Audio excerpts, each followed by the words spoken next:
Okay, so I touched the battery again and it turned off. So the new battery on here, I've pushed it all the way over. So yeah, let's just not touch that. That seems terrible, but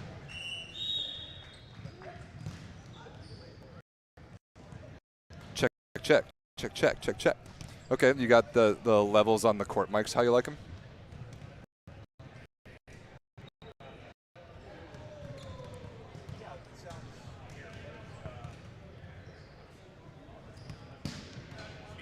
Check, check, check, check, check, check. As I should be. Yeah, that's good.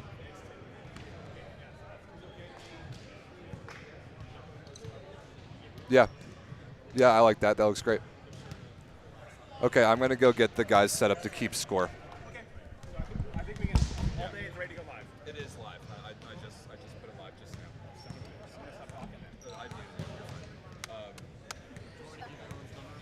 Yes, I need everyone's number. Like ASAP. Starters. Everyone. Okay. I'm 23. Connor is 11. I see over now it's 14. Is that the work team over there? Yes, it is. Skylar's 16. Skylar's 16. 11's 9. Yeah. Greg is 8. Okay. Corey is 10. Okay. Connor is 11. Connor's 11. Brad is 4. Brad's 4. Tristan, what number do you have? Tristan, what number do you have? Other two strings going? What? Tristan's 5. Ryan. I can do that. Yeah. Ryan, 24. Yeah, that thing last night. I'll get that set up. 17. 9, Jackson. 17. Okay. And then Tristan Davis. I got him. He's 5. Are we? Doesn't matter. Doesn't matter.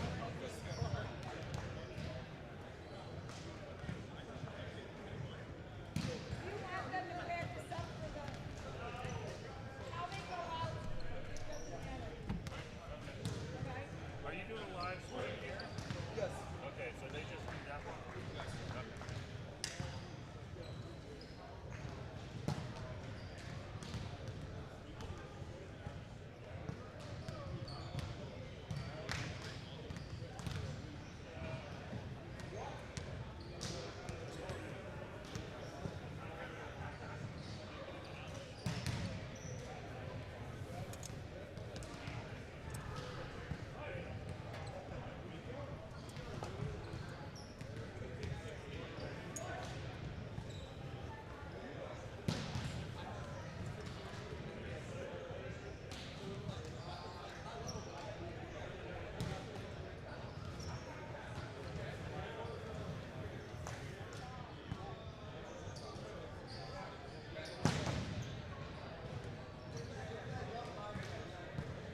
Check, check, check. All right, good morning, ladies and gentlemen. Welcome to the East Division Cup, live from the Impact Athletic Center in Albany, New York. This absolutely gorgeous facility. It is first thing in the morning on the East Coast, and the East Division Cup is underway. My name is Rob St. Clair, live on the VLA All Day broadcast, and we name it that for a very good reason. This will run all day long, the first of 7 matches on the 2 courts here from Saturday at the East Division Cup. Right now on the right side of our gym, we've got our hosts from Albany, Team LVC, the #1 seed in the tournament, taking on the Kentucky Unicorns. And on the court on our left, we've got the Boston Bounce taking on the Columbus Crimson. Both matches in the first set of the first match of pool play. This is Pool B right here, Boston, Columbus, and later on the River City Flow comprising this Pool B. Boston leads 22-15 here in the first. We'll stick over here, see if they can finish out this first set.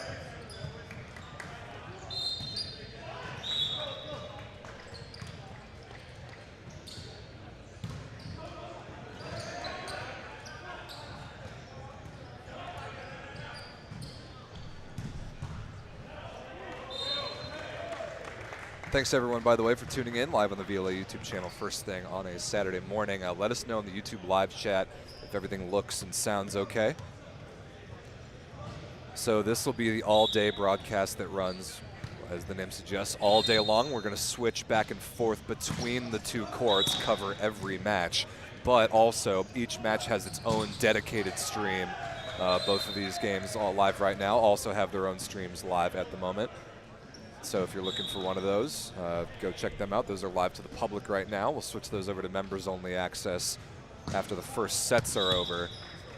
And when in doubt, if you need to find a stream, if you don't know where to look, I suggest the community tab of the YouTube channel homepage. So go to the Volleyball League of America YouTube channel. There should be a tab that says community. And we put all the members-only videos there. That's a good place to find them while they are live.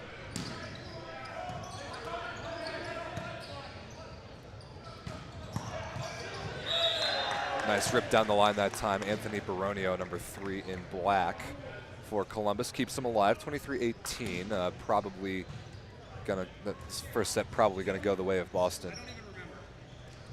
But Columbus and captain starting setter Kevin Schmalzried back to serve here, trying to build some momentum towards set #2. And that will not help. That service error out of bounds brings us up set point Boston Bounce. And the Purple Frogs, second place in the Tier 1 East Division right now, with Brad Borsay at the service line. Will try and get their weekend off to a good start.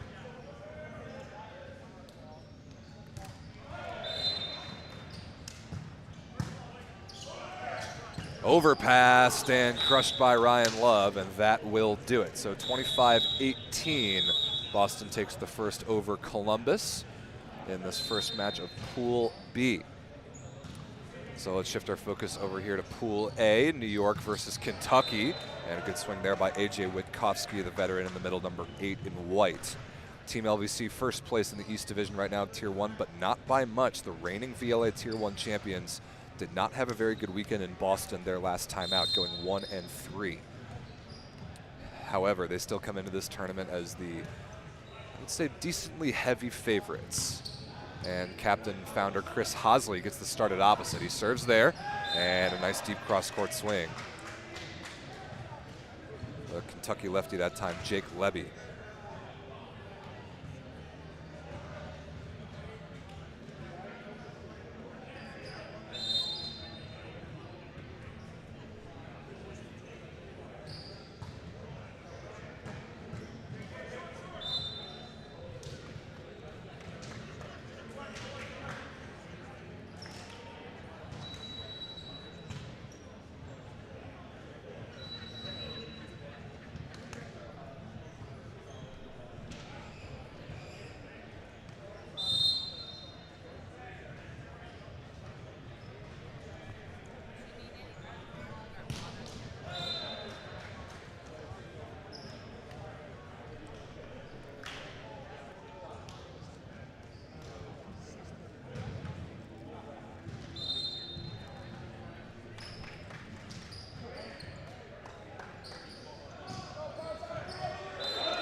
there, shutting down Carty on the overpass swing. Spencer Hall, the Kentucky setter.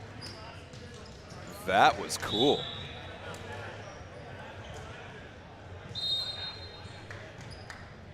It is 21-15 New York, but Kentucky, a very high energy team. That sort of play will certainly help, and they get a free ball right here.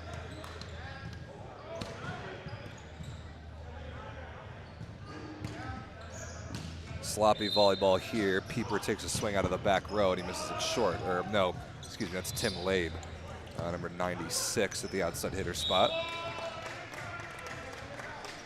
And back to serve for the first time since 2020. Luke Braswell, number 26 in white, suits up at the starting setter spot for Team LVC.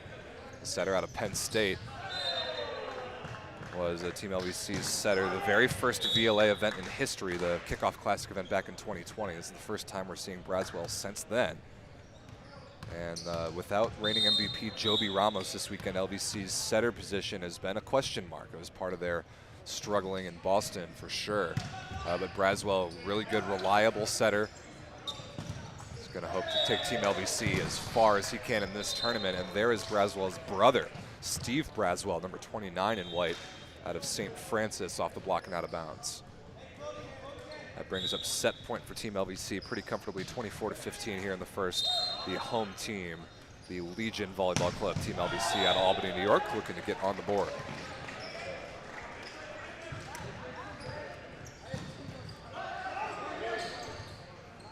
Ooh, good chase down effort there by Nikki Smith, but not quite good enough. Kill for Corey Pieper, number 11 in purple.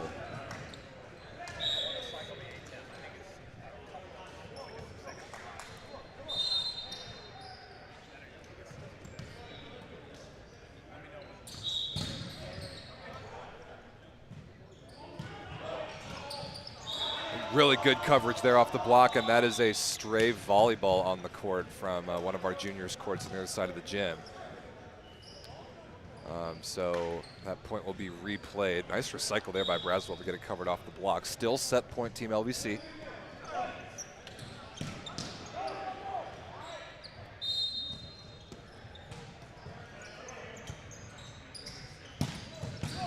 And ripped in the middle there by Ryan Carty. Beautiful run from Braswell to Carty, and that will do it. 25-16, a perfect start to the morning for team number 2. Let's switch back to the left side of the gym with Boston and Columbus, set number 2 underway.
Textbook swing right there. That is Brad Borsay, the high-flying Boston outside hitter, putting them up 20-15 in the second set.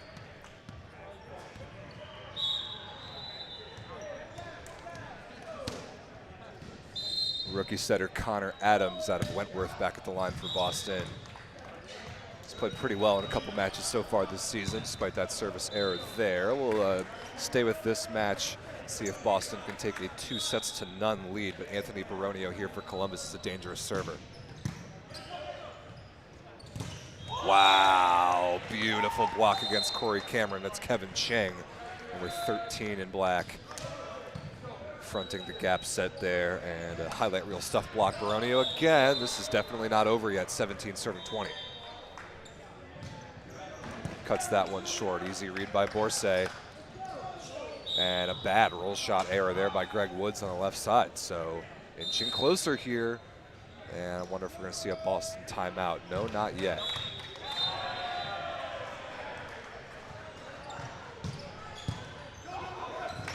Tight pass by Borsay and fisted to the floor by Cheng, and now it's a 1-point game. Nice run on the serve of Baronio, and there is the timeout right on cue. So 19-20, Columbus trying to push for a 1-1 tie here. Let's go over to the other court. Braswell, Steve Braswell that is, just barely missed out of bounds from the service line. It is tied up at 12 here between Kentucky and New York in the second set. And Kentucky has made a lineup change, inserting Casey Pieper, number 20 in purple. Both Pieper brothers at the outsides right now for Kentucky, and that ball by Chris Hosley killed off the block and out of bounds.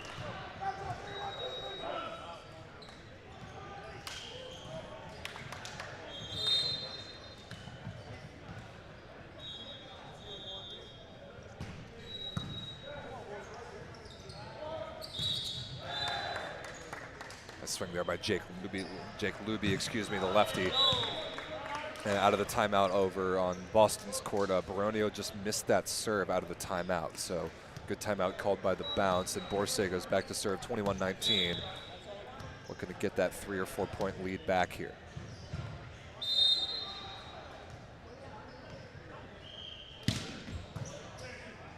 Really good fight off pass by Danny Voronov. But a beautiful block by Cameron, what a move. By number 10 in white. Just got to close the block in time, shutting down that cross court, and a big insurance point there for Boston, 22-19. That time Jesse Print, number 10 in black, was the victim of the block.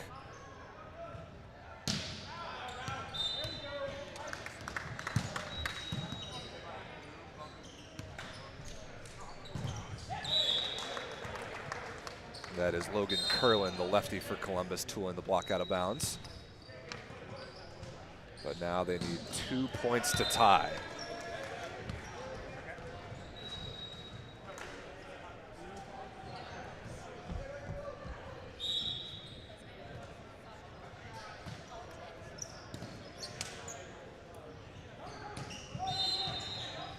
Pretty good transition chance here. Schmalz read, Curlin is dug. Love is stuffed, somehow covered. Spall's got to come over, and Borsay can't send it. Incredible block by Logan Curlin. He shut down Ryan Love off either his shoulder or his head. And there is another Columbus breakpoint. So 21-22, a lot more drama here in the second set. We will stay here. Gotta have this. If you're Greg Woods and he doesn't, he misses it out of bounds long down the line, and we're tied. Wow, Boston is on the ropes here in set number 2. Very interesting. Love tipped off the block and recycled. He'll get another chance. Chopped down the line and kept alive again. But Curlin is rejected. Another huge bailout block by Corey Cameron. Gets Boston out of that rotation.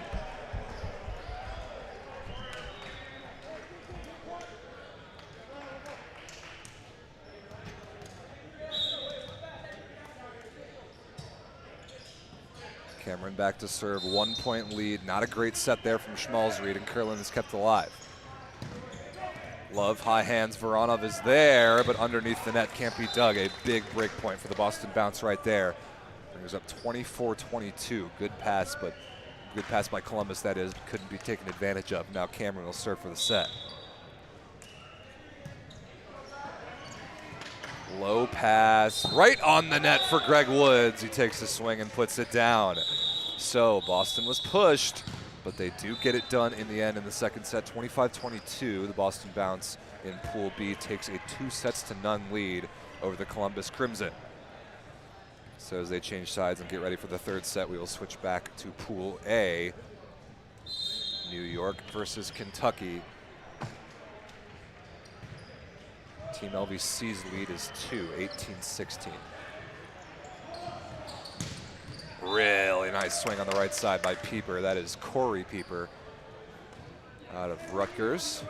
His brother Casey, number 20, out of Dayton University in Ohio.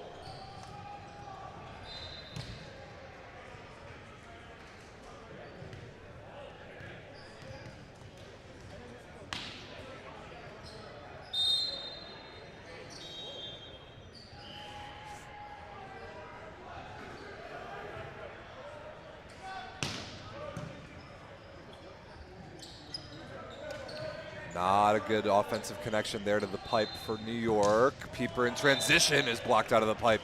Easy read for Team LVC and no coverage there.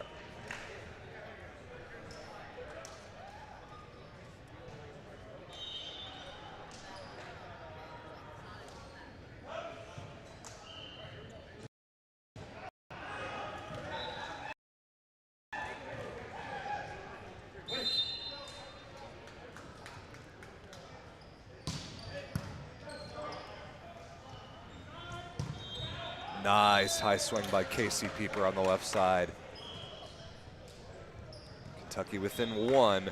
Upsetting Tier 1 teams is not something new to the Kentucky Unicorns. They came to the Central Division Cup about a month ago in Chicago and shocked the Chicago Swede in their first match of pool play in a crazy 5-setter. They really turned the tournament around. So Kentucky is primed for an upset. And that is a back row attack violation against Corey Pieper, stepping on the attack line out of the back row.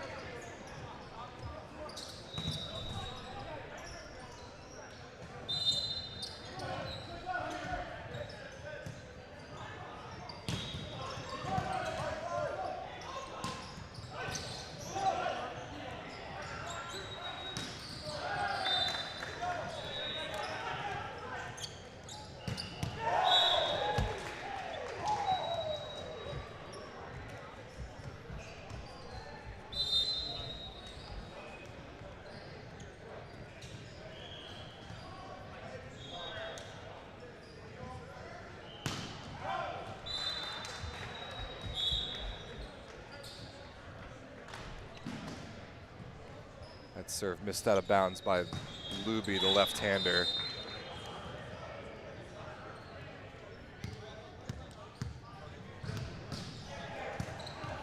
(21-19) Team LVC. That's Daly behind the setter. Interesting run. And Josh Daly, number 97 in purple, not quite there connecting with Spencer Hall, the setter. And timeout, Kentucky trailing now 22-19. So we'll come back over here and see who can get across the finish line, set number 2. But in the meantime, Brad Borsay serving here early in the third. Boston versus Columbus, and several lineup changes for the Columbus Crimson that I'm seeing. Logan Curlin, number 12, who started the match at opposite, now in at setter. And I think that's Baranio there, number 3 in black. There on the left side in rotation 1, but Baranio has switched wings, or Baronio, excuse me. Baronio now at opposite, and in at outside hitters, number 22 in black, Eric Gossett. So a handful of lineup changes for Columbus to see if they can rescue this thing down 2-0 against Boston.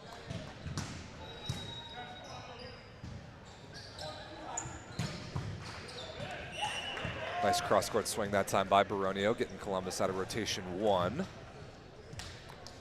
And they're about ready to come out of the timeout here in Pool A. New York with a 3-point lead over Kentucky.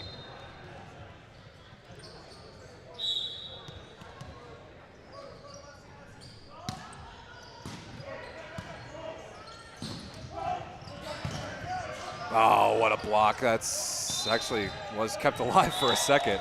But Luke Braswell and AJ Witkowski combined, shut down Casey Pieper that time, and a 4-point New York lead.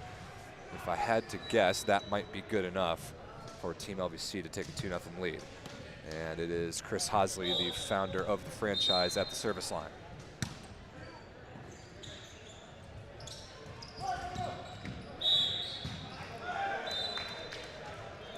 Hosley misses that serve short, but still a pretty comfortable spot for Team LVC. 2 side outs, and they will go up 2-0. Both these pools in action right now, Pool A and Pool B, are very simple. 3 teams each, just round robin format. All 3 teams will play one another. Best win-loss record will take first in the pool. There's Hosley out of the back row off the block and out of bounds to bring up set point Team LVC. All the info you need, by the way, on the tournament format, live updated scores, and everything else you could need, including the bracket, which will get underway after pool play this afternoon, is available on the website, volleyballleagueofamerica.com, or the link is in the description of the video here. Set point Team LVC. Pieper rolled out of the back row and good enough to score.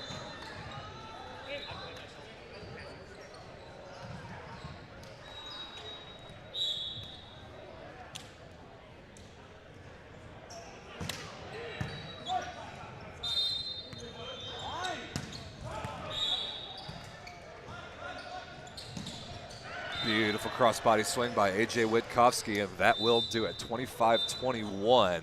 Team LVC takes the second set over the Kentucky Unicorns, and New York leads 2-0 in this first match of the day in Pool A. So both Tier 1 teams with 2-0 leads right now. We will go back to Boston, and they just picked up a block from Skylar Kaufman, big number 16 wide out of MIT, second team all VLA a season ago. With the one-on-one block in the middle, it is 7-4 Boston Bounce, looking to start their tournament with a sweep.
All right, ladies and gentlemen, this match looks like it's over. Boston leads 2-0 and 23-14 in the third. So ready to put the finishing touches on a very convincing win. And they've got a transition chance. Pineapple attempted by Adams, but that's not going to work this time. And that ball by Baronio couldn't adjust and outside the antenna. So now 24-14, match point Boston, and several opportunities to start their pool playoff of the East Division Cup with a win.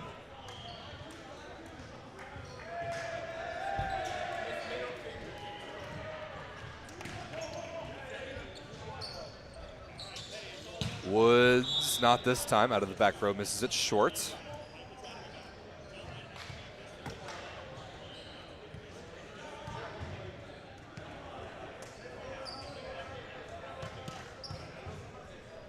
Still match point Boston. 15 serving 24. Kaufman, the middle blocker on the right side, actually gets dug off a pretty good swing. And Boston's going to get a free ball here for the win.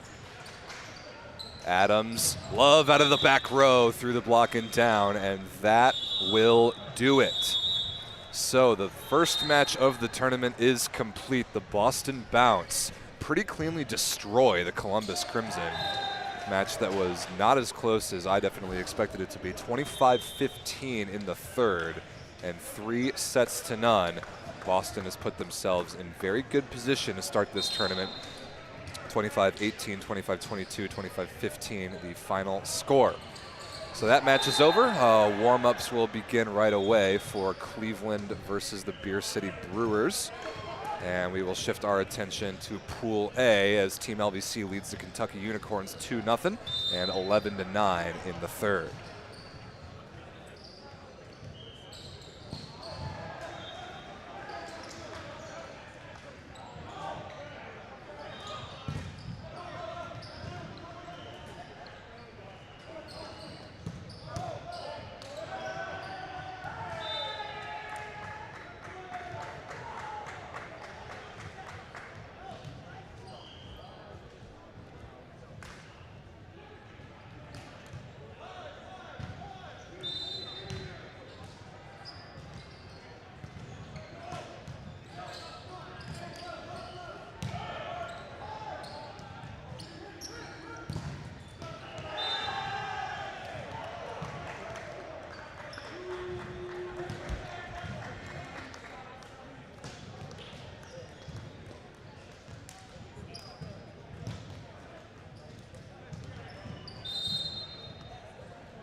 That ball hit out of bounds by Kentucky. New York's lead is growing here, 16-11 and up 2 sets to none. And with Boston already with their first match in the books, a 3-0 win. Team OVC trying to keep pace with their East Division rivals.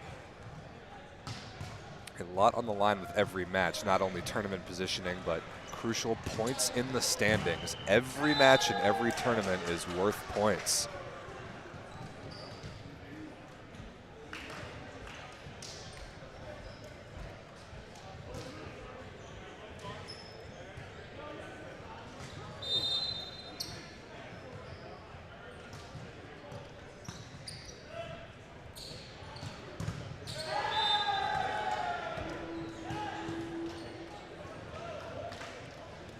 Good block there against Braswell. Kentucky back within 3, and again, points on the line.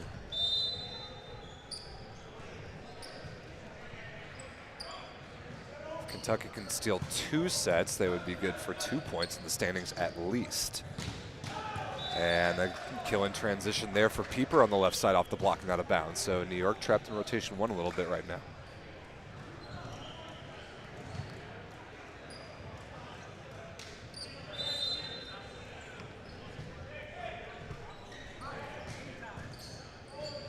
Braswell to Braswell, high off the hands. Nice scoop there by Hall, and not quite into the ceiling.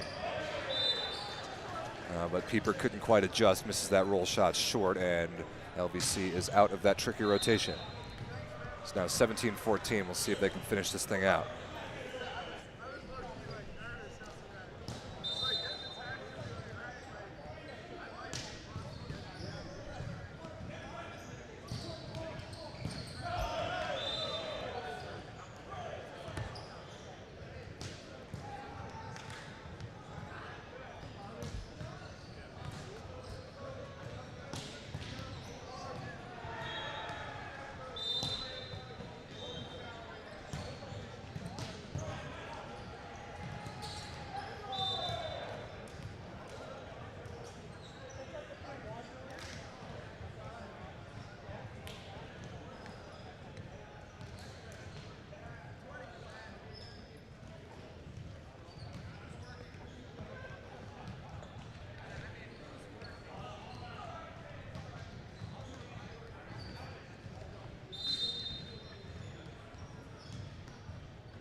I think that's an ace serve. Yeah, Ryan Carty just barely able to tag the baseline. So 20-15 New York, looking to get this thing done in 3.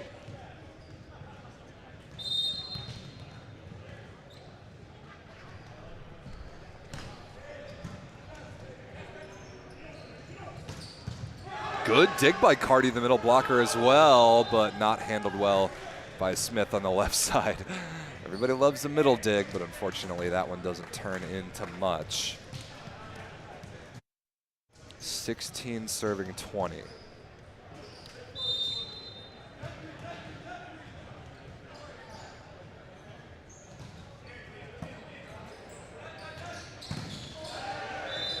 Nice reach by Braswell, getting up high for that ball, giving it to Witkowski, who goes off the hands and out of bounds. LVC is 4 points away.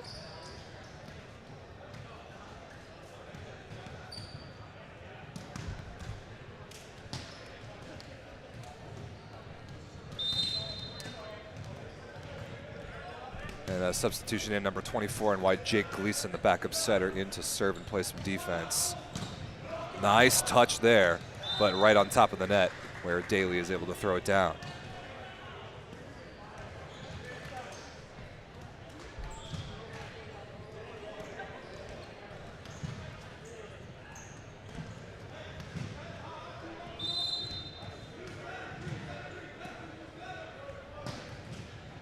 Gleason's actually going to stay in as a starting setter here for the last couple points.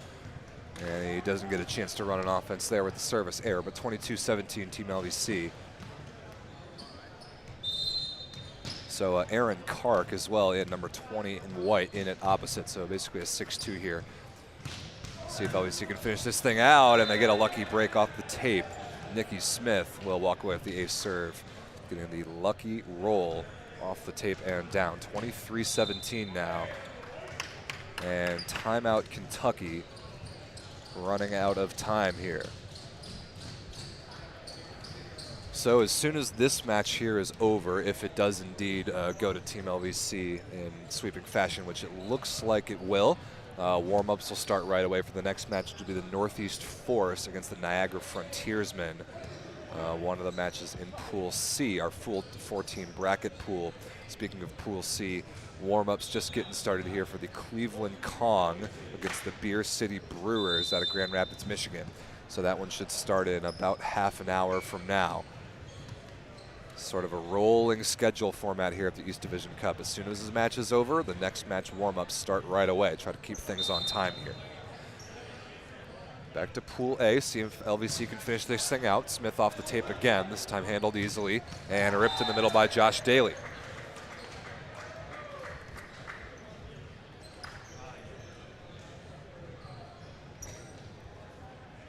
So see if Gleason, Kark, and some of the other guys off the bench for Team LVC will get a chance to run some side-out offense here the last couple points. There is Gleason to Kark right on cue.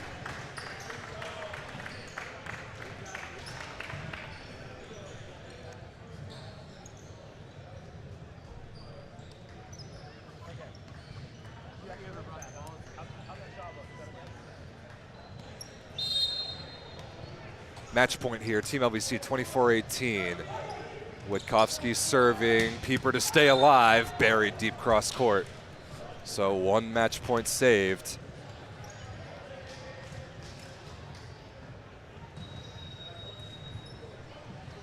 (24-19). And it is Josh Daly, the middle blocker out of Purdue, to serve to stay alive for the Kentucky Unicorns. Smith, Gleason, Carty, dug by Daly briefly, but not for long. That ball is down, and that is it. Team LVC wins the match pretty convincingly, 3-0 over the Kentucky Unicorns. 25-19 there in the third. And New York, the 1 seed in the tournament, is off to a very good start. 25-16, 25-21, 25-17. The final score of the first match in Pool A. So the first matches of the tournament are in the books. Both Team LVC and the Boston Bounce with 3-0 victories. Starts Pool A and B respectively, and Pool C will have the focus coming up as warm-ups are ready to get underway.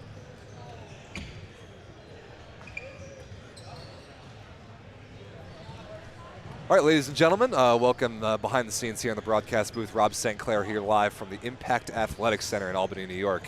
A beautiful gym. This might be one of the very nicest facilities we've played in this year and just period for the VLA, and that's really saying a lot. Good tournament so far, perfect start for the two Tier 1 teams, and you could argue the two tournament favorites, Team LVC and the Boston Bounce with 3-0 victories. So like I said just a minute ago, the format of this tournament is sort of a rolling schedule. As soon as a match is over, the 30-minute warm-up period for the next match will start right away. Keep this thing going. The two 3-team pools, Pools A and B, already have a match in the books. Pool C here coming up is a 4-team bracket pool. So the matches that we're looking at with their warm-up starting, the Cleveland Kong, the reigning champions of the East Division Cup, taking on the Beer City Brewers out of Grand Rapids, Michigan.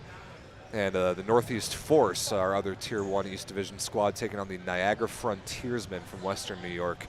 So those, you can think about those as the semifinals of a miniature bracket here in Pool C.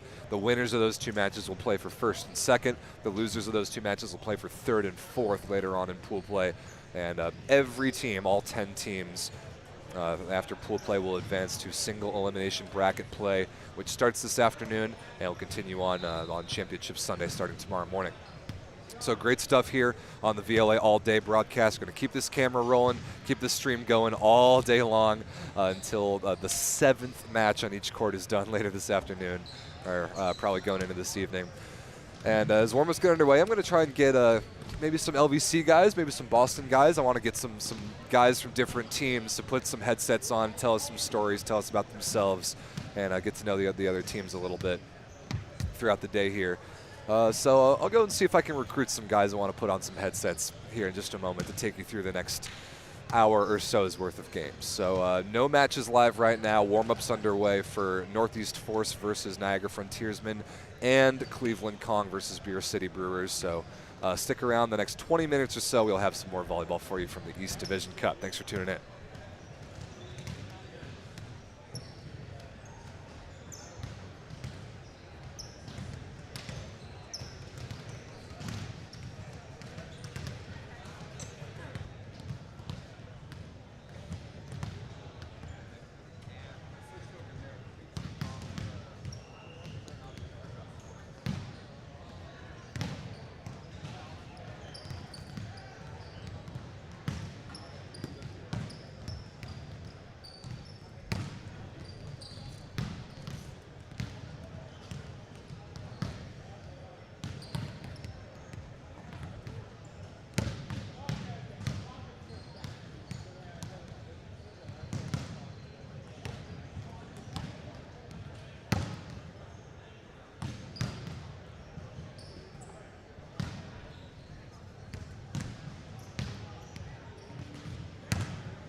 So then that's muted right now.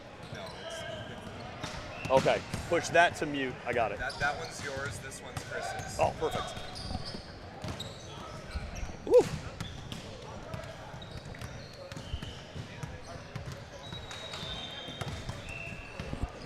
So right now we're live, and we hit that. Check. I heard you. Can you hear me, Haas? I can hear you. Oh, look at that. All right, ladies and gentlemen, can you guys hear me as well? Yes, sounds good. Yes.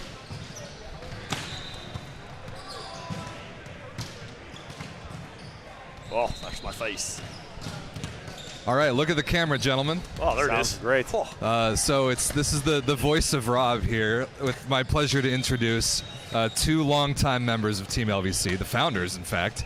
And they'll tell you all about the story of this club and all sorts of things that Team LVC's got going on. But on the right side of your screen, Coach CJ Denk, and on the left side of your screen, founder and captain Chris Hosley. Boys, let them know who you are, introduce yourselves, tell some LVC stories, and once the matches start, you can talk about kind of whatever you want. Have some fun. Absolutely. Sounds great. Thanks, Rob. Thanks for the introduction, Rob. Yeah, well, welcome everybody. My name is Chris. And this is also Chris. We founded this, I want to say, in our the LVC stuff in like 2004. Originally, I was playing with you and a Rochester team. Yep. At Atlanta Nationals, Rochester Nails. Yep. And so that was that first summer that we kind of met, and then we planned on running it back the next summer at Nationals, and nothing ever came to it. So we just kind of threw a group together in 05, and I don't even remember where the first place was, but that's kind of where we started the LVC stuff. So, and then it kind of kept growing and growing and growing until there's 5 of us that kind of made the VLA, and LVC was Pineapple, Chicago Rising Tide, and Vince with Phoenix, and then we kind of started this 4 years ago, and it's been rolling. So. Yeah, I do remember the first LVC jerseys with Yes. the Laverne and Shirley cursive L Yeah. on the chest. Yep. With Legion On the back. on the back. And Yeah. you kind of stole a little bit of that, right? We did a little bit. A little yeah. bit. Do we have to say who we stole it from? Who did we steal from? American Legion from Oh, down- American Legion, Foreign Legion. Foreign Legion. For that's sure. what it was. So yeah, that was the Nikiforov family, who actually is from Clifton Park, went to Shenandoah High School here, and it was the fathers Alex and then Paul, Kuz, Joel, and Dimitri. They were the 4 sons, and I kind of grew up playing with them, and they had the Foreign Legion club. I was like a boys club for like 1 year that we played in, and then we kind of took that and put it into the Legion Volleyball Club, which is now LVC. Yeah, that was. What about can we talk about can. the origin story? Yes, we can. About how LVC started with the flamingo? So has that been revealed yet? Yeah, it has. It has? Yeah. Like on live, like Oh, with yeah. people. Yeah. Oh, we have? Yeah, I think maybe.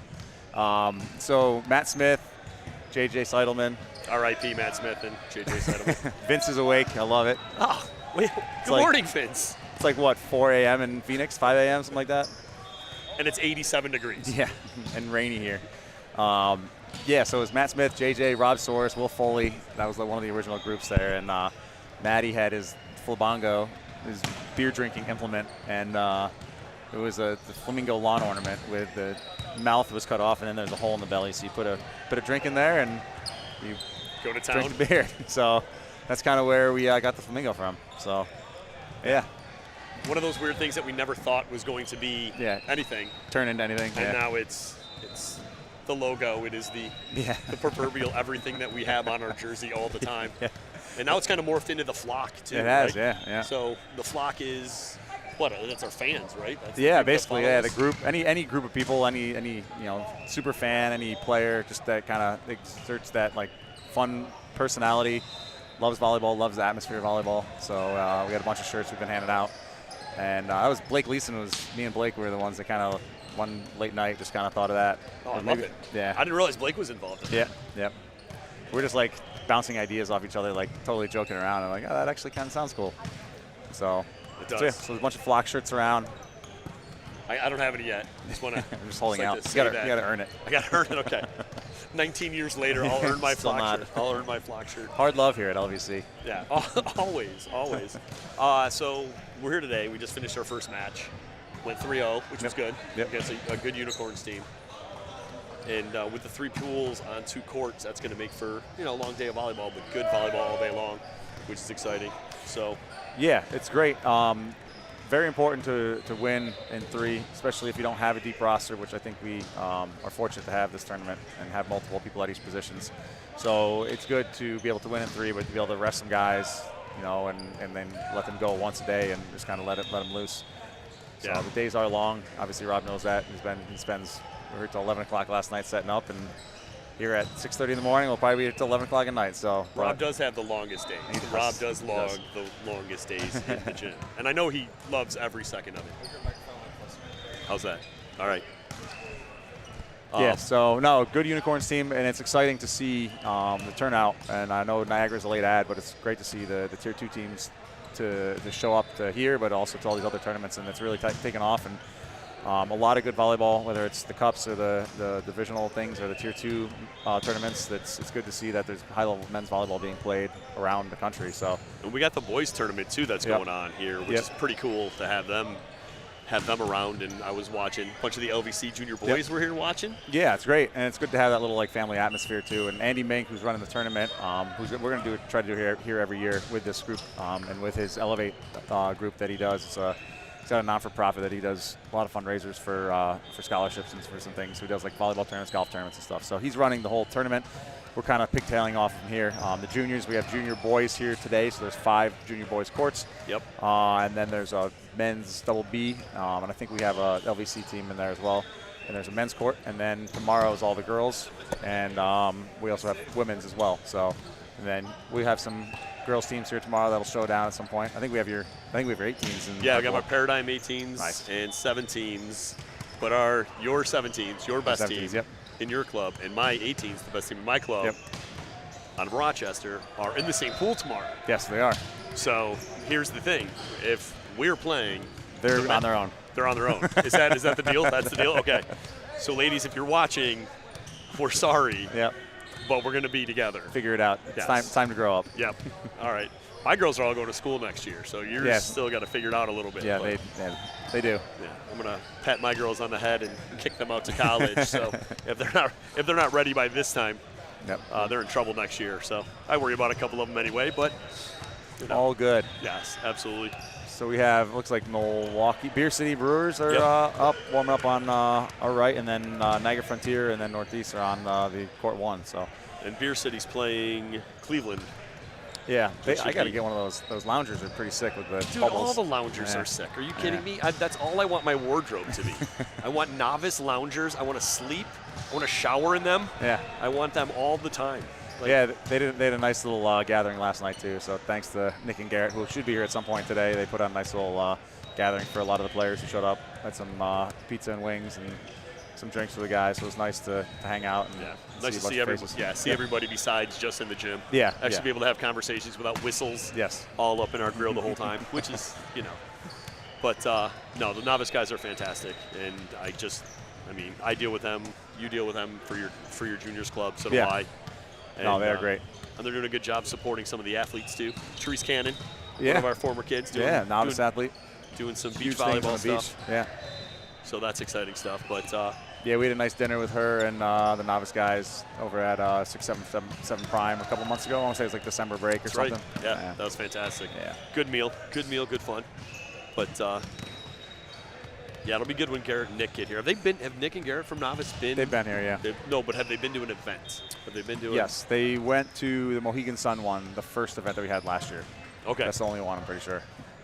They've been just busy, but they do want to try to get more of a presence and be around because the atmosphere at these events is great. Yeah, plus they're good guys just to have around. Yeah, I can just look around. There's just people standing all up in the Impact Center on the second tier here, and then the bleachers are all filled, so it's a lot of people here, which is awesome. Yeah, the second tier is cool. I did not realize there was going to be an elevated area, which is cool as far as everybody just watching and filling in and things like that. And it's great that people have to walk by these courts to get to their courts. Yes. Yep. So we're sorry, any juniors, coaches, if your kids are late to the court. Yeah, they're just hanging out. They're just hanging out watching some good volleyball. That's right. So, but it is good to have Niagara Frontier here, being from Rochester. Buffalo, Rochester, yeah. Yeah, there's a couple of Rochester guys on the squad, a bunch of Buffalo guys. We won't hold that against them, though. Not at all. Yeah, but it's pretty solid as far as what's going on in the gym right now. And like we said, long day but good day. Yeah. Long day but good day. All right, you boys ready for some fun? Sure. Oh, let's go. So here's what we can do. Once the games start, I'm going to show you how to switch some cameras, and you can take the people through the matches once they get going. Sounds great. All right. So CJ, you got this thing in front of you, yeah? I think that should go in front of Hosley. To be honest with You guys can do whatever you want with it. All you need to do, there's 2 buttons, camera 1 and camera 2. Got it. That's all you need to press. Camera 1 is over there. Yep. Camera 2 is right there. Perfect. That's easy. And then this will show you what's going on. All right. And so you can switch really whenever you want between the cameras, but I suggest talking about the match which cameras is showing. I make that mistake a lot. So How do you come So back to us? We don't need we're to. probably going to move that camera away. Fine. So just yeah, you've got plenty of screen time the last couple days, my man. I'm going to say the less screen time for me, the Yeah. better. I'm okay with it. So yeah, once the matches get started, yeah, just camera 1, camera 2 right there. You can take the people through some of these games. I love And it. yeah, Awesome. just hang out as long as you want. When you're done, let me know, and we can get some more people on the mic. So basically, we're doing your job right now. Yes, that's exactly right. Okay. I just want to make sure that we're all on the same page. We have rosters. Yeah, if you want the rosters, it's this Google sheet over here. Sweet. So you can check that out. The tabs at the bottom of the rosters, and then go back to this one. If there's people that want to chirp you in the chat, people in the chat, I encourage you to make fun of these two or ask them questions. Like Vince is already making fun of you.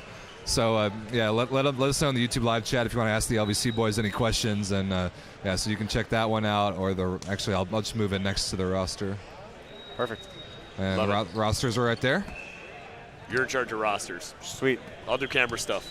That's what I'm going to do. What, you guys don't know every player in the league? Come on. It's tough. It's tough. There's I lots. don't even know every player in the league. lots. There's too many teams. I can't even keep track of them anymore. How great is it with the number of teams? It's incredible. It's unbelievable. And like It's- Haas and I were talking yesterday on the radio, like there used to be walkover matches. Like Yes. the last couple of years, the tier 2 teams weren't ready yet. There were teams in pool play that you could kind of just walk through. Absolutely. Not anymore. No. That doesn't exist anymore. Everybody's so good. Like we're talking last night, trying to set our starting lineup because I like to give the guys an idea the night before. Yeah. Because if they're going to do adult hangout things, then we're going to make sure we know who's playing at the 7:30 match.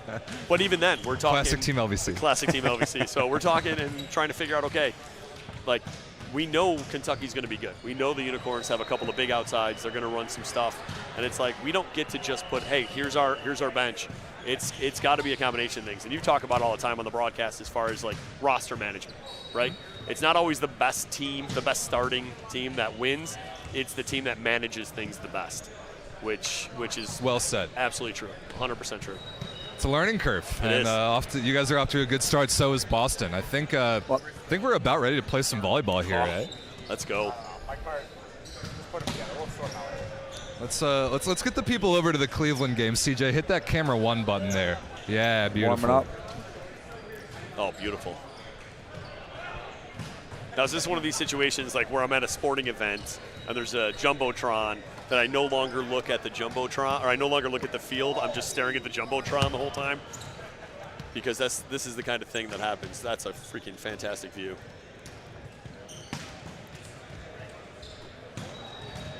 So now is Todd J going to take like way more pictures of Cleveland than any other team? Okay, just want to make sure. I don't want to call him out on that, but I need more pictures of not me, but more pictures of LVC, and pretty sure the Cleveland guys are pretty lucky having Todd around. Todd does a great job organizing that group, and their social media stuff's been on point too. Oh, so good. Yeah. Like so good. So Yeah. jealous. I don't know any of that stuff.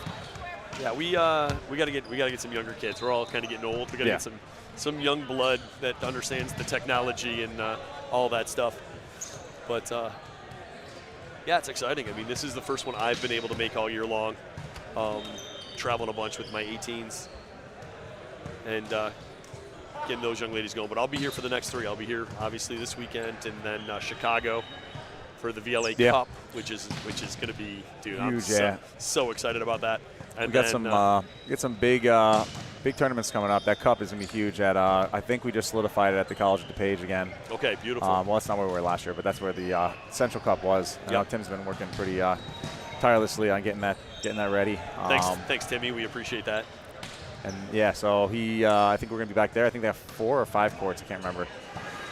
But I think there's going to be over 20-something teams, and it's going to be an awesome tournament, good level. I know Ruckus and Imiola, and there's going to be a college group that goes there as well. So it'll be very thick with competition and a lot of high-level volleyball. And then we have after that is Orlando. So we just got to make sure we qualify and do our job this weekend to win the matches that we can. So yeah, this is a big weekend for us. Yes. Team LVC. Yep. Because in years past we've had I don't want to say an easy run in the East. More of a cushion. More of a cushion. More of Yep. a cushion. This year it is neck and neck for sure. So trying to, like you said, make sure that we're doing our job this weekend so we can get to Orlando. Because there's nothing I like more than Orlando in the beginning of July. Yeah. Where it's about You're bringing your juniors there, right? No, juniors are going to stay home. We're it's hard. It's hard for us right now with Regions exams, and New York State kind of messes everything up. Yeah. The timing of that, but and plus this way I can concentrate on being with you guys and doing the head coaching thing and having fun and doing all the heckle stuff that we do on the bench. Absolutely. It's nice to not have to have that responsibility with coaching a little bit too with all the juniors. Yeah, we're going to see how that works tomorrow. Like we said before, that's going to be interesting. That's going to be fun.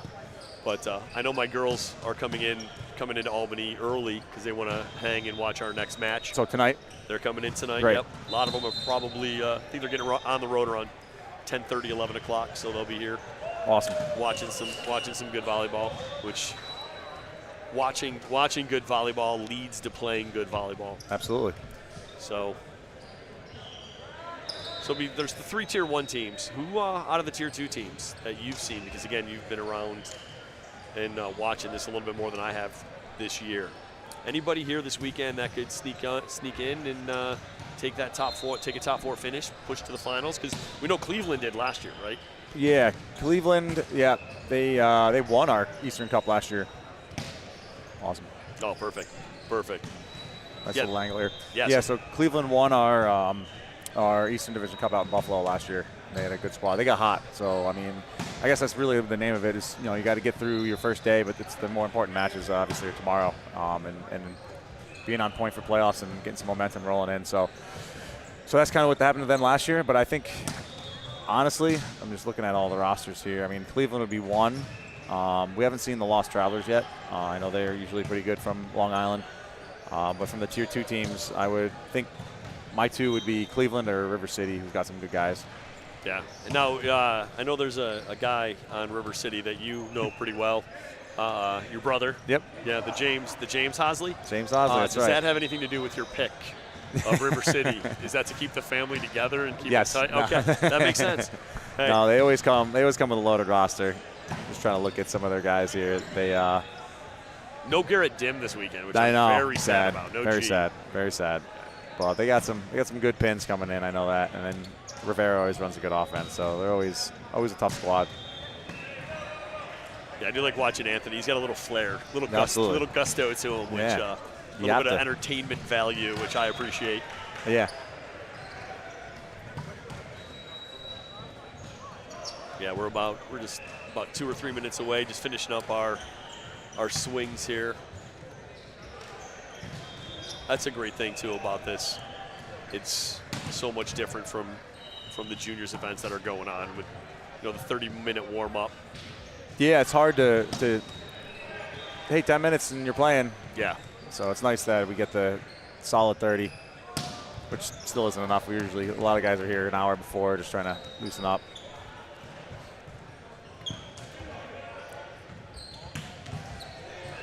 Yeah, so our schedule tonight, as far as us, the Team LVC, we don't play till looking like around 3:30. 3:30-ish. Yep. And then we work, and then there's some basketball games going on tonight that we need to find a television. The Final Four. Final Four is tonight. Yeah, so which is pretty exciting. So I know we were talking about that last night in our get together. But yeah, it should be a huge weekend. It'd be nice to hopefully get out of here, work and get out of here and watch some basketball. I just saw the lefty for Force just absolutely detonated a ball down the line in warm-ups. Now He's lefty. Yeah, where is he? Hands on his hips right there. I'm missing him. Oh, little guy. Little guy, yeah. Yeah. They had another lefty from NYU. I forget his name. There's some big swings. Force look a little bit different. No Garrett Minyard this weekend, which, I mean, that's Yeah, I think he was coaching juniors. He's doing a great job over there with Northeast. with his juniors. Yeah, and he's got a nice new facility over there. So Yeah. him and Kat have been doing a great job getting that thing going and then taking over some Connecticut volleyball. Yeah, seriously, they Yeah. literally have grown. Yeah. I remember just a few years back, he came into Rochester. We played in a grass tournament together, and he Yep. was asking about my club and how to get started and everything else, and he is just blown up, which is so good for that area. Yes. Yep. With as many athletes as there are in that area, the Yep. volleyball hasn't always been at the highest level, but right now he is doing good things, which is very, very exciting for me because Garrett's such a good guy, and obviously Kat is a better person than he is, but Goes without saying. it does go without saying. So Hope he's tuning in, watching his team here. he better be. If he's not, I'm wasting all this nice things talking about him because it's really hard to lie the way I am. But so you got an event coming up this summer, right? You got something going on July 15th? Yeah, July 15th. Yeah, what's going on there for you? Bunch of guys coming over and hanging out. Really? Bunch of guys. That's how. All right. So we'll ask your fiance if that's how she's gonna plan the wedding. Is a bunch of guys hanging out. Yeah, getting married at Saratoga National. So it should be a fun event. I'm not gonna lie. Your Taylor did show me. Your fiance did show me that venue, and it was Oh, it's way too beautiful. nice Yeah. for any Team LVC event. Yeah, we have to be on our best behavior. Oh, there's no chance of that. So we're. I was thinking like a truck stop with some of those wheelie dogs would be Yeah. right around our level, but Yep, fireworks and yeah. oh I'm man, just wondering how many bottles of things will be thrown in the air. a lot. Hashtag James Yeah. Hosley. Yeah. Hashtag John Keller. But yeah, so we're just about getting started here. We on that court over there. We will be on that court over there. There we go. Perfect. So Looks the like they're almost both starting at the same time here. Yeah, it's almost like the referees are doing their job properly. I'm always a big fan of that. But Yeah, Deb LaValle's done a nice job, and we've got a good group. It looks like Aaron Kemmer and Tim Skinner, who are local guys, going up here. But we've got a good group of referees here, and the nature of volleyball has gotten to the point, and I'm sure that Rob's talked about it too, where the referees, their job is almost stay out of the match. And yes, that's what we've had a lot of success with here. And they've really done an awesome job early on today, but all the tournaments so far. Can't wait to not play Fishman all weekend, and then when we do play him, we play him at Libero. I don't recognize that name, Fishman. I don't think he's on our roster for the weekend. But again, yeah. So we're gonna start off by watching Northeast Force, one of our Tier 1 teams, against Niagara Frontier, the Frontiersmen, if you will. Niagara Frontier, actually, their men's team has spawned out of Niagara Frontier NFVB, which is started as a juniors club in Buffalo. They started as a girls program. It was a combination, two clubs coming together, and now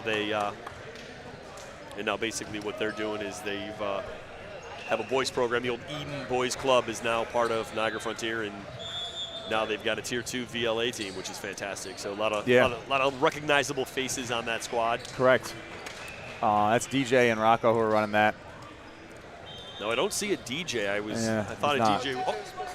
thought DJ was supposed to be here as well. So probably in a car accident in a ditch somewhere. He's a terrible driver. So R.I.P. DJ. All right, so maybe we'll switch back over to the Kong match here. Yeah, Kong match has started. So first serve.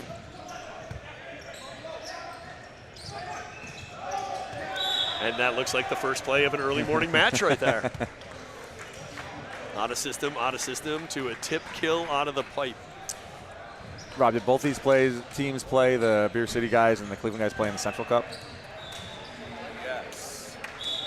Beer City, I think Beer City got dead last, but they got 3 points. They had a bunch of 5-setters that they lost. Gotcha. And Kong, they won a bracket game, but then lost to the Iceman. Okay. Oh, awesome. Yeah, points are valuable. We go by match wins first, right? And then points. It's actually points. Points first? Points first. Okay, so points are very, very important. So, yeah. And how do we pick up points? What is the format for the points? 3 points for a 3 or 4 set win. 2 points for a 5-set win and 1 point for a 5-set loss. Yeah, so it matters, But right? if you're a tier 2 team and you get points against a tier 1 team, you get a bonus. Oh, So excellent. like if Frontier wins 3-0, they get 4 points.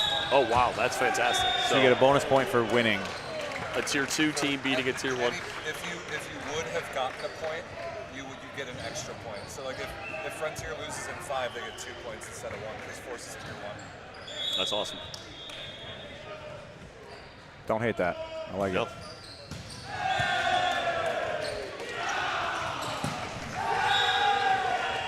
Solid line swing.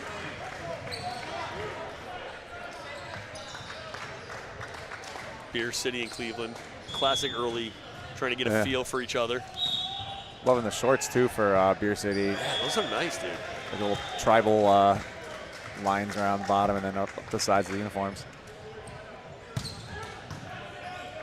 Absolute dime. Yeah. We're gonna tool and a net. I think that's 2 Yeah. points. That's But they're both tier 2 teams, so it cancels. right. That's how that works. Science. Love it.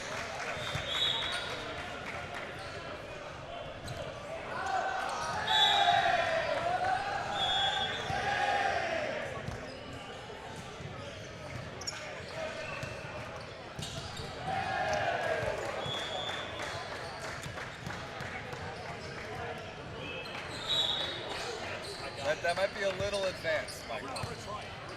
Try it? Yeah. All right. All right, if there's any technical difficulty coming up in the next few seconds, ladies and gentlemen, it's going to be 100% my fault. Nice back row ball there by Cleveland.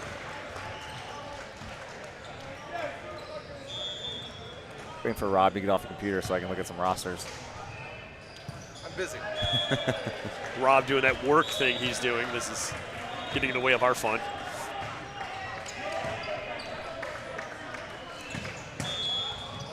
So one big thing that we kind of fell into the trap of early was just inconsistency serving and passing, and that's obviously the name of the game, but looks a little sloppy here at first with these 2 matches, but that's if you, once you kind of fine-tune that, perfect. Once you kind of fine-tune that, that's kind of where you start getting some separation between the teams. Yeah, it's the classic, the ball control, right? I mean, that's what it comes down to. First ball contact, how aggressive you can be and still staying consistent with your contacts. There's always that fine line where you try to serve too hard, you try to pass too perfectly, and your room for error increases. We had, right there was Joshua Rivera there, back to serve, just got a nice swing off the outside block there. Lawrence Tech product here, Josh Rivera.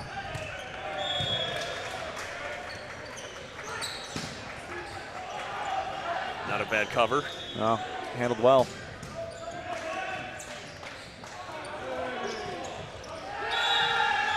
Good timing there. Number 6, Dan Williams, out of University of Essex. I haven't heard of some of these schools. Big boy there. Josh Rivera back to serve again. 6'6", Brewers and Kong. It's funny the amount of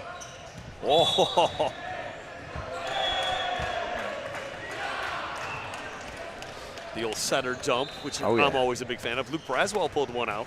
He had The 14-year-old girl up and over two-handed dump to the campfire in our match. Something you really don't see score very often. Yeah. In the men's game.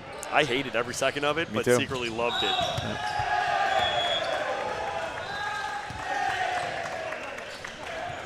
It's 7-7 on the Beer City Cleveland match, and then we also got Northeast. Looks like they're up 10-4. Timeout Buffalo or Niagara.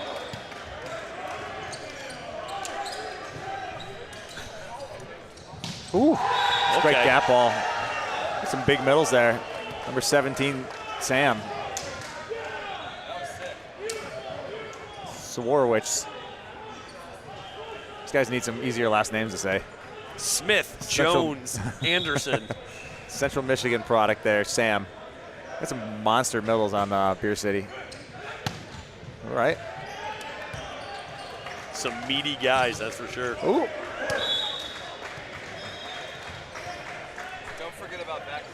Yeah, we can go over there. There's 10-4, and they're in a timeout, Rob. Just coming out of that timeout now, Yeah. so we got Northeast back to serve. What, up 10-4? Get that camera perfect. This is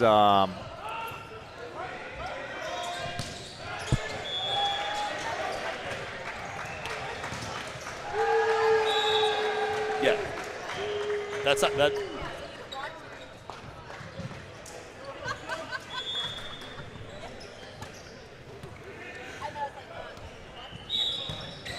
Yeah, like I said, if there's any technical difficulties, everybody, this is a pretty strong learning curve.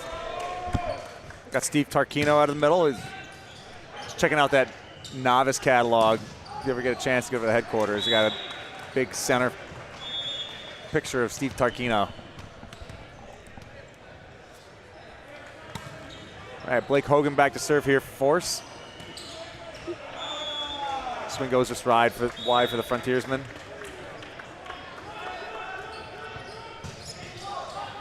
And again, this is the same stuff we talk about, right? Like Northeast Force. Yep. It played in so many of these events. Niagara Frontier. It's one of their first. I think they have one next weekend as well. Ooh, a little Pineapple. Somewhere Lloyd Ball just smiled. Will Cornell there. Oh, I love me some Will. Will, what a great guy. Yeah. Will's No, a great terrible guy. guy. Great setter. Horrible human. But really, Uh-oh. oh, Kevin. Oh, setter dump to setter dump. Oh, see, that's Yeah. IPFW product 25 years ago. a- Kevin Goncalves there. Graduated college 1989. So Kevin's doing a good job out there. Taylor Sullivan with the hand pass. Another good deep swing there. Brian Camp at RIT. Got some undersized middles on Frontier, which doesn't always hurt, but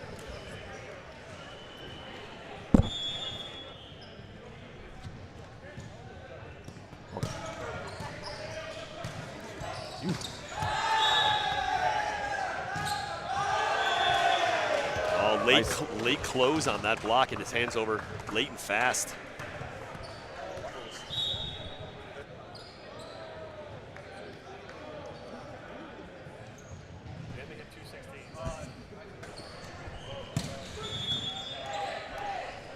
all right, Kevin back to serve here.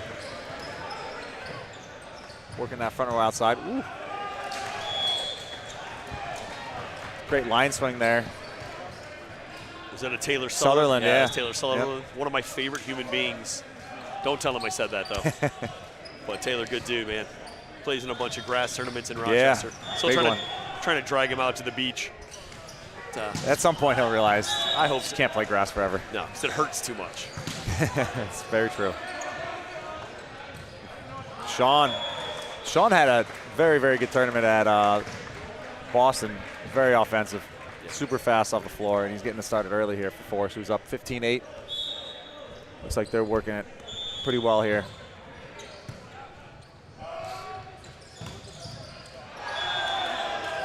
Right on Great cue, serve, yeah. 15-8 turns into 16-8 real quickly.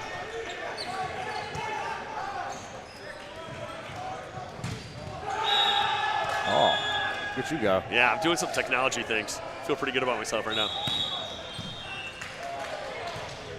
Deshaun with that nice overpass kill there.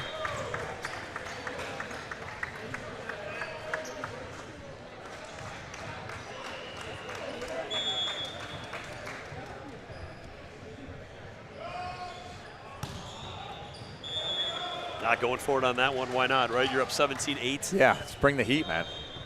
We got a timeout on court number 1. Looks like Cleveland's up 14-11. It's been back and forth over on court 2.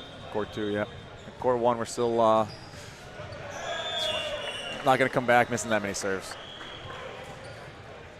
Again, this is where you're down by a bunch. All you kind of want to do right now is get into a rhythm in the set too, Yeah, right? absolutely. There's always a chance, but serving in and really focus on a couple things, doing a couple things well, will bring Niagara back in this. Just hard and will bump setting off. Serve receive all the time. Yeah, just running in some errors here. Frontier will get it together though.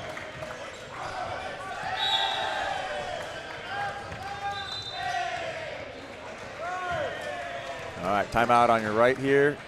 Let's go back. Let's head over So, to a Niagara- much closer game. Niagara's second timeout, down 19-9 to Force. Kong up 14-12 in the first set. Got Sam back to serve there. Ooh, middle back defense for the middle.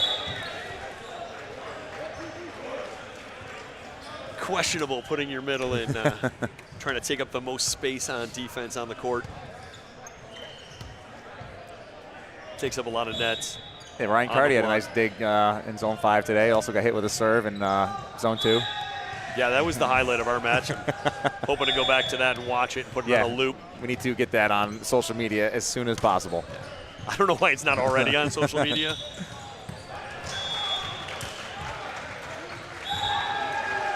Oh, ace serve. Yeah. Unknown. Oh, there. Eric Butzler, Michigan State guy. Oh, Ferris State. Sorry, Eric Butzler. Yeah, like a lot of Midwest middle names. He's got a nice little lefty float.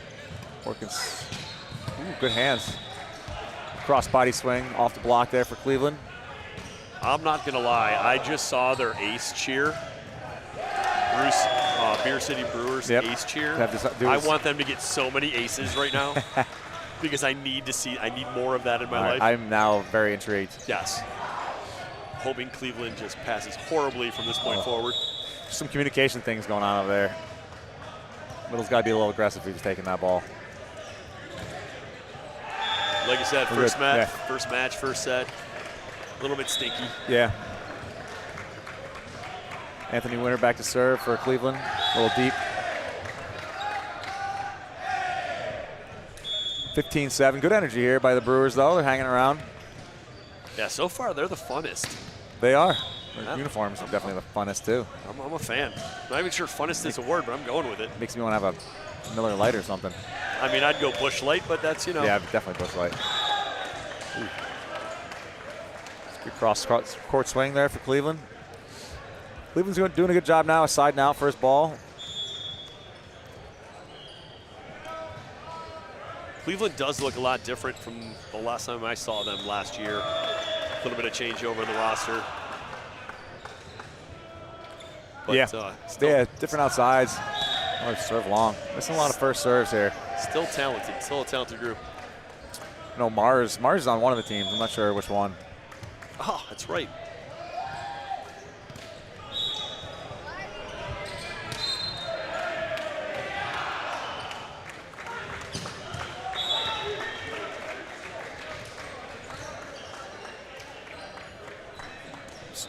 Trading some errors here.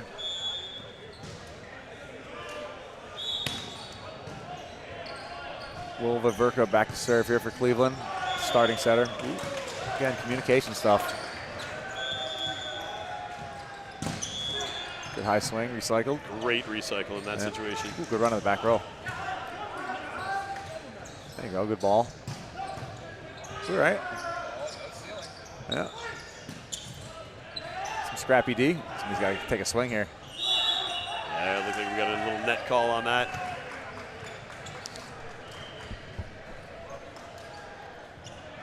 It was 25 to 10. Yeah, they got served out. It was like 14 tries to serve out, like 14 points.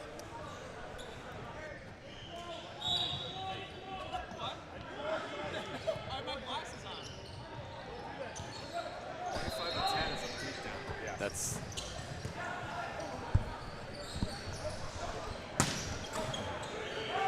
good high cross-court swing there. Ooh. There we go. A little better rally there for Cleveland or Beer City. Cleveland starting to pull away just a little bit, being a little bit cleaner, a little bit more terminal than what Beer City is right now. More consistent with the service too. Will serving a little short there, making a move. Good outside ball.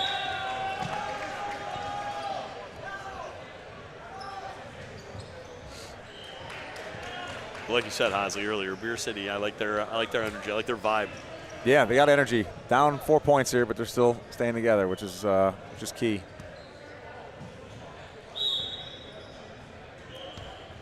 Looking for a little bit of run right here. Yeah, service, consistent service. Makes a little low toss. Low toss, low serve. It is unbelievable to me how much, at every level, the game is the same, right? Except the speed is different. Yep. Right. Consistency and speed.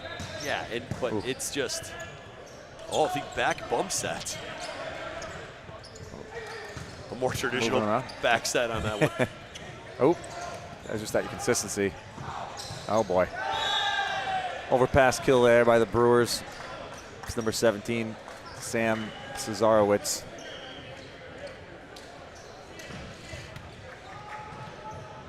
We got Michael Wooten just crushing all the camera work here. Just dominating. They probably spent 4 hours setting up last night, and we got multiple cameras.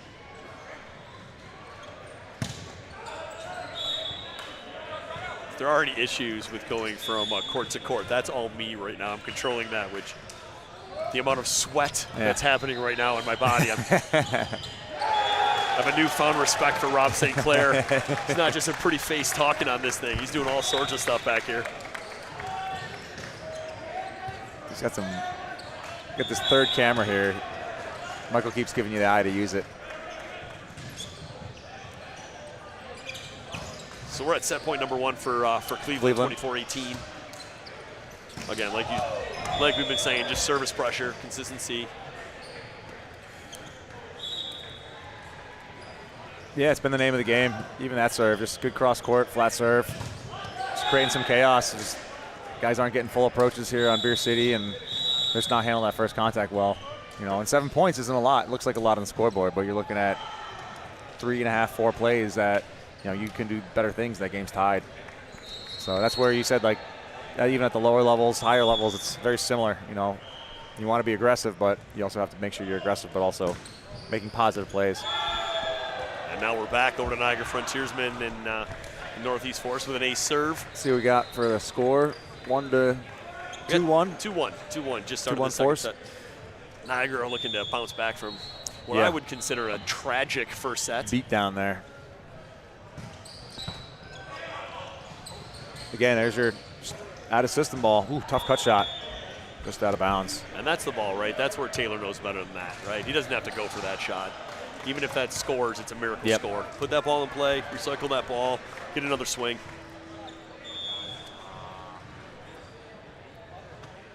So we're at 3-1 here, Force. Miss serve, middle of the net.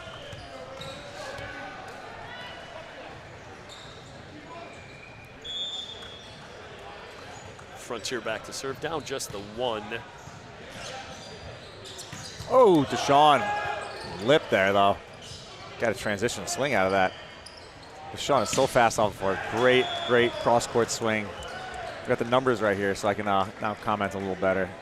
It's number 10, Jeremy Dosky out of Endicott. The goals. That's for you, AJ. I actually got one of my girls going to Endicott next year, which is super exciting. That's awesome. Me as well. I have our 18s middle, Justine Senecal's going there, and then one of our outsides from a while ago, Emily Powell, is graduating there. So that's awesome. They've had some very good success there at Endicott on the women's side, and I think we got a boy, Dean Warner, there as well. So that's great. Endicott's definitely stepped up their game. Division III. Beautiful campus out there. Yeah, it's hard not to fall in love with that campus when you get there, that's for sure. Not quite like Springfield, you know, put that in like Tier 1 if we want to. Or SUNY Brockport. shout out to club team SUNY Brockport. Oh, they hired probably the best coach you could in that for the women there, James Clare.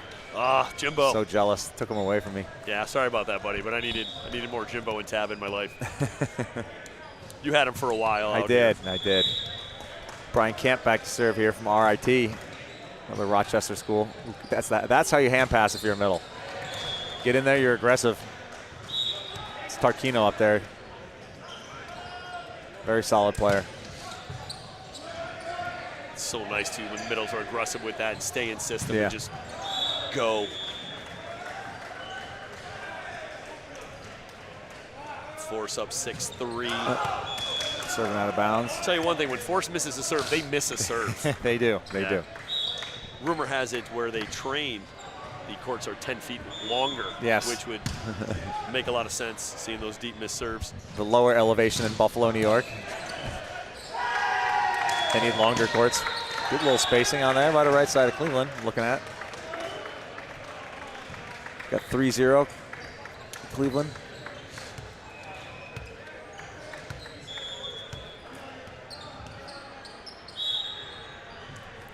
Got number 3, Pete Hawk back to serve.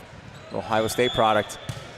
Ooh, great little tail on that jump serve. There you go. If there was ever a guy that needed the name Pete Hawk, it's him. Yeah. Looks like he came straight out of the woods. Nice to see him wearing a fur coat and carrying a shotgun. Just in a hunting lodge somewhere. That's an odd combination of fur coat and a shotgun. It's a great rip, good pressure. Woo! Great touch there by Cleveland.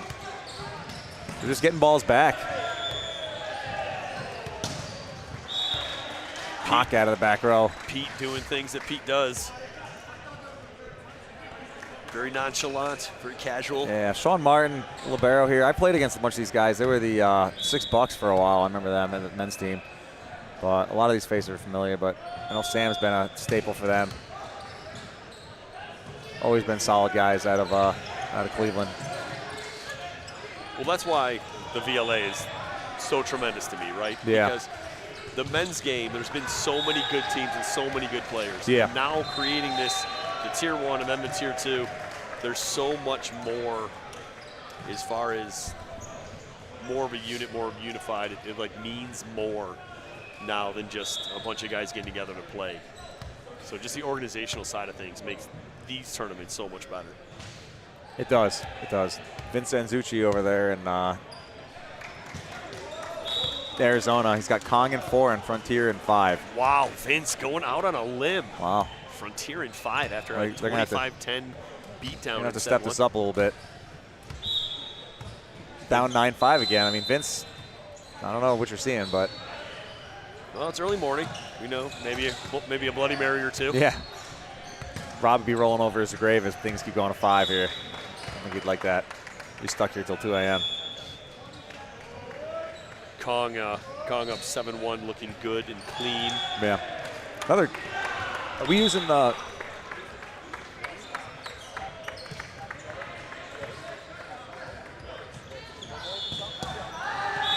Big swing down the line, getting out of that troubled rotation for the Brewers.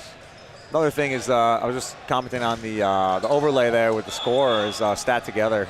They've done a great job.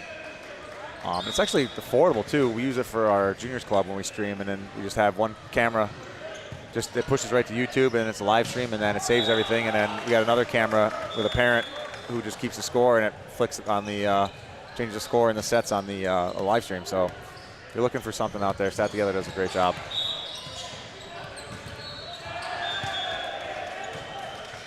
Dusty Winner. You have some awesome names here in Cleveland. There's that ad assistant stuff. They got it. And Cleveland's just doing a good job at the net. Yeah, and Brewers are just looking a little bit discombobulated, right? Just not looking like playing the cleanest volleyball. Adam Roach and Will Ververka there combining for the block. Doing a good job staying square, good timing, waiting, being disciplined out of system. Dusty Winner. Ooh, good touch up there. So again, just keeping balls alive. Another good touch. Yeah, it's funny how the team that looks the calmest when things are getting fast, right? And right now, Cleveland's just doing a good job. Like you said, slowing down ball, big swings with their hands, getting pretty easy transitions off of stuff, and the Brewers just looking a little panicked. And then when they do get a point, they, a miss serve in that situation isn't always the best. Ooh. But that's the good thing about this, right? They're all 5-set matches. Yeah. And it's a long 2 days of volleyball, so there's plenty of opportunity, and just taking care of the opportunities when you got them.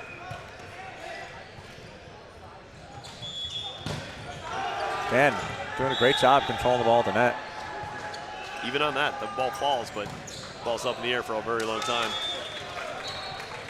All right, let's look back to Niagara Frontiersmen, and Force.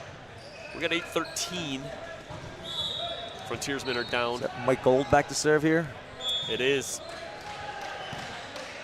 Got a Dan Miranda look over there. It's like Dan Miranda if he hit the gym. Huge cross-court shot there. It's like if Ellis Walsh and Dan Miranda had a child. If you know who those two names are, you're a better person for it.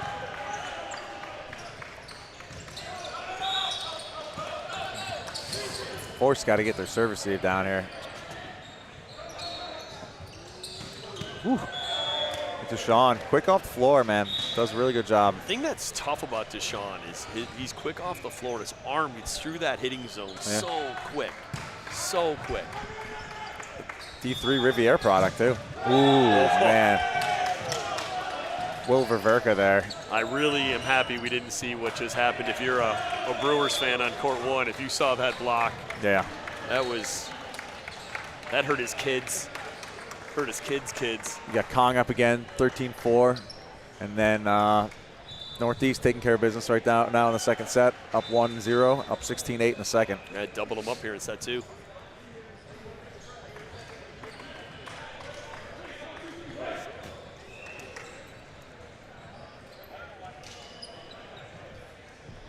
All right.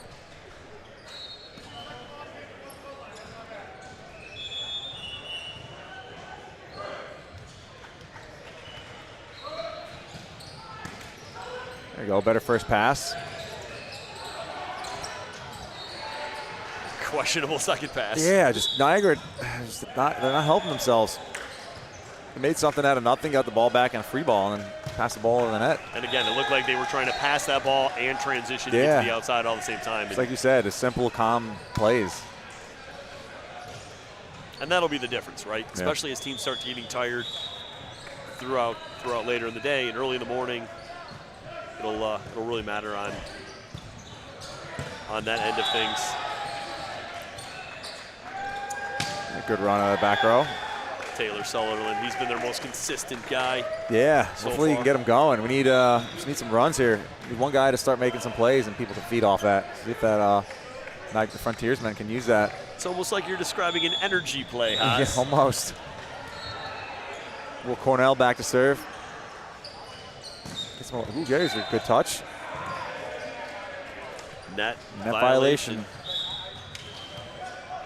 Niagara Front, if there's one thing I know about the Frontiersmen right now, they hate success. I did just see Will Ververka, everybody, he just served the ball under the net.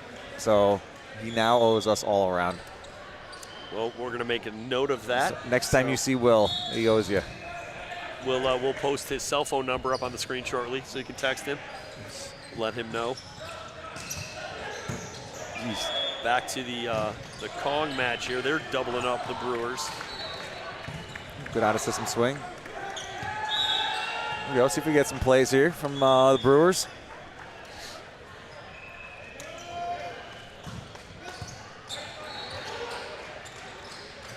Ooh, there we go.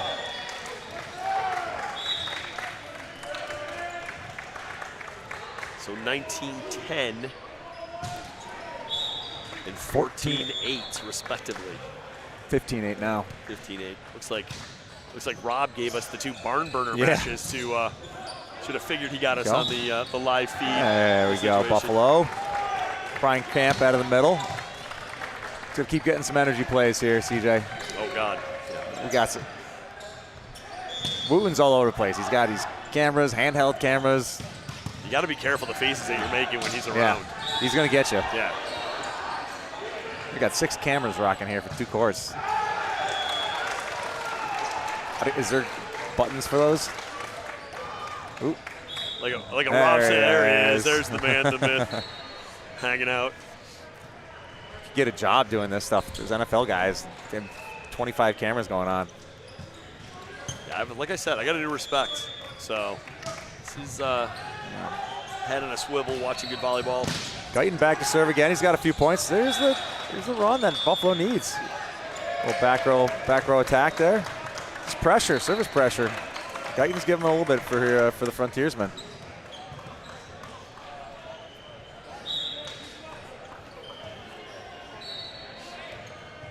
Call. Oh, no timeout. A little stall over there. Yeah, the floor was wet. Sure. I'm doing air quotes when I say the floor was wet. And it worked. And it did work. Just like that. Goes off the rhythm. The Jedi mind trick that was Northeast Force on that one. channeling their inner I Garrett see Minyard. what you did there. Use the force. Yeah. Oh, pun not intended.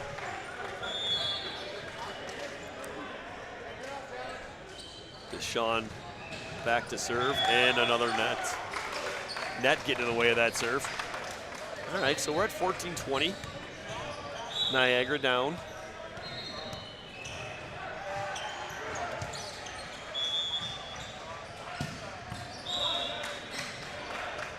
Out of system ball for Force. Swing wide. Oh, net. Oh, they're not No- calling no that? net. No net. No net. Oh, they Maybe do got net. the net call. Okay. There's the little errors. They add up. Deb LaValle, she's very short. It's hard to see her. It's when also she's the down official. hard to find novice loungers that fit her. Had to go into the kids' drawers over at the novice headquarters in Latham. Niagara Frontier late in the set. A little bit of a push, but then a half-speed topspin, landing in bounds.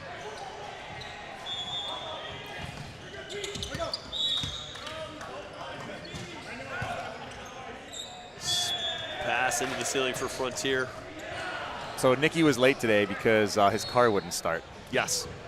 Yeah, so Nick Smith. Professional athletes who have terrible cars, and this is the life of a professional volleyball player. It's not the most glamorous life.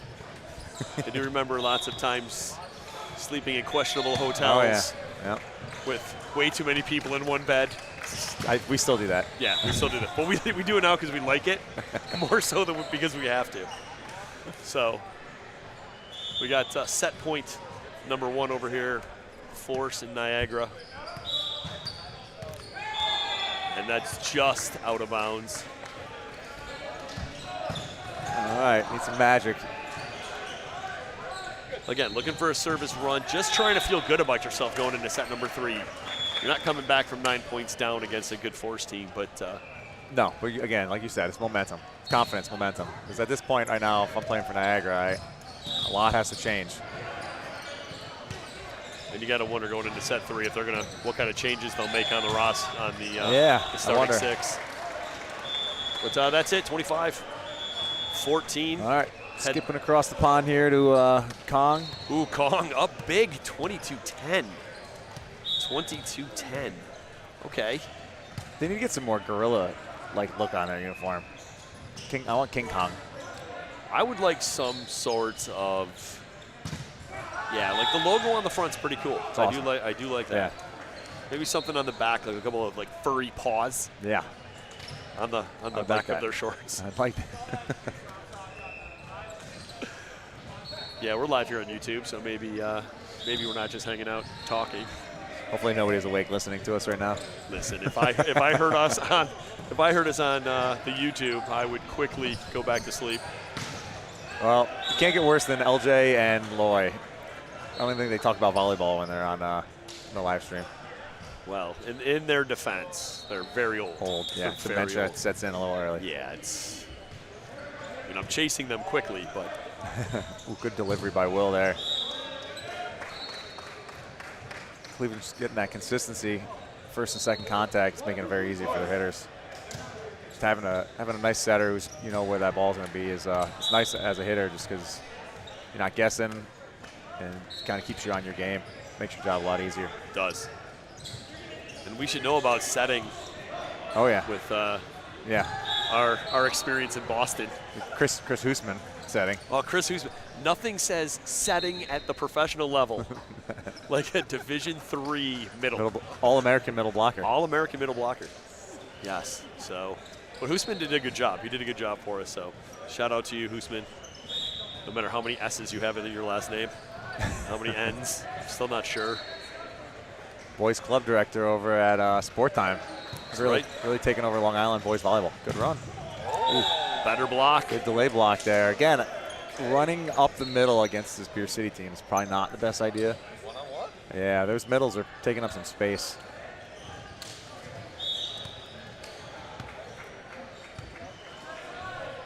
Again, we're in the same situation as we were with Niagara, right? Brewers just looking to find something good. There you go. All right, so let's back-to-back blocks. Starting to feel a little bit better about ourselves, like Yeah. we know how to play volleyball. Sometimes it's all you need. And this is a good Forces timeout. a timeout, yeah. I'm a big fan of this timeout in this situation, right? Figure out a way, just calm it down. We don't have to be, we don't have to make the biggest swing. We got to have the ball, find the ground, and then one block, one dig, and we're good to go. So we are getting ready for set number 3 with Force and Niagara. See if Niagara can come out and put some pressure on Force early. There you go. Got to use this.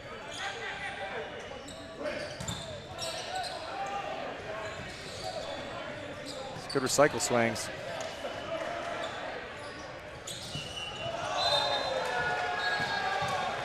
Swing out of bounds. Out of bounds off the antenna, looked like.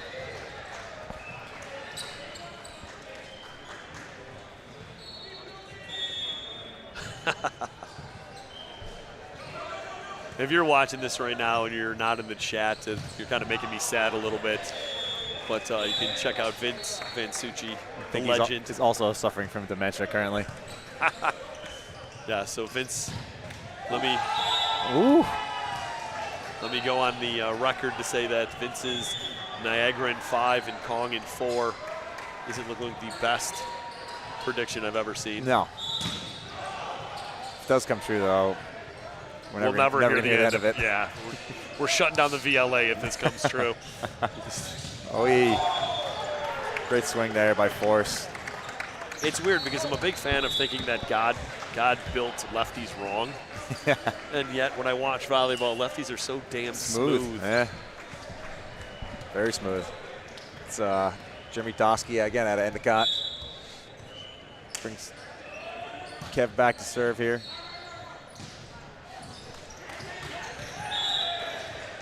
Brewers not going away here on court. They aren't. They really aren't. So we're going to head over there right now for set points. This is set point number 3 for Kong. Brewers have been doing a good job just sealing at the net. Creating trouble for Cleveland. Again, creating trouble.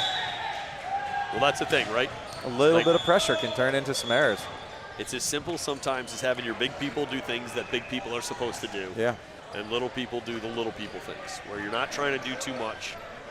Just do your job and keep it simple. Big Dan Williams there. Just keeping a good, consistent ball in. His counterpart, Sam, 2-6-6 middles. They're doing a good job at the net.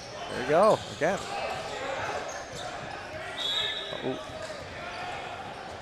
Out of bounds. And that's how it ends. All right. Kong goes up 2-0. We'll be back up with them. Buffalo doing some work at the net here. Down 2-3 early, third set. Down 2-0. Got Kong up 2-0. Got Force up 2-0.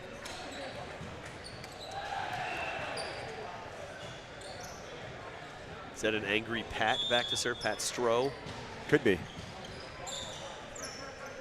It is not. Deshaun.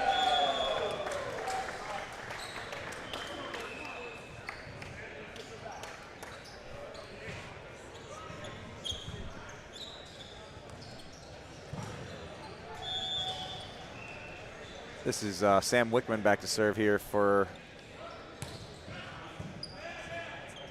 Force. Will delivering a nice little 31 ball.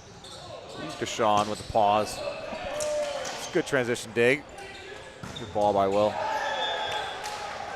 Again, Niagara doing a little bit better job in transition here. Some defense. Letting Will Cornell just sauce the ball around a little bit. Listen, you can dig as many balls you want, but if you're not digging to transition Yeah. to a swing, Yeah. it's going to be a long Game weekend. over. It's going to be a long weekend, that's for sure. But they're doing a better job to start a set 3.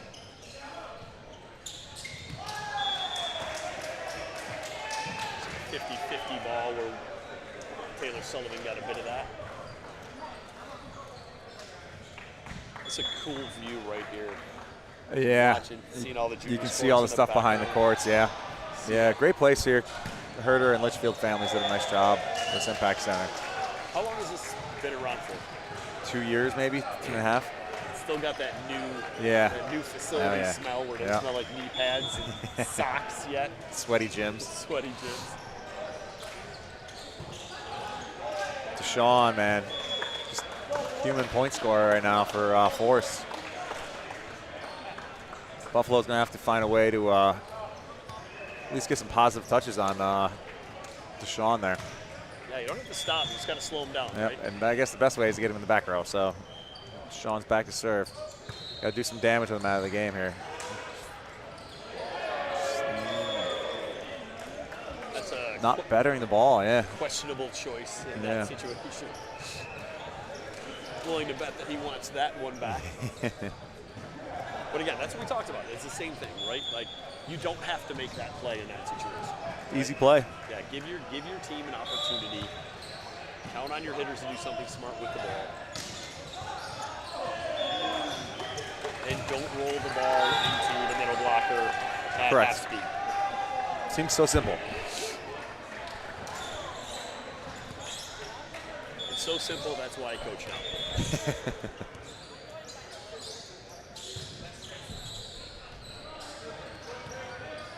Niagara Frontier looking to slow things down just a bit with the floors wet. So we're at 7-5. Deshaun still back to serve for Niagara. It's got a little run going here.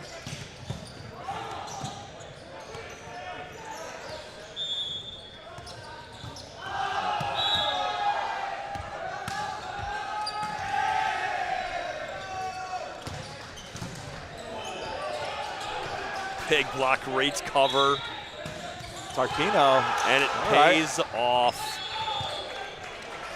Buffalo doing a better job with their hands at the net. At least creating some frustration for the force hitters. And here it is, right? Classic volleyball. You're up 2-0. You handle the first 2 sets relatively easily. Yep. Do you come out with the same vigor, the same excitement, the same, hey, we're ready to play? And just on cue, he says, CJ, shut your mouth. You don't know what you're talking about. That's fair. That's very fair.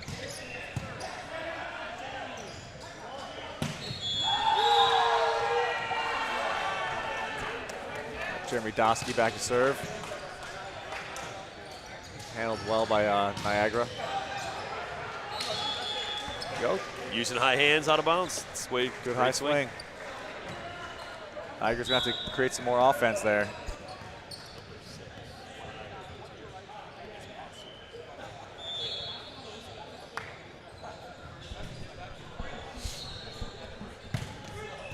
So number 6 for Niagara Frontier, Pastro, rotates into the front row for them.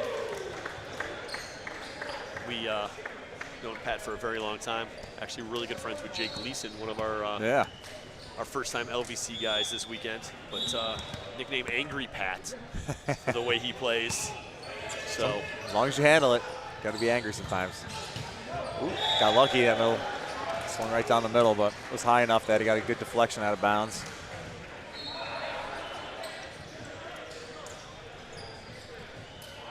So we're at 9-8. This is a much more competitive third set, which is to be expected. Niagara Frontier kind of playing with house money right now, and Kevin doing Kevin things. Ball off just a little bit, little tip over his shoulder for the kill. A little bit of 45-year-old YMCA volleyball. That's where I see Kevin playing now. It's probably where he won't practices during the week. Sounds great. It sounds great. It sounds like there's a lot of knee braces, A lot of creams. a lot of KT tape. Niagara's still hanging around though. Just on some errors from Northeast. And again, can Northeast keep their composure to just end it in 3, right? There's no reason. Oh, again, there you go. Handle in the middle. Ooh. Angry Pat. Speaking of Angry angry, Pat, oh, it's huh? Happy Pat. Wow. Pat Stroh right on cue there. And we're all tied up at 10-10. All right, third set more competitive on court 1 as well, 5-4.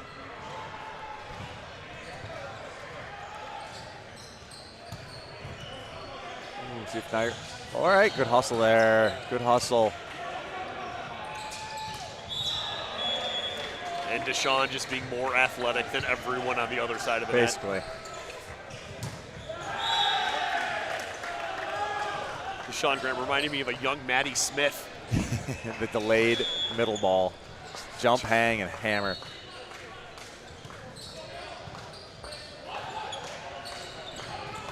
Niagara might have found a little weakness here. He's been running early on the middles. And hey, that could have been their game plan coming into it, but Yeah. their serve receive wasn't where it needed Wasn't to on be. point.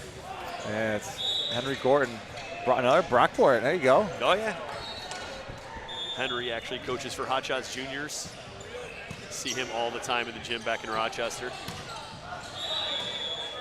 Good deep swing there by Force. Henry's actually just coming off an injury, an injury to his hand.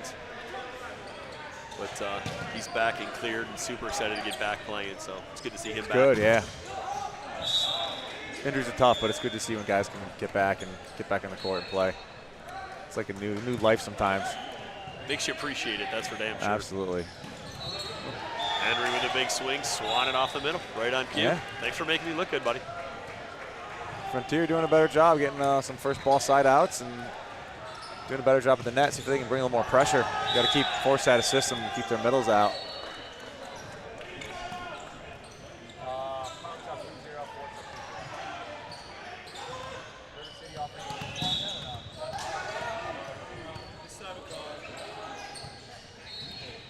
This is one of these balls Niagara Frontier's got to take care of.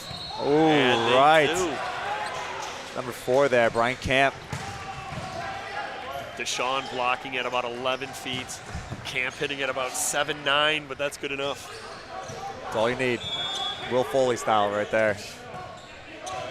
Some good pressure. Slow pass. Oh, boy. Oh. Net. Don't do too much. Put up a good block. Oh, great out-of-system ball there by the Brewers. Huge swing.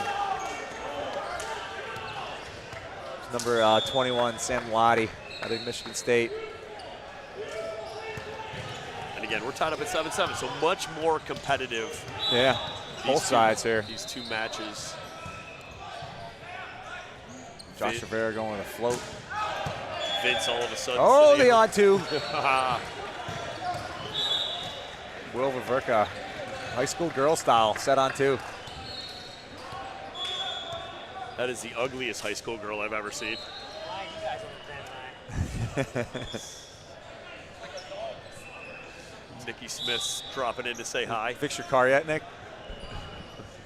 Nikki came over and just went.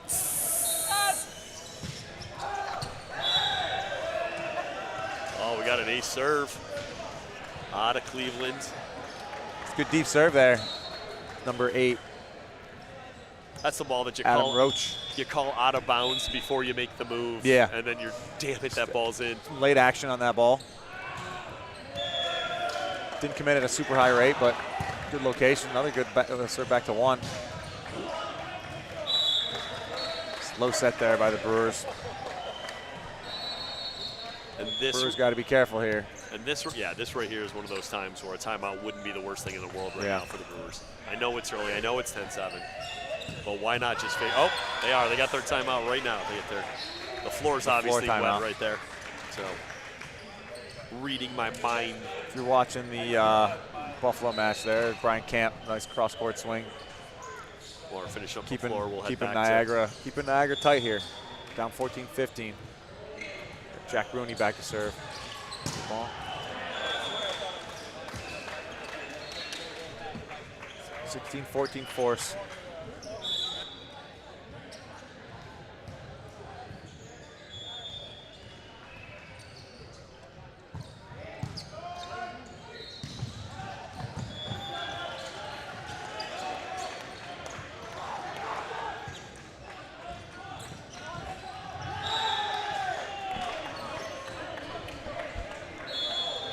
So we've seen all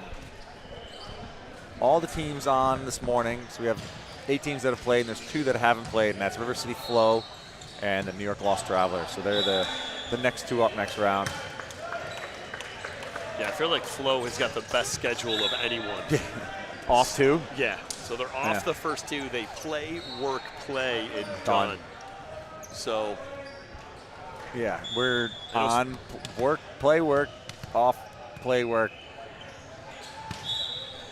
Gotta have some words with the guy running the schedule.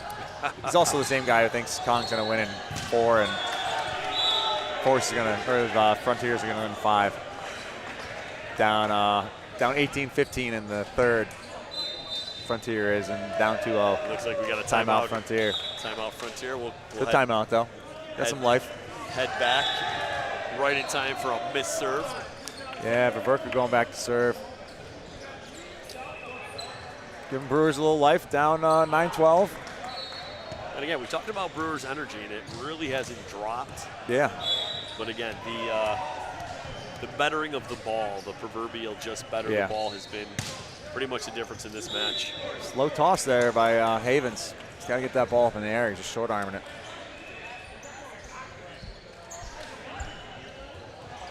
He's got to get back into it. I think they're running a 6-2 here with Milwaukee.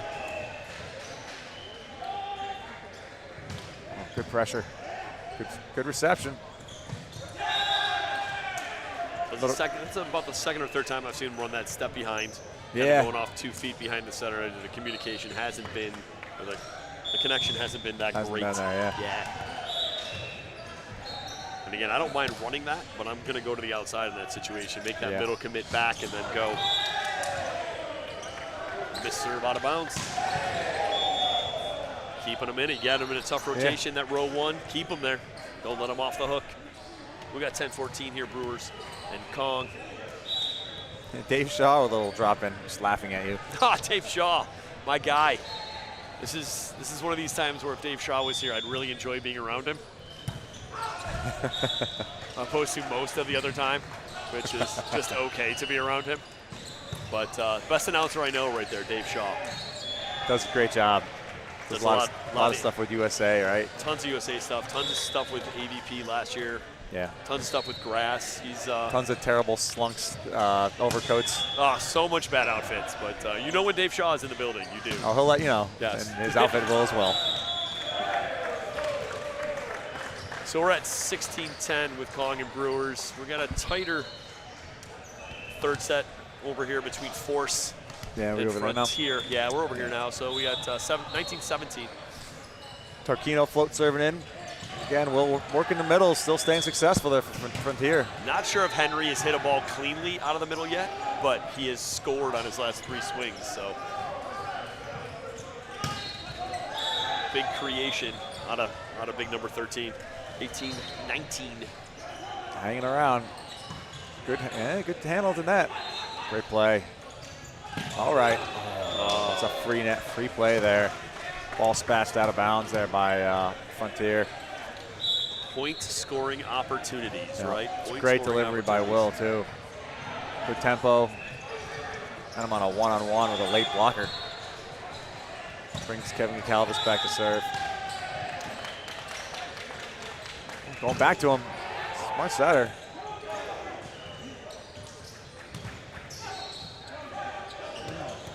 High hand recycle. Both teams doing a good job in transition here. We got to get a swing, though. There it is.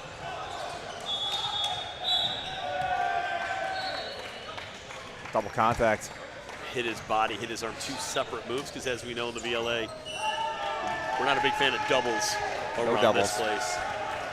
As much as I love me a referee now and again. I think the only double was called on Mike Marshman in Orlando, wasn't it?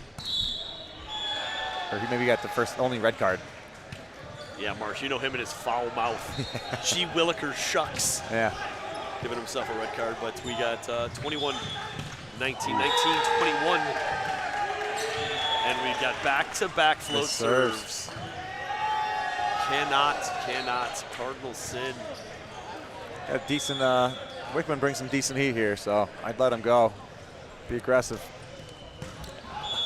And when you say be aggressive, you mean jump from the end line. Over it. Over it. So we got back-to-back missed float serves into the middle of the net. We have a top spin foot fault. Oh, there's into a float serve out of bounds. High-level volleyball, ladies and gentlemen. Coach's nightmare there. Frontier. Sweating just watching it. Making their jobs difficult here. Also proving Vince Zanzucci to be very wrong. The wrongest, as I like to say. Good flow by Sean. And a dig by Deshaun. Sean. 3 past that dig. Listen, I don't want to say. Middles play defense too. Like that was like a defensive move. Like that was an intentional move. It wasn't just like it hit him the way that ball hit Cardi earlier. Not servicing. Hit him right in the platform. So Sean actually took a nice little lunge step at that ball. This brings us to match point number 1. Deshaun back to serve. Good float serve. Ooh, trouble for Frontier. Got to create.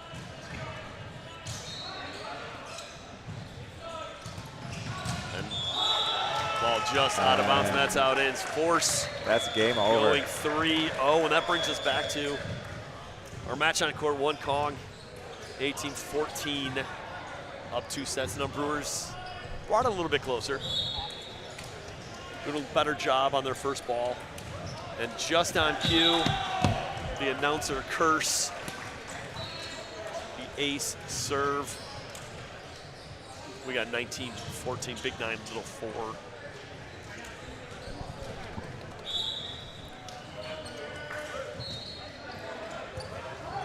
Oh boy. We got, Yikes. something tells me Yeah. that Don't that'll- overpass the ball in front of number 11 there, Anthony Winter. Man, that wasn't even a fist either. That was a whole hand on that ball. Good pass. Oh, So All right. again, Brewers staying good alive. Good first ball contact. They've been able to do a good job. Got some size too. Got some live arms and some size. 2015. It's, Need one of those energy points that you talked about earlier, yeah. right? Some sort of Big big little block. run here from Butzer. Going with the float. Ooh, little joust at the net. Reverka handles it well. Good high swing. Oh, down move. That's Those winners. Some winner plays that they got to make sure they're controlling. it's one of those situations too where that play's made harder because you're so locked in, right? Yeah. And then your block gets a good touch on that ball, Yeah. and it's tough to recover. Yeah, you want your middle back to stay loose back there and balanced. Just be able to read. Perfect ball. Low Perfect swing, ball, but easy yeah. ball. Just finding the edge of the block there. So what Hawk. what Terminating. was a 15-14 Kong lead? Yeah. Timeout.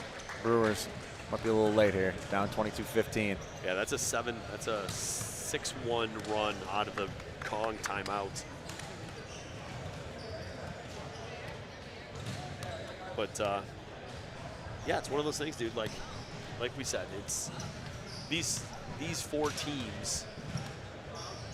Probably Kong and Force have the most experience. Yeah. And in a first day, in a first match, that kind of experience matters. It does, especially like you said, that first time you step on the court, you know, and you got to make sure as soon as you get in the building, you're here to early enough to warm up. You know, you don't want to be late. You got to make sure you got your whole plan going. You got to make sure you're putting time into your body so you can get out there, and when that whistle hits for that first set, you're ready to roll. And I think that is a little evident here that Cleveland Northeast did a little better job of that just in the preparation. Yeah. Coming out of the timeout here, made serve. Push down the line. Yeah. Hawk with a big cross-court swing. They're getting some opportunities here. There we go.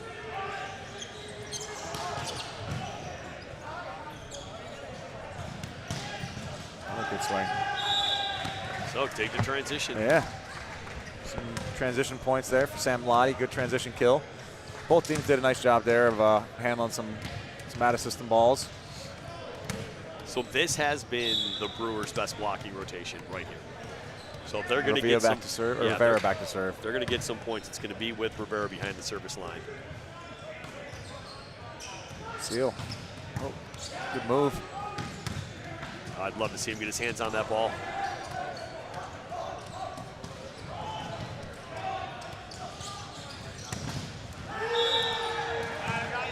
Not going to say that it's their best blocking rotation, But it's their best blocking rotation. but it's their best blocking rotation. All right, 17-22, Rivera's Yeah, just got to still back to serve. And all he's got to do right is put pressure on him. You're Yeah. not trying to get an ace. You're not all or nothing. And he's been working on Hawk here in zone 5. Goes back to that seam. Good touch. God, he wants that one back. Yeah. Went with the left hand, made a good move Yeah. on that ball. Short 23-17. Big, huge difference between 22 and 23, right? Yeah. Like that's as big a difference Cleveland's got to put a little pressure here, and you can get one great. If not, you just got to focus on side and out.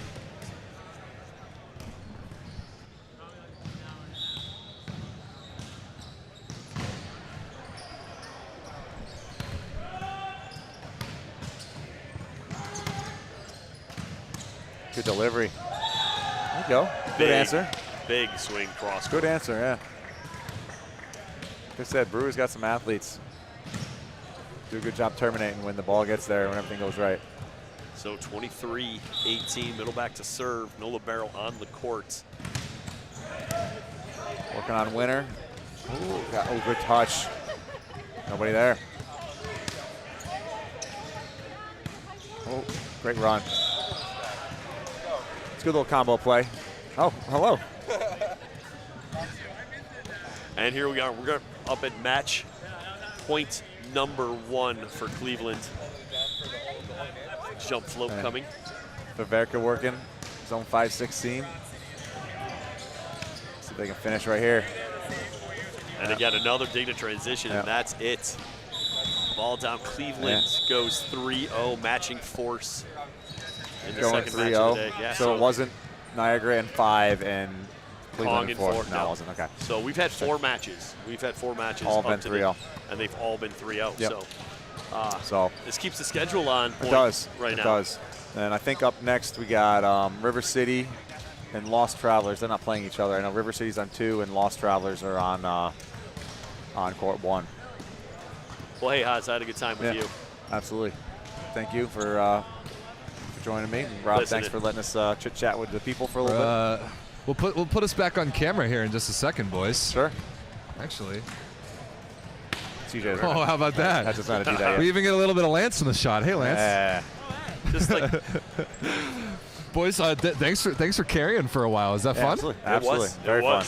Yeah, we got a little interaction on the live stream. Good, yeah. I love the chat engagement. I'm sure Vince is talking a lot of trash. Yeah, his takes are terrible, but Well, his takes are just the worst. Yeah, we don't have him on around the VLA for his takes. It's for his pretty face. right, which makes complete sense. And I'm not going to lie, Rob, I said it a couple times. I do have a new appreciation for you wielding all of this stuff because right now there's a lot going on. There is a lot going on, but I'm glad that you guys enjoyed it and carried it pretty well, and you figured out how to switch the cameras and all that fun stuff. Yeah, that's fun. So how are these games? I mean, both 3-0s. I was walking around, like, digesting a little bit. What are you guys' takes? just consistency, I think, with not only preparation, but just getting on the court. Just better pressure and better reception by Kong and Force in both those matches, and both of them give themselves more opportunities to kind of make plays, and were much more consistent, where Niagara and Beer City had a lot of errors, and transition, but also reception and service, and it was just leading to a lot of runs for the other teams. Sure. Yeah, it looked like Force and Cleveland were just more ready early in the morning, right? I mean, it's not going to be, I guarantee we're going to come out and see Beer City be better than they were, and the same thing for Niagara. I don't see those teams continuing to kind of be that level. Because there's just too much talent on both teams. So I think later in the day when we wake up a little bit, it'll be a much different story. So yeah, this pool that we just watched is cool because the winners will play for first and second, and the losers will play for third and fourth. So I guess we got now Cleveland versus Northeast Force and Brewers versus Frontiersmen. And those could both be really good matches later. They should be. Could be. Yep. Yeah, they should be. Yep. So especially with Cleveland, I like what Cleveland does. I do. I think they did a good job. Consistent. Yeah, consistent, right? And of course, Deshaun's going to be the X factor. Deshaun's nuts. Dude, he's crazy. But speaking of Deshaun, I believe our next guests on the broadcast will be Deshaun and Steven from Northeast Force. I think they'll be hopping on the headsets here in a minute, which will be really fun. The two guys that make Kevin look good and actually can make him they can still play volleyball. And I'm sure Deshaun will probably say the same thing about me and Hosley about what tremendous athletes we are and how good we are. Tremendous athletes, How high we touch. How high we touch. Very similar. Very similar. Really, just totally the same archetype of player over here. Well, any other Team LVC sign-offs for the people? What's your next game? 3:30, and we have the New York Lost Travelers. Lost Travelers, who are here. A little in-state battle. Yeah, Nikki Smith, one of our outsides, has basically begged and pleaded to play against his Long Island guys. So we'll give him the start in match number 2 and watch him do all his venomous stuff. As he likes to say. So much of that, it's incredible. Looking forward to it, boys. Yeah, thanks for having us, buddy. We absolutely. appreciate it. Thanks for hopping on. We'll get We got no volleyball happening right now, but there will be a lot more coming in 20, 30 minutes or so, and then we'll get some more guest faces and voices on the broadcast. Sounds Awesome. great. Thanks. Yeah, enjoy, everybody. Go get some food, gentlemen. Yeah, absolutely. Flip that little switch there for me, CJ. Yeah, that one.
We are live. Oh, look at that. Oh, yeah. All right, welcome everyone. We're getting all set up here. All right, scoot over just a little bit, Deshaun. Gotcha. Boys, can you hear me in your fancy headsets? We can. Gotcha. We can. Amazing. All right, ladies and gentlemen, our next guests to take us through a match or so on the broadcast from the Northeast Force, Deshaun Graham, Steven Tarquinio, recent victors, a nice, clean, very clean 3-0 win over the Niagara Frontiersmen. So good work there, boys. Well, that win was for you, Rob. Hey, thanks. Yeah, I was all, talking trash all on that around trash the on the VLA. podcast, saying that it might be a tough match for us, that we want revenge. We definitely want revenge, and we got it. So Hey, we I've appreciate had you. a good track record this year so far. I was talking trash about the Icemen's roster management going into Central Cup. Then they went out and won the thing. So if I talk trash about you on the round of the VLA, it's probably a good sign. Yeah. So introduce yourselves to the people really quick. Like, who are you? Where are you from? Where'd you go to college? Deshaun, go ahead. All right, my name is Deshaun Graham. I'm a middle blocker, play for Northeast Force. I went to Riviera University. Yeah. D3, baby. D3 boys represented out here. Yeah. Where are you from, Deshaun? I'm from West Point, New York, where the U.S. Military Academy is. All right, cool. Oh, Hey, yeah. everyone at home. I'm Steven Tarquinio. This is my second or third year with Northeast Force. Did a little stint before this overseas in Germany and England. Played for Hunter College in New York City, a D3. So two of those D3 studs over here right now Yeah. representing the VLA. We love that. So, boys, you've got the instructions on how to switch cameras once the Yes. games get started. Right now, behind us, we've got warm-ups going for, let's see, River City Flow versus Yep. Columbus Crimson and New York Lost Travelers versus Kentucky Unicorns. So should be some pretty good games. Another thing that you can do, Deshaun, we got the YouTube chat right now. These are the I people get that are to talk to chirping you live. So there's Oh, this guy, yeah. Michael Yasgarski, Yes. who seems like a Flow fan. I see him in all the broadcasts. Degassi. Oh, man. So he's in there. Michael Garcia wanted to know. He texted me saying, "Is CJ Dank playing?" CJ Dank? No, he's like he's LVC's coach. Oh, okay. Sorry, Oh. Mike. Sorry to let you down. He was on the broadcast earlier. So yeah, you can check out the YouTube live chat like this chat. You can see people talking trash, and then if you need rosters, you can use this Google sheet here. Oh, beautiful. And down here you can see who all the teams are. Oh, we love so that. that should help you out.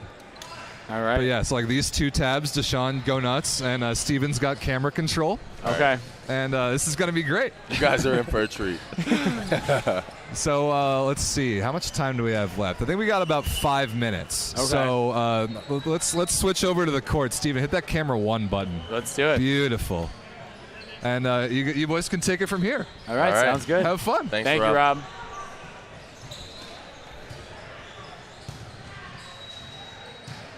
Okay, we got a hot mic, so be careful, all right? I got you. If you're tuning in from home, Court 2 is on right now with River City Flow warming up. They're playing the Columbus Crimson. On And Court 1, we have the Lost Travelers from Long Island, New York, and the Kentucky Unicorns. So some great Tier 2 matchups on both courts. Love to see it, love to see it. I tell you what, the Unicorns and Lost Travelers have some pretty dope jerseys. They do. Really like them.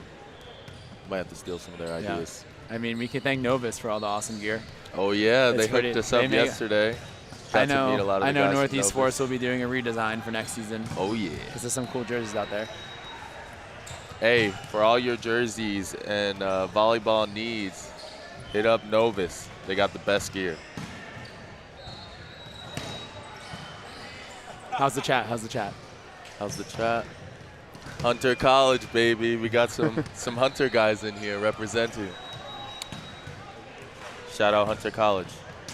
What's up? Yeah, I'm commentating. Oh, camera 1. 5. Perfect. Oh yeah. Okay. Oh, that's nice.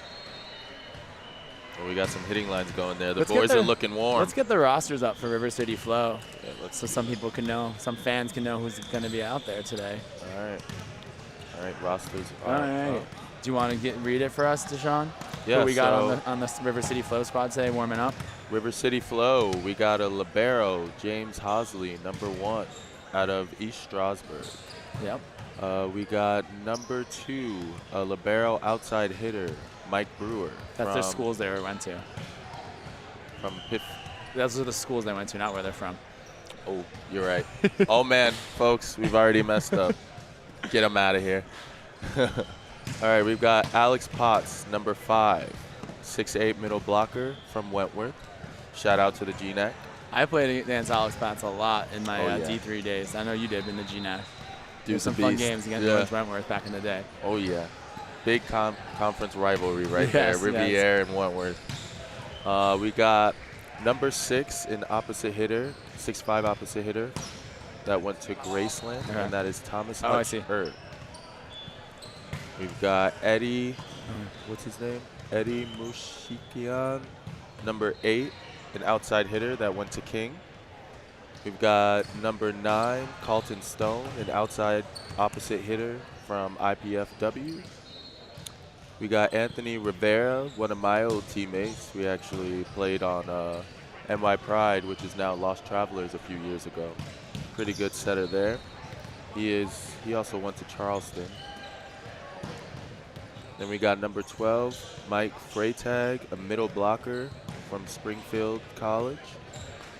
We got number 14, Cole Carver, a middle blocker that went to St. Francis. Number 16, a 6'3" outside hitter, Lev Gershfield from UC Davis. Ooh. Oh yeah. And we got number 17, Shane Wentz, a 6'5" middle blocker that attended Adrian. Very nice. Very nice. That is your flow lineup. Let's go over to the Crimson when they start warming up for that Court 2 matchup. Crimson. Columbus Crimson. So we have Dawson Walker, number 1. Middle blocker, 6'7", coming out of Lincoln Memorial University. Number 2, we have Kevin Schmaltzried, a setter, 5'11", from Lindenwood University. Number 3, we got Anthony Baronio, outside opposite, 6'1", from Geneva College. Then number 4, we have Dominic Stratford, setter, opposite and outside. All right, this guy can do it all, from California State University Northridge. See some, baby. Dude's got 3 titles. Oh, that's crazy. All-around player. Love to meet that guy. Danny Varnov. He's a number 5, libero outside from Juniata. Oh, I played some Juanita back in the day in T3. yeah. All right, Tyler Matera, number 6 at Libero, 5'9" from St. Francis University. I'm assuming Pennsylvania. Phil Margavicius, oh, sorry if I butchered that one. Libero outside, 6'1" from Cleveland State University. We also got Jesse Print, number 10, Libero from Pfeiffer. What was that, Coastal Carolinas? Is that Yep. Pfeiffer? Okay, yeah. Dan Lutz, middle blocker from Eastern Mennonite. And Logan Curlin, opposite from Northmont High School. Eastern Mennonite is honestly one of the newer D3 men's volleyball schools. Good to see them out here with some representation. All right, and we're going to check out the other court, Court 1. Let's get up the Kentucky Unicorn roster. Perfect. You want to take this one over, Deshaun? We'll go halves and halves. Go halvesies on it. All right, we got, for the Kentucky Unicorns, we got Spencer Hall, number 1, a 6'1" setter that attended Bellarmine University. Yes. We got Jake Lew, number 4, an opposite hitter from the University of Cincinnati. We got number 11, Corey Piper, a 6'5" outside hitter from Rutgers University. Oh, that's up by me. Yeah. Is reading out loud pretty hard for you, Deshaun? Yeah, it really is. It's because I'm hearing my own voice, and I feel like I just sound so silly. I think you sound great. I think All right. We'll check what the viewers are saying once we're done reading Yeah, the lineups. what do the viewers think? Are we doing okay here? Let's hear what the viewers think. Let's take a pause from this roster lineup here. Once they start playing, the stream should start. I think you could go on the VLA channel and check the live stream. I'm going to check. I'm going to mute us for a second. Oh, yeah.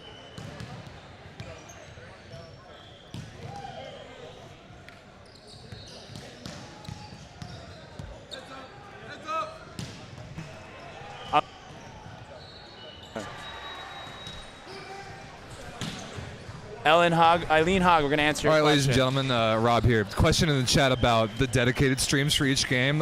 Yes, there will be streams for each game. They are not live yet, but once warm-ups are done, which should be pretty much any second now, we'll get those streams ready to go. So this stream right here, VLA All Day, will run all day long. It'll be public with Steven and Deshaun. And the other games will be live momentarily, and they'll be available for members only. So pick up a membership to the YouTube channel. The link's in the description for that.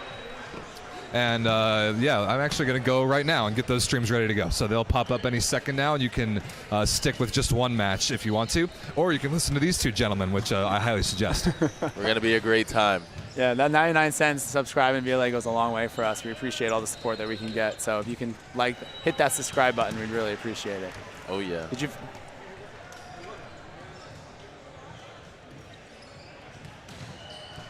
Perfect. Steven, you're doing great. Did you finish the lineups for the Unicorns? Oh, yeah. You have Let's Michael finish Hickey. off the lineups. We got Michael Hickey, number 22, a 6-foot libero that went to Auburn University. And we got Tim Labe, number 96, a 6'3" outside hitter that went to Oak Hills. And we got Josh Daly, number 97, a 6'1" middle blocker from Purdue University. All right, let's go over to the Lost Travelers squad. It's a Long Island squad. That's where I'm originally from, so I think there'll be some familiar faces. New York, stand up. Yeah. Represent now here. East Coast Championships, baby. So let's see what we got here. Let's get off the rosters for the Lost Travelers. Number 3, Libero. Number 1, sorry, Libero. Zacharias with CUNY Hunter. Let's go. Oh, My yeah. fellow alumni. We know Zacharias very well. Anson Webb is middle blocker at number 2. Terrence Crossan, Libero, went to Columbia. We have Andy Anderson, number 5 in the middle. Christian Garcia as our setter from Delaware. Brady Ambro at outside Baruch. Big rivalry when I was in college between Hunter and Baruch. We have Eli Bailey, middle blocker from Georgia Tech. I play with Eli sometimes on Friday nights in the city at our open gym that we have. Nicholas O'Malley, a classic New Paltz guy, quite the force in the middle. I'll be glad to watch him again. Jack McKee from Baruch. Eddie Pang setting. Blaine Fitzgerald, a neighbor of mine from Astoria, New York. Yeah, our boy Blaine out here is making his debut. We tried to get him on our team, but the Lost Travelers nabbed him too quickly. So Too quick. We're excited to see him play. We have James Haas, Matt Amberge, and Nick Breslin on the team. So we're pretty excited to see the boys on Long Island, not too far from where we're based in Norwalk, Connecticut, just a short ferry ride away. So we're going to switch over to River City Flow Crimson game. They're about to get started. So if you like our voices, think we're funny, or even if you think we're cute, keep watching. We're about to get a show on the road on court number 2 over there.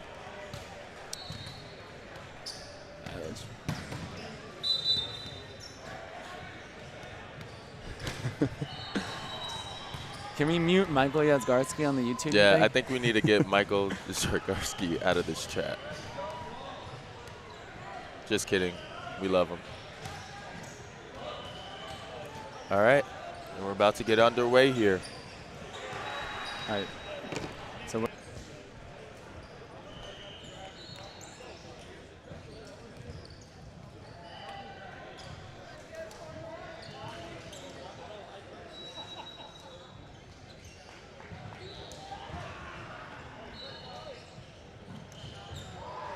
all right.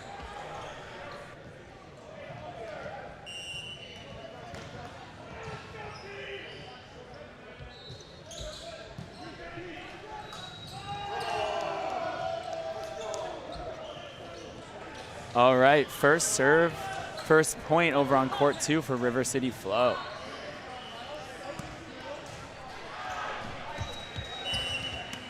All right, we got Anthony Rivera back to serve. Nice pass there. You know, what we could talk about here is this beautiful facility, Impact. Nice to have some hardwood floors. A lot of time we're playing on sport court. How's that usually feel in the knees, Deshaun?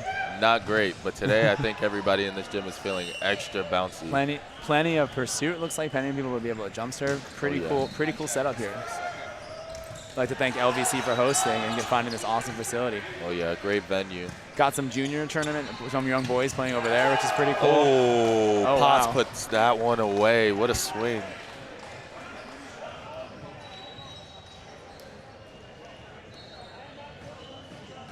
Sounds good. I don't think we could trust ourselves. All right, River City Flow out to an early 2-1 lead. Oh, let's catch the first serve with the Kentucky Unicorns real quick. Yeah, so court 1's getting underway now too. We have 2 courts going for VLA Central here. And the Unicorns take the first point here.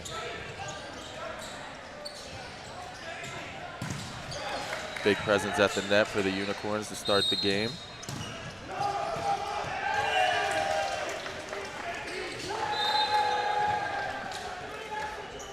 Oh, what a cheer.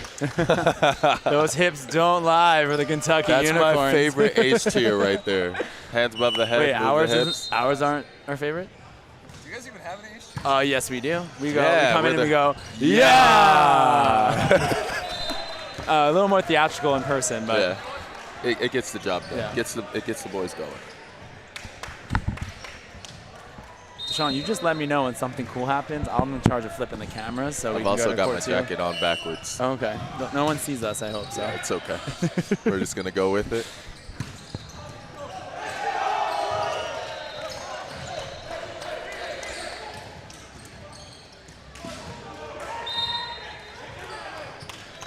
All right, the Unicorns are out to an early 3-1 lead to start the first set Do you here. guys know much about this Lost Travelers group in New York City, guys?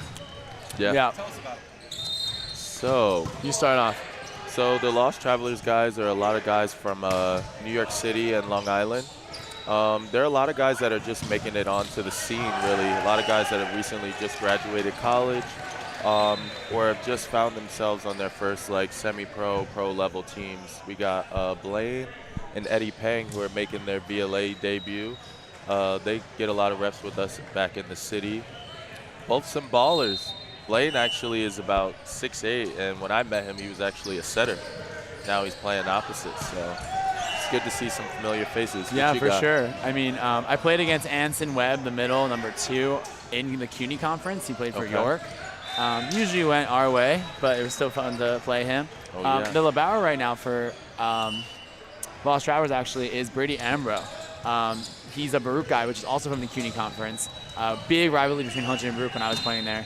I was able to get 2 conference championships when I was there, but Baruch usually was the heavyweight historically.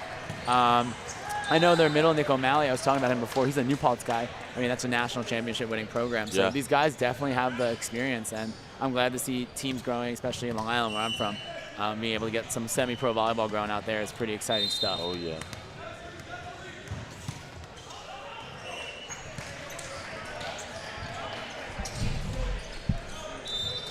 Oh, a nice swing.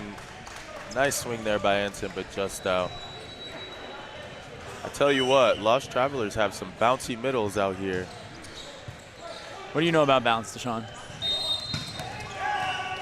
What do you know about bounce? Bouncy middles, what do you know about bounce? We stick together. Oh, okay.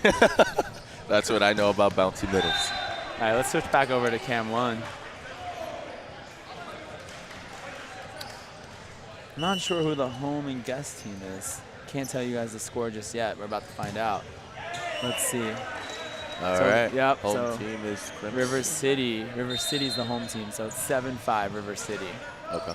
Yeah.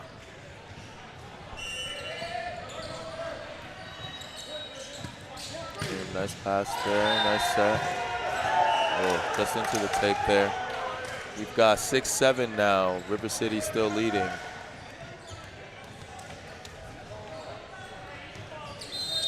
Crimson is coming back into this game early, though. It's still early on. We haven't even reached 10 points yet.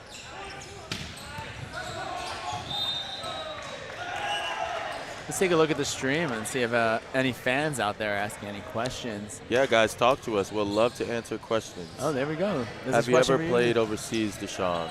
Hey, Deshaun, let's talk about our overseas experiences, actually. That might be a little good segue. Ooh, okay, so. You go first. My first team that I played for was actually in the U.S. out of college, and I played in the NBA for LA Blaze. And from there, I went to Germany, and I actually played for TV Bliesen, which is actually the same team that Steven played for my last before I got there. Yeah. And then from there, a few months ago, I just got home from Mongolia, where I played in a 3-month super season there, which was an amazing experience. It was pretty dope to experience the culture, the different style of play. Everything was super fast. Players were a little bit smaller, but just the technicalities behind everything, the different style of play. It was so cool to experience another culture and be there for a couple Yeah, I love months. hearing your Mongolian stories. Oh, yeah. Actually, if anyone's interested, Deshaun is famous in Mongolia. He's in one of their biggest pop stars. Oh, my God. What's her name again? Twin Pearl. Twin Pearl, a famous Mongolian pop star. He's in one of the music videos. So if you guys want to check that out on YouTube, it's a pretty big deal. So not only did he have you can skip over it. Not only did he have an overseas volleyball career, he also had a modeling music video career over there. So if anyone's interested, check that out. It was fantastic. Appreciate that, Steve. Yeah, so piggybacking off of Deshaun here, I also had a few years overseas. After a pretty okay career at Hunter College, I decided to go overseas. I was supposed to go to Germany. Contract fell through, so I ended up at a place called Durham University in England, where I was able to play for like their NCAA and then also their National League, some semi-pro ball, which kind of was a good catapult to get me to where I was next, where I spent 3 years in Germany. 2 years with VC Bielefeld Wolfen. It was a really respected team in the North Bundesliga, and then I spent my last season where Deshaun played his second season at TV Bliesen in the South Bundesliga. So now we're happy to be back on U.S. soil, playing in here and being able to have our family and friends watch us. It's tough sometimes playing against a bunch of people that don't know you, or during COVID, I don't know, I was playing in empty arenas and that sucks. So I'm glad to see that we get to play here with our families and friends watching. Yeah, it's pretty cool because like my parents have always like seen me watching like on this live stream like you're watching now. And like actually like my mom is here and this is one of the first times she's actually seen me play anything like to the level of like professional volleyball. Yeah. So it's just pretty cool to have this at home and not have to go all the way to another country to be able to play high level ball. For sure. This is something pretty cool that the VLA has been putting together for the past few years. Yeah, I mean, I don't think they even realize how much it means to us guys that played overseas. Oh, like, yeah. You know, it's some lonely times over there sometimes, and being able to have a league here in the U.S., being closer to home, and, you know, it's a really, really good feeling. I know my mom, she's retired. She comes to almost every single VLA event. She just loves it. So, love you, Mom. Shout out to Mom Dukes. Also, shout out to my little brother. I just realized Blameless is actually my younger brother's YouTube name. Oh, so your brother he's the one that question? asked the question. So shout out to you, Lance. So you got duped into thinking. Yeah, I did. And I just realized it. And I was like, he set me up for that one. Well, he was the conversation starter. It's April 1st, by the way. April 1st. It's April. April Fools. It's April Fool's Day. Yeah. So we fooled you. This whole tournament is actually not happening. This No, is a well- pre-recorded stream. Okay, don't quote me on that. I thought the joke was that Rob wanted us to do this because that So was, did I. I was like, are you sure April Fools or? And then he walks over and is like, this is how you change the camera. And we're like, oh, wait, we're doing this. Oh, okay. Not April Fools. All right, let's switch over to the other game. Yeah. Yeah. Catch some unicorns. Yeah. Ooh. Okay. All right. Okay. Okay. The boys are awake early today. What a swing. Who was that? Who was that? Number 18. Let's Number look up 18. a roster. Let's give him here. a shout out.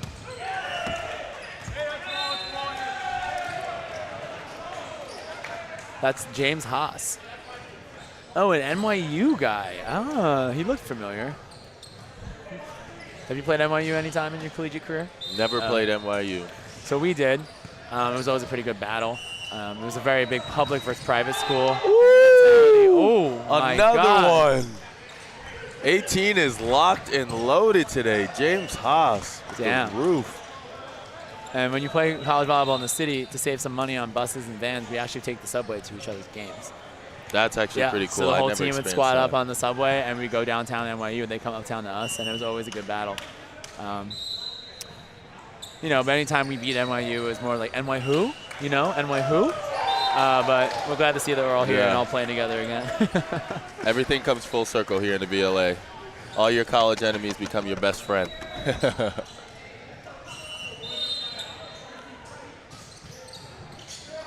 Nice pass there. Insistent. Ooh, too much. Ooh, It's the too just out. much. He said too much. Number 20. He looks very familiar. Number Number 20 from the for Unicorns. Unicorns. He had a nice Is wrist he away a there. Rutgers guy? Number 20, Casey Piper. The University of Dayton. I think he played a year at Rutgers. You know what, Looks though? very I will familiar. say the VLA has plenty of guys that played club volleyball in the NCVF, and Yes. I love that. I love that I too. kind of wish that when I was getting recruited in my youth club that I knew there was more club opportunities because, I mean, you look at some of the club volleyball players that are in this league and even just playing, it's some really high-level ball. Yeah, because I look at that because I feel like a lot of people go to D3 schools. They may be D1 talent, but Yeah. they want a little bit less of a commitment. Yeah. And I never knew that there was club because I'm like, for less commitment, I could have went to like a huge school, got a different experience, and Yeah. still played Yes, club, which you don't exactly. realize is such high level at the same Yeah. time too. So Like, I heard that those club championships are so much fun on top of competitive. Exactly. I know one of our own players, Sam Wickman. I mean, he was Ohio State, but he played Ohio State club. But he got to Exactly. get the Ohio State experience.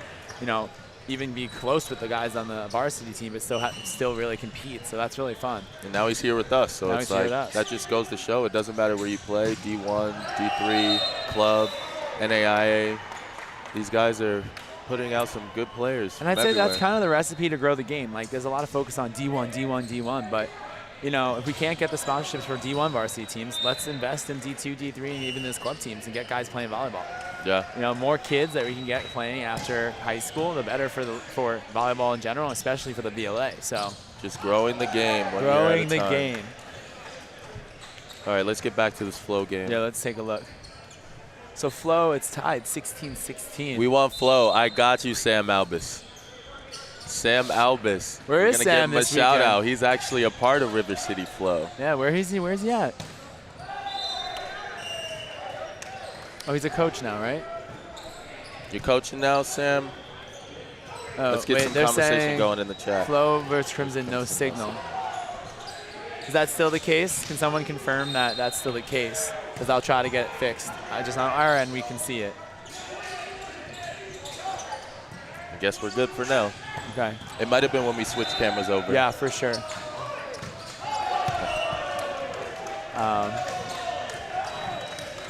Yeah.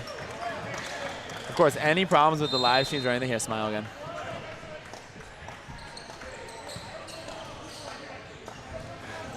Yeah, any problem with the live streams, let us know. We'll get our tech guy on it immediately. All right, we're going to get somebody on that. Flow stream down. Okay. All right, I'll hop over to the Unicorn stream while we're waiting for the Flow stream to be fixed. Just hold on 1 second, viewers.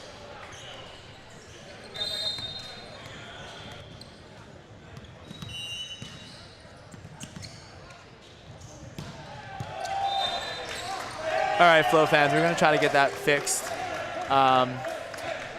for you guys. We're getting our tech guy on it. I apologize. Thank you for letting us know that the stream's down. But like I said, use the chat for all purposes, just to chat with us or just to let us know about the game. We love that you have allegiance to teams. It's always hard when you're starting out a pro league, and you know they're based in cities, but the fans come from all over the country. So it's good to see that we have some actual fans for actual teams. Some good stuff.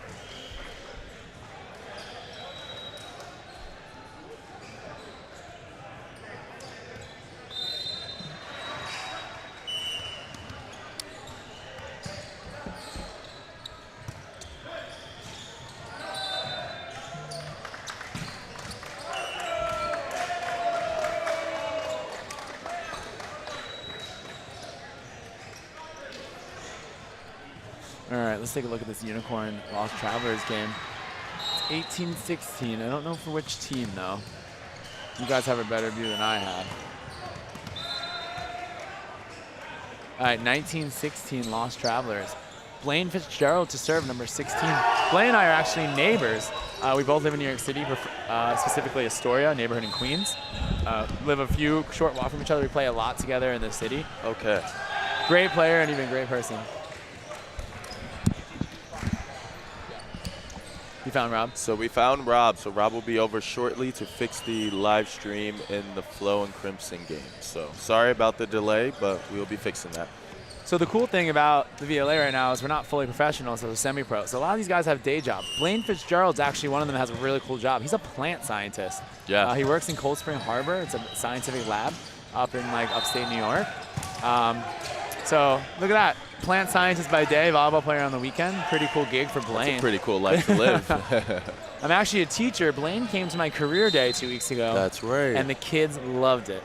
He brought all his science tools, brought in some live plants. Some of these kids have never seen a live plant before living in the city, you know? Didn't you guys literally leave there and then come to open gym in Harlem like right after that? Yeah.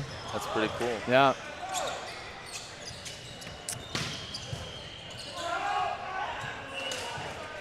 There's a pretty big volleyball community in New York City. Oh, yeah. You got a lot of guys, you know, D1 guys that move to the city for their jobs and they want to play, and a lot of leagues in the city that you can play in. Beach courts found throughout the whole.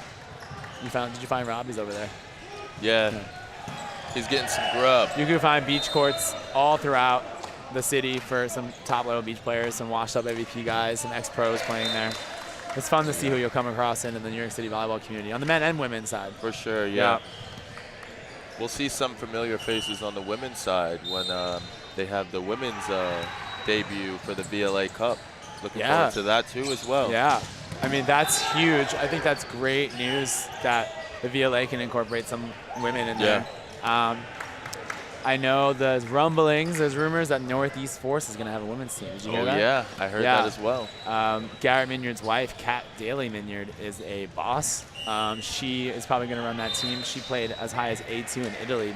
Yeah. And she's trying to get those lace up her shoes again and get out there. So. And that's what it's all about. That's why it's dope that we're doing something like this in the U.S. Because it's like someone that's like has a child, has already played overseas, has experienced that, now owns a club and is settling down, can still decide to come back to the game because it's just a weekend trip and it's not months of commitment in another country. That's what it's all about. Yeah, and while we're talking about Kat Daly Minyard and Garrett Minyard's our fearless leader of the Northeast Force. We practice out of his facility, which is the Northeast Athletic Center in Norwalk. Him and his wife started that club about 3-4 years ago. Beautiful They decided to stop their pro careers in Italy to move back home and get settled and start this volleyball club, which has grown exponentially on the girls and boys side as a youth club.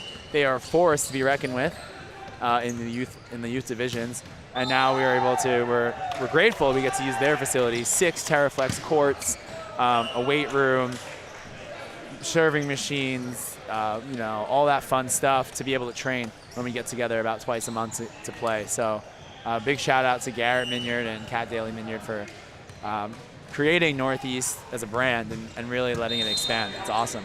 Oh, yeah. Wow. VLA Volleyball just posted an awesome photo of Deshaun about to hit a ball. Although me and Deshaun in the middle really couldn't get a kill if you paid us. The photo looks cool though. To be honest, all we did was pull blockers all day. But you know what? That's an if you're doing something, you're doing your job. Yes, it's an understated thing to do. Every day is not going to be your day, so you got to do something to change it up to get the W, you know? I thought this channel was going back and forth, and that individual feed isn't Can you working. see the flow game now, my friends? Yeah, so we just fixed the Okay, so the they live should be stream. able to. Sorry, we weren't showing the flow stream for a bit because it was down, but it should be back in. Lost Travelers. So Lost Travelers won the first. I think River City won the first set. set as well. So sorry, Flow fans, for that stream, but it should be back up and running. And if there's any other problems, you can just message us on the board like you did.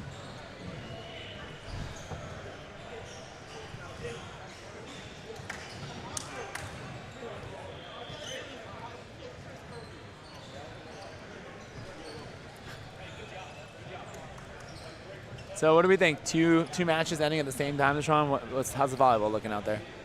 I mean, the volleyball's looking pretty good. I mean, first set of both games look pretty good, but I'm sure that both teams that lost this first set are about to respond. So I saw a lot of good net play for the Lost Yes. Travelers and Unicorns. Like getting a lot of joust up in the net, some big blocks. big blocks. And yeah. I feel like the River City's doing a good job serving right now. Yes. Pretty good job serving, giving some pressure on the Crimson right now. I guess the Crimson, Crimson? The Crimson. 3 Crimson. Yeah.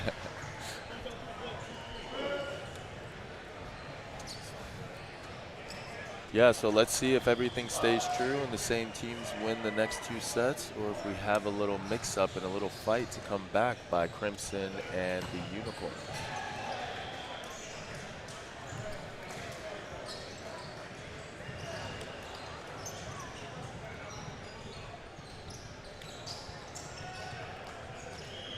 So just a reminder, there are streams of the individual matches if you, for some reason, don't want to hear our voices, which I don't know why that would be the case. But in case you do, you could just watch the games individually, but you won't have our commentating.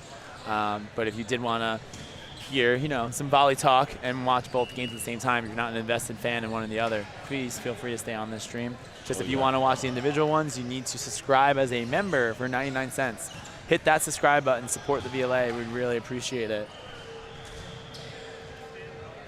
You know, another awesome thing, like I know that there's an adult tournament going on and also club, but there's a decent amount of people in this facility today. Yeah, which is a lot of also good to spectators. see. Yeah, a lot of support. Can't grow the game without people watching. Exactly. Whether that's you guys at home on the stream or people here live. So we're going to give some airtime to the flow game since we lost the stream a little bit. No offense to the Unicorns or the Lost Travelers, but we didn't mean to disappoint you guys. Yeah, we'll give some love back to the Crimson Flow teams. Nice run out of the middle there by number 14 on River City.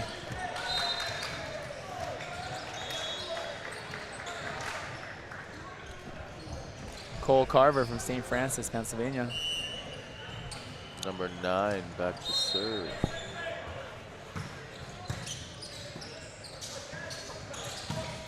Oh, we got a little stack action. We love a little stack action. And that is something I saw every game in Mongolia. Did you? Non-stop. They love that. So they're just so undersized. They're just about trick. They're just about trick plays. Yes, they're just trying to draw blocks every single time, and that right there just made me feel like I was back in Mongolia.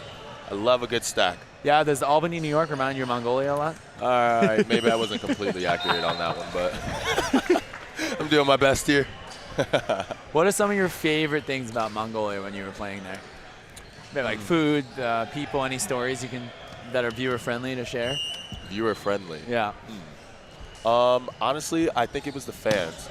Oh yeah. Like my biggest memory of being there was they had an all-star game, which was the foreign players.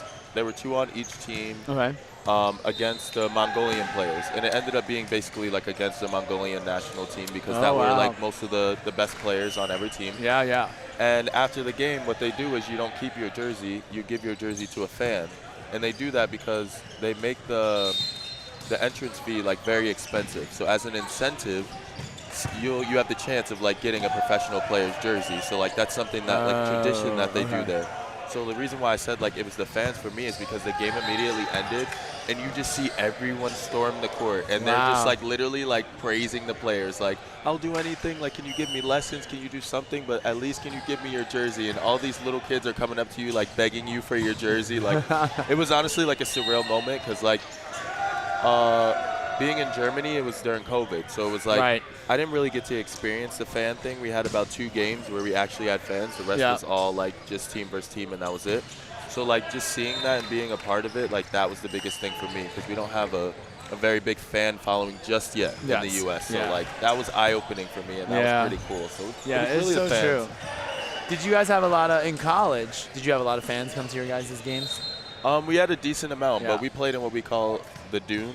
So like it was a very small gym, almost like Springfield, but like half the bleachers, but as far as like where the ceiling is, pretty small gym. So we would pack that out every single night with about like 70 or 80 people, which doesn't sound like a lot, but it was such a small gym that like you get 100 in there and like you can't, you literally can't breathe. So like it was pretty dope, but it was nothing like Mongolia. How about you?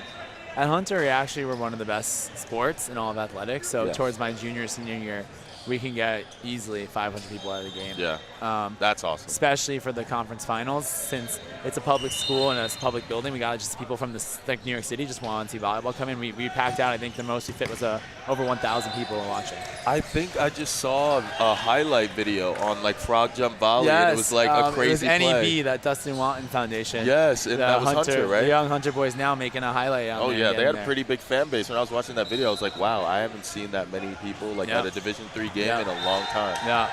All right, we gave Flo some love, so let's get back over to the Unicorns. I think about 37, well over 600 total today. You got people in the chat talking trash.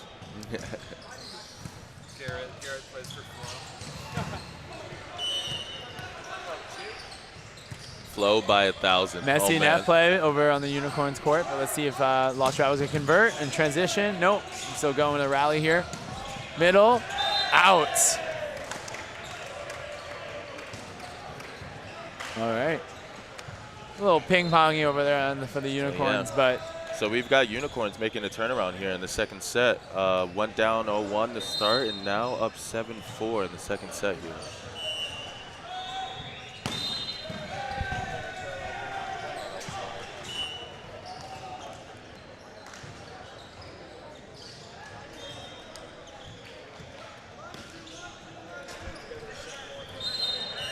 All right, let's get the chat going here. I see some people have been saying a few things, but let's get more conversation going on here. If you guys have any questions, don't be afraid to put it in the chat. Steven and I here will try to answer them the best as we can.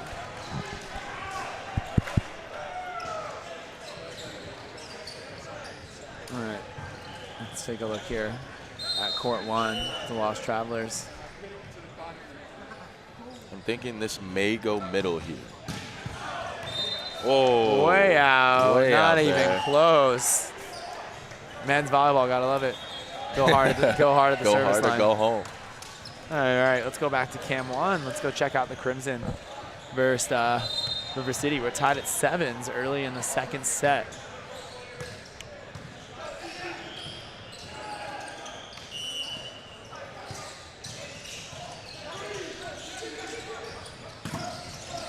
All right, we're gonna have ourselves a rally here. Oh, just misses the line there on that one. Nice swing though, good looking swing. Nice defense there by number 3 for Crimson too as well, but just come up short here. Number 10, Anthony Rivera back to serve. Game is now tied between Flo and Crimson, 7-7 in the second set here. Flo leads 1-0.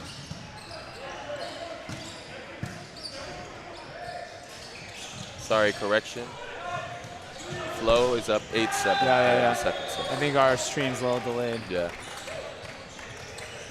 Oh, that's up. What a pancake. Oh! A nice pancake on this play Saturday by morning. Saturday morning pancake with some extra syrup and butter.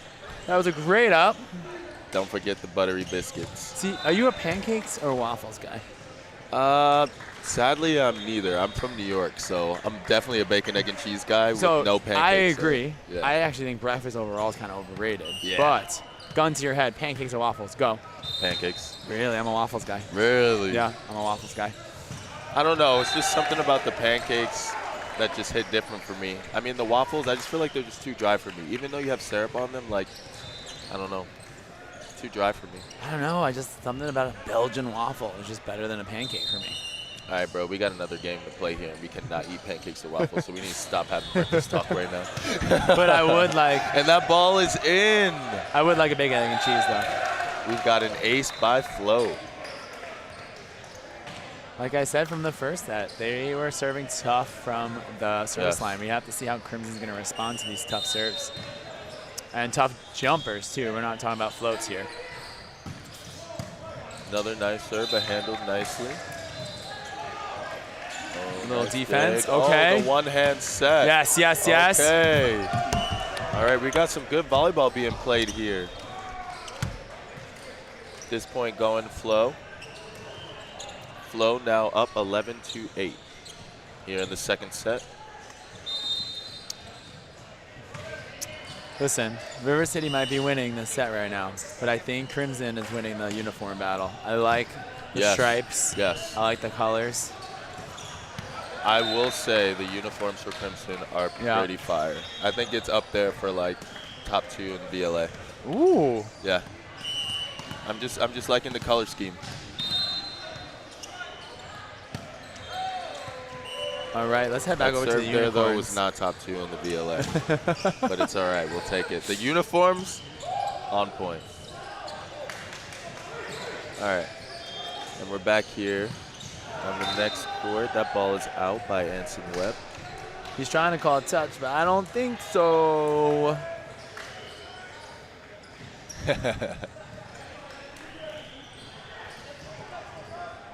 Us middles, sometimes we get a little brain fart sometimes. It just happens. Nah, speak for yourself. Fair enough. Couldn't be me. All right, we've got Unicorns up 12-11 on the Lost Travelers early in the second set. Lost Travelers taking the first one, though. Unicorns looking to respond.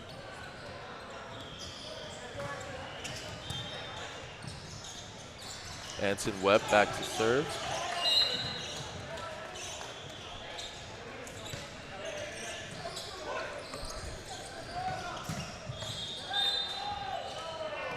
That ball is just out.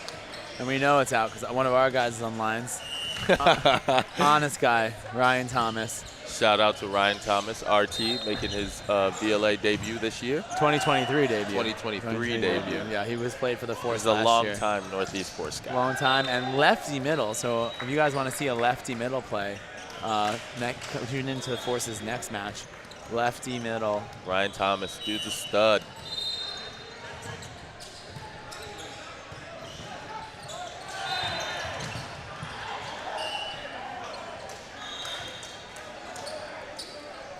Now we've got Blaine Fitzgerald back to serve.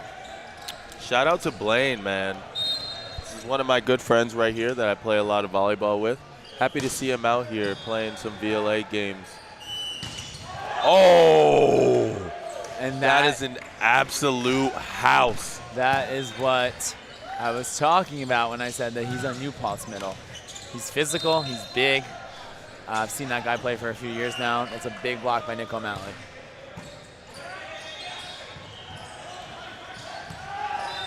That ball is out as well. All right, let's do a little momentum swing and check out River City again.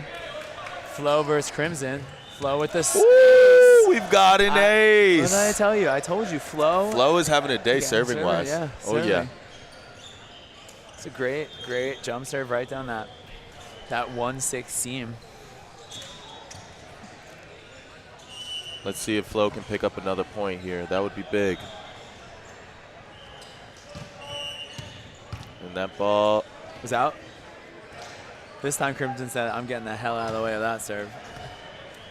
All right, they're going to call that out. The line judge called that ball in. It came across the net so fast, but the up ref says, nope, that ball is out. Nice high ball to the outside.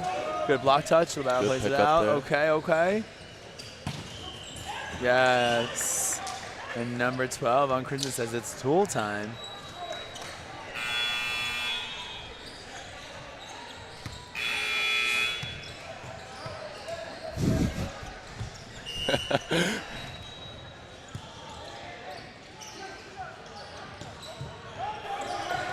Oh. There's a barrel on Crimson saying, "Mwah, mwah, mwah, mwah, mwah." Oh man, Crimson gets that point there. Who's number? Look at Crimson's roster. Let's give this. Let's get some of the barrel up to number 5 on Crimson. Who is this guy? He's just saying, "Hit me." He's saying, "Hit me." Number 5, Danny Varnov from Juniata College. Perfect. Yeah. Juniata representing. Yeah. Just had some 2 or 3 good digs in that service run for Crimson. Getting a lot of compliments for our work here on the commentary. It's all in a day's work, people. No need to compliment us. Oh yeah. Duality of man. Play volleyball in the morning. Go out there on the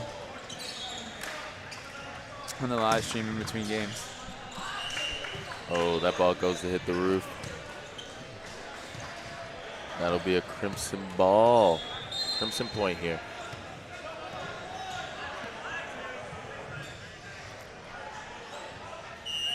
Crimson trying to call back into this one, down 15-17 here in the second. Oh, another nice pickup. And Let's another nice go. swing by number 12. What a pickup though by number 5. Crimson is getting picked up and fired up by the Libero right now. He's getting some crucial defensive ups. Come on, Danny, eat. I think us middles and Liberos were each other's counterparts. That's why Yes. we tend to give them a lot of love. Oh yeah. You know, they're our other half, you know? All right, we're going to switch back over to the Lost Travelers game. Oh, we've got another ace right on cue. It's my favorite celebration right there.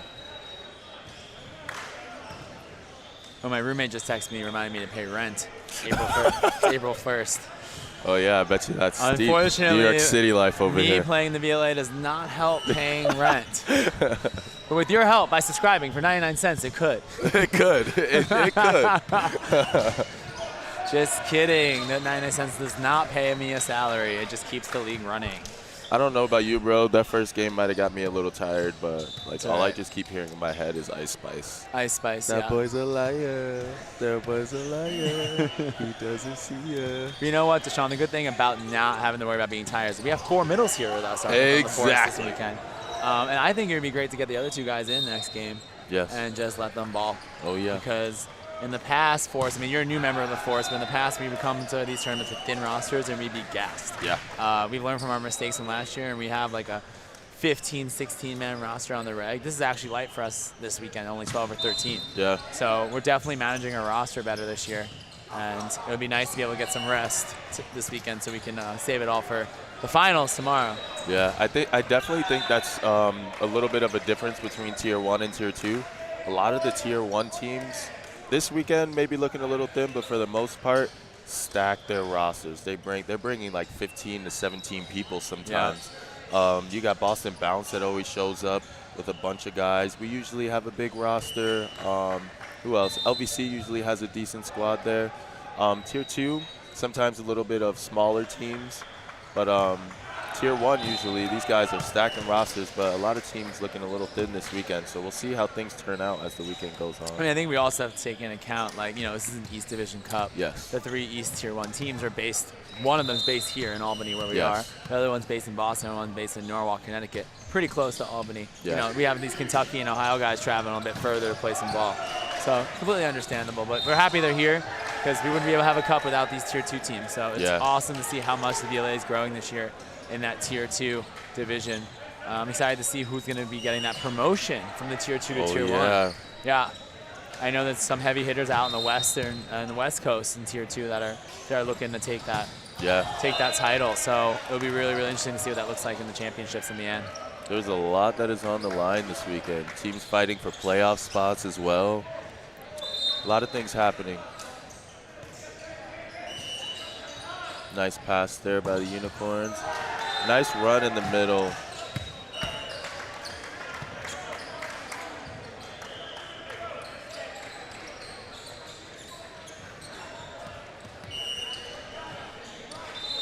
Got number 1 back to serve for the Unicorns.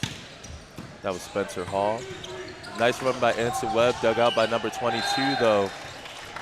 Way to be aggressive for Anson, just going out there and swinging. Yeah, it was a pretty nice dig on the first one by Michael Yeah. Hickey, but Anson Webb responds again. Couldn't handle it twice. Nice swing there and good side out.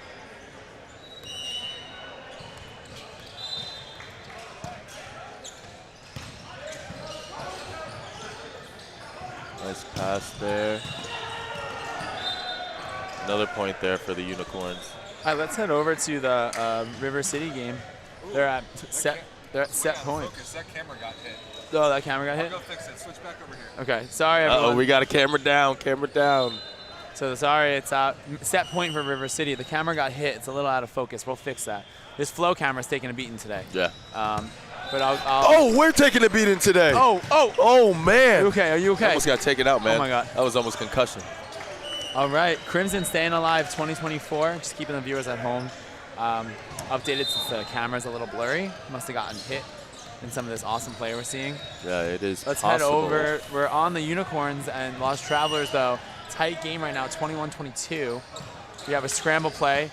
Anson Webb with the dig to the middle. Oh, too low for O'Malley.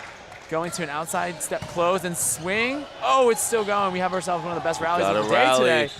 Okay, Oh. nicely dug. Oh, but we've got a call here. What is it? What is it? What is it? Maybe antenna. All right. Point is going to go to Lost Travelers. Lost Travelers, and they have a 2-point advantage now, 23-21. Timeout. Timeout for the Unicorns. Timeout.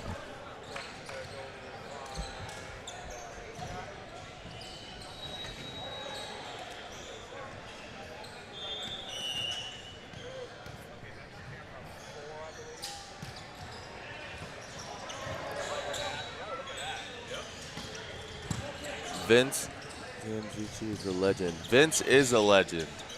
That is a fact.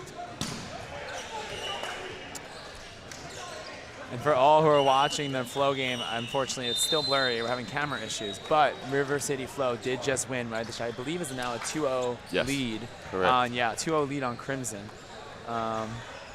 So we'll keep our attention for the final 2 points here of the Unicorns. It's 23-21. Lost Travelers trying Long to take Island two Lost here. Travelers, yeah. Anson Webb with the float.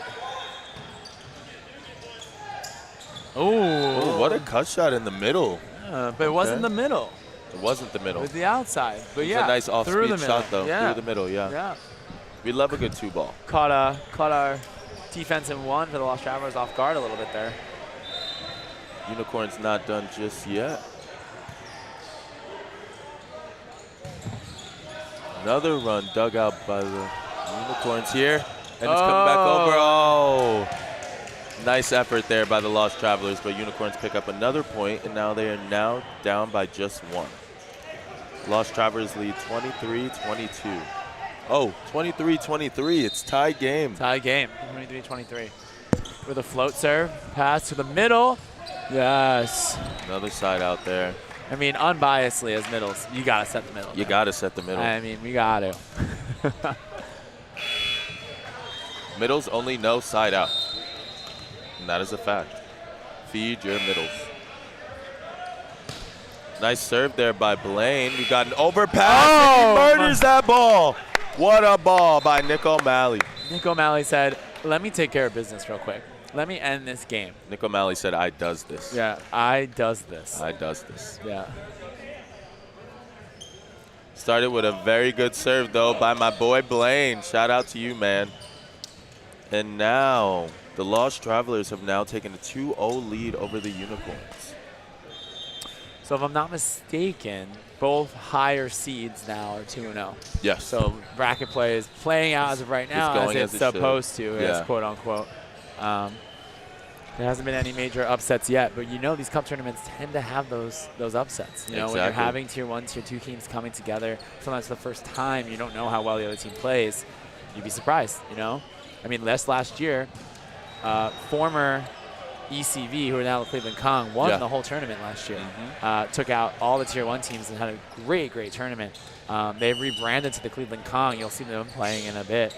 I think they may be playing against us, depending on if they won or lost. I think we might be playing them next. But, yeah, I mean, they shocked the world last year, but they played great. They deserved it. So you never know what's going to happen at these cup events. I mean, last cup event, the Central Cup, was a good hard-fought win for who were the Icemen. They were undefeated, but I know they had some 5-setters to get there, but they did come out on top completely undefeated, so good for the Icemen. And like one thing that I think that a lot of people don't think about is like you may see a team and think that their roster is going to win them the entire weekend because their team is stacked, but you have to remember that this is the long game. You can't play your best roster every game, so it's really about what teams can fill teams in and make roster switch ups. Yeah. And that's what'll get you through the whole weekend, not just playing with one starting lineup, because that'll bite you in the butt by the end of the weekend. Oh, for sure. Lost Travelers. So we're both higher seed or 2-0 in sets.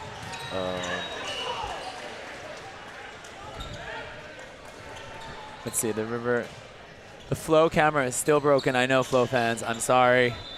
We're working on it. Tell your boys to stop bouncing balls into it and we won't have problems.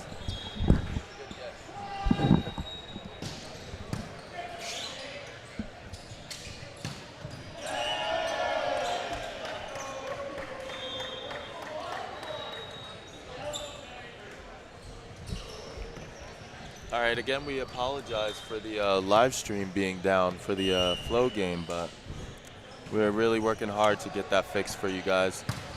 But first serve has just gone underway for that court, but we are now here ready for set 3 with the Unicorns and Lost Travelers. So what the Lost Travelers need to do here is, I mean, they look like they're playing pretty solid right now, but it's a long cup tournament. You don't want to drop sets if you don't have to. So if you're up 2-0, try to close it out in 3, save that energy. I mean, just looking at their bench, they only have 3 or 4 guys on their bench. Yeah. Not sure what positions they are just by looking at them, but you want to conserve energy, you want to conserve that, all that. So hopefully they can close it out for 3 for their roster management, from a roster management standpoint. But we'll see. Oh, yeah. Number 16, Blaine, thought that ball was going to hit the roof. It just missed. And then a little off-speed shot by Unicorn. We're getting a shout-out from Psyduck Volleyball, which is Cyrus de Guzman. Psyduck, Cyrus. Let's talk about Cyrus de Guzman real quick. The man of the hour. He had a short stint with us this season. He only got to play at one event because of great news. Cyrus made the Filipino national team. He only got to play with us for one tournament, but quickly he got shipped out there. He thought he was only going to be there for a few months. They told him 9 when he showed up. So Cyrus just recently moved to the Philippines. He's from he has Filipino descent, so that's how he's able to play on the national team. I went to college with Cyrus. We overlapped for 2 years, I believe. 1 year? Sorry, I don't remember. But he's come a long way in his volleyball career. He's been working his butt off for this opportunity, and everyone at home in the city and from Northeast Forest and the VLA are so happy to see Cyrus making moves out there in the Filipino League. Yeah. Hopefully he sends us some info so we can watch some matches soon. Yes, we're kind of sad that we don't have him, but so happy that he's being able to get this opportunity to go and play for his country. Yeah. It's awesome. Huge shout out to Cyrus and the Filipino national team. Your mom's money. Yep.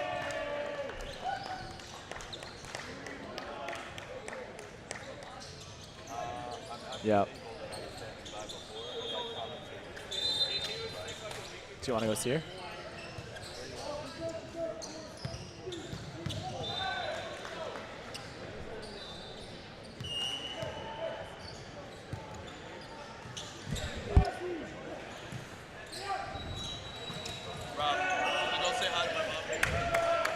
I'll hold it down.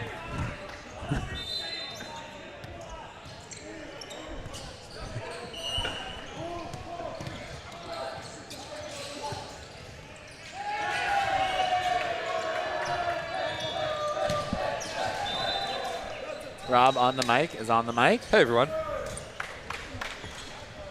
Yeah, it's we're having a very interesting, like, blurry camera problem over on the Flow versus Crimson game, so we just get to spotlight this other one while we work on fixing it. Right before you came over, Rob, we were talking about you have Lost Travelers up 2-0. Yeah. In a cup tournament like this, your goal is just to get it in 3. You don't want to drop sets and have to play more. You need to conserve that energy. The less volleyball you can play, the better. Anything I learned being in the cup play, less volleyball, the better. Yeah, the better. Maybe not good for the viewer, but for the players. Yeah, oh yeah, for sure. Well, what we want for the viewer is for tomorrow to be the best volleyball. Yes. And like I would say in Chicago, that gigantic like marathon of a tournament, pool play was probably actually the best volleyball. Like everybody, like first thing Saturday was playing so good that everybody kind of got burned out, and it was a survival game towards the end. And this is, so far, this tournament is looking kind of like the opposite. Yeah. And honestly, I like that. Yeah. Because I think like as today goes on, the volleyball will get better, and then the teams that really move the chess pieces around correctly, when they get deep into tomorrow, they're going to be ready to play the best ball. Yeah, I agree. Oh, nice set. I know we were just talking about the Central Cup, about how Cup in general is just unpredictable. You have teams that never played against each other before, Tier 2 teams coming up, challenging the Tier 1 teams. Talking about ECV last year. Oh, yeah. Cleveland Out of nowhere. coming in and just balling out and beating all of us. You know, this past Central Cup, Iceman stayed, you know, hold true, but they did have some tough matches to get there. It did. They had the 5 setters in the semis and the finals. I mean, no bias, but I think Dave Hancock on the outside had a huge say in that. How about that, huh? Yeah, Steve's I'm a huge Dave Hancock fan. Old German teammate, all-tournament outside hitter. I love Dave that. Hancock. I love How about that? He's now officially been what we say liberated. Yeah. He's no more in the middle. He's now been liberated. It's every middle's dream, man. Once upon a time, Dave Hancock and I were the best middle duo in the country in NCBF. Yeah. And now Dave's played a lot of positions, including in Germany, as you know. But it seems as if he may have been liberated, and it took me a while, but I also got the heck out of the middle. So, Steven, you're next. Yeah, I was trying to. My third season overseas, second in Germany, I almost had it. But then the other middle went down, and then it was like, all right, we need to bring in, like, you need to go back to middle, we got to bring in a middle and a right side. Like, bummer. So I had it. The only thing I was lacking was that, like, D-ball. Yeah. Like getting the like crappy D-ball that you have to still swing on. You have to score. As a middle, I was getting 40 sets a match. I can't do that. Hard skill, man. That's so I've argued for a long time that at the let me know if you agree with this. At the low levels, like maybe the high school level, I would say outside hitter is the most important position. But international high level, it's right side. It's opposite. Right. So like, there is a point there in the middle where like in like the medium levels, like I'd say maybe the college level, that setter is the most important position. But once you get to the pros, once you get to the international game and the international club game, the opposite is legitimately the most important player on the team. That skill is so hard. And then that skill is strictly scoring points. Scoring points. That is a skill, and it is not an easy one. 100%. Oh, it looks like camera 1 is working again. So let's see. All my flowing Crimson fans. You should be happy. Fantastic. It looks like it's back. We'll give them some love because now we've missed them now for like about 15 minutes or so. Does that really say 14-4? That does say 14-4. 14-4. Yeah. 14-4. That's something, man. I mean, I've been watching River City Flow. I saw them in Chicago where they didn't have a lot of their usual guys, and especially on the wings. And now, like, man, you see 14-4. Nice grab. So there. this is their squad. Most of them are here. Close enough. Yeah. Yeah, really good defensive team. They just bonked my camera over facing towards us. Oh. Man, cameras are in a line of fire today. Unbelievable. Oh, good. We got it fixed. They're based out of Virginia, yeah? Yeah. Okay. Where is that, Richmond? Richmond. Okay. The cool thing about Flow is that for a long time, they were the part of Team LVC's organization. So like back when everyone was going to USAV Nationals every Memorial Day, like LVC would play in Open, and River City Flow would be called Legion Black, and they would play in AA. Oh. And even like their first VLA Cup that they played in 2021, Flow didn't exist yet. They were Legion Black. They were LVC's second team. But like Sam Albus and a lot of those guys who are Virginia guys really separated and created their own brand going into last year. They took it down south. They took it. They committed to being a Virginia team, where a lot of the guys are from, and they've created a cool brand and have been one of the better Tier 2 teams in the league ever since. Yeah, it's good. Yeah, thanks our camera guy here, Michael, had an interesting problem-solving exercise with getting that camera back in focus, but here we go. not many southeastern teams, right? We have Kentucky, I guess. That's the Kentucky South, is kind of close. Virginia, but we have an Atlanta team that like Oh, just popped up. okay. The Atlanta Bobcats. I think they're playing Tier 2 event in Louisville in a couple weeks. Oh, so that's cool. So about time we get kind of expand into that corner. I need Florida teams next. That's what I was want to saying. see some Florida. Like, where are those Miami, Yeah. you know, Latino teams? Where are those guys? You those know they're playing. Cubans down there playing volleyball. You They know gotta be down you there. know they are. Yeah, get in the VLA, people. Tier 2 keeps growing by the day. We got a New Mexico team that just signed up. Yes. Like, it's wild. Yeah, we need some Florida. Whoa, good swing over there. So Trying to give Flo some love. Yeah, and I agree that they need it. Their camera's been down for a little while. You know Anthony Rivera, their setter? He looks familiar, Yeah, but really fun player. yeah. Where did he play? I think Charleston, maybe? Charleston? Yeah, it's on there somewhere. Double check that. Yep, Charleston. Who was having a hell of a season this season. They're in the top 15 they're really for good. D1, D2, yeah. Which is really cool. Ooh.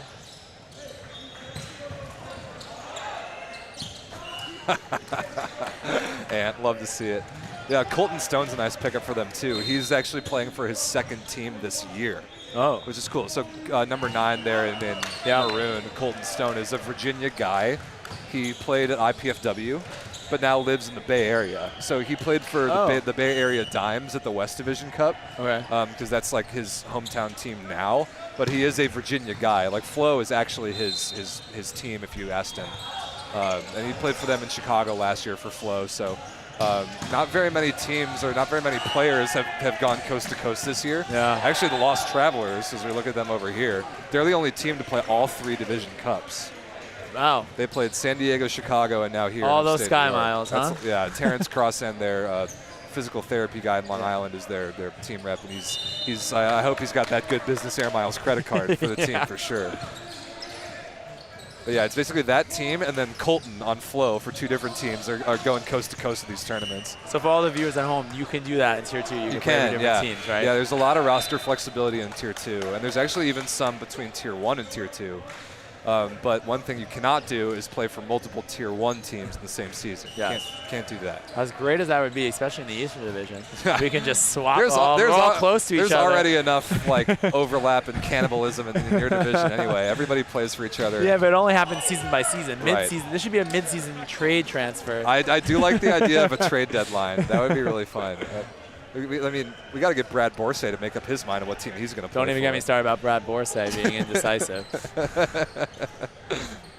Let's see if 17 to 11. This is actually closer than it was a minute ago. Let's see if Flo can finish this thing out. It's crazy to me that not only is everybody holding seats so far, but everybody's on pace to win 3-0. Yeah. I'm surprised. Which is good from a pacing of a tournament standpoint. Yeah, but biasly. Not gonna pretend that I don't appreciate Maybe we that. won't be here till 10 p.m. tonight. Maybe. But a lot can still happen.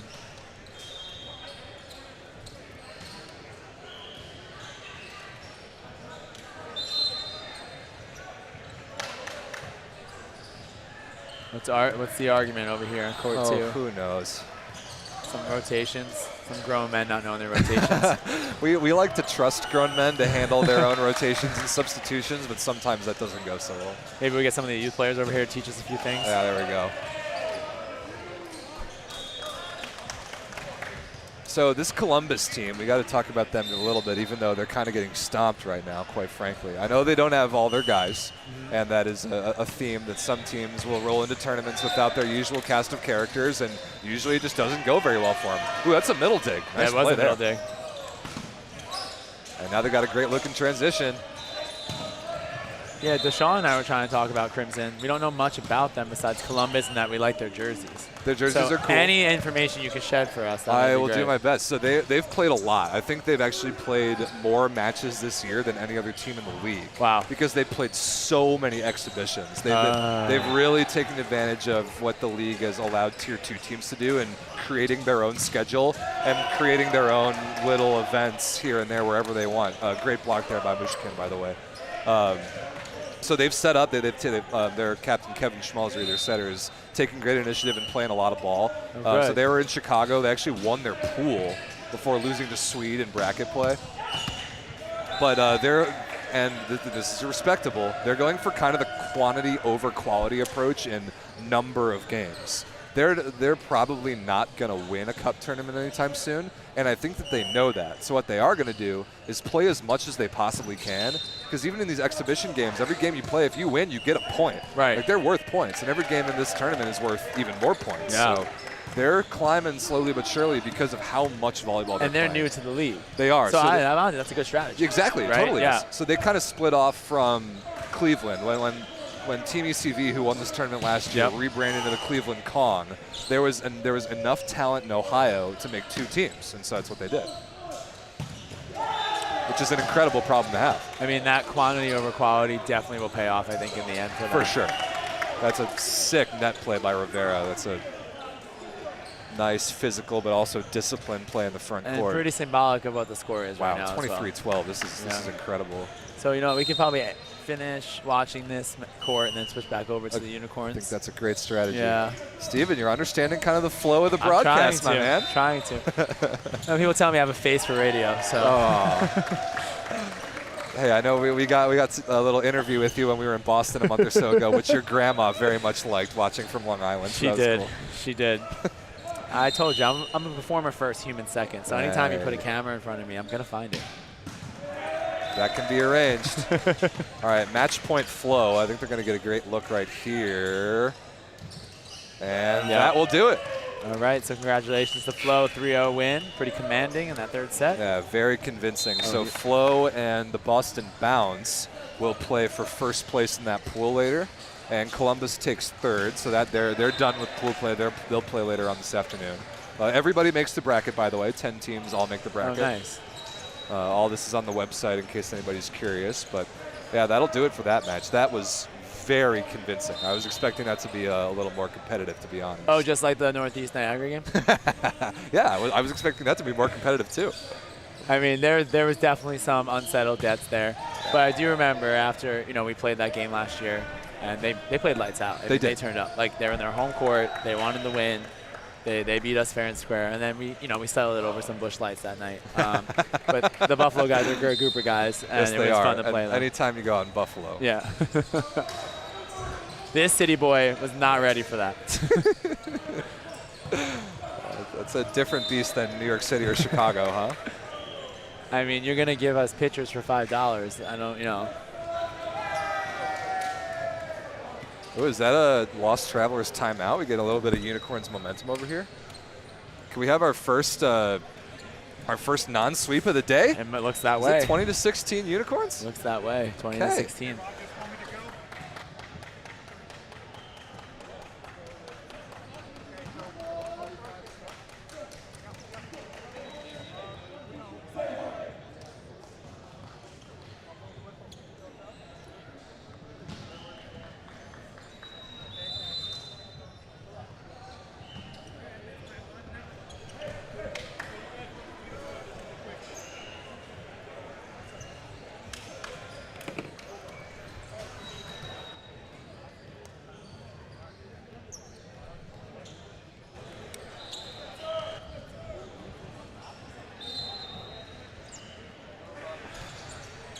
I see Lost Travelers captain Terrence Crossan in the chat asking where the streams are at. That was a big-time stuff block by Josh Daly, by the way. Terrence, figure it out. You're familiar with this. You know where to find members-only streams. You know that you're supposed to go to the community tab on the channel homepage. Of course it's live right now. What kind of operation you think we're running over here? I just put it in the chat as well, so hopefully that helps. But,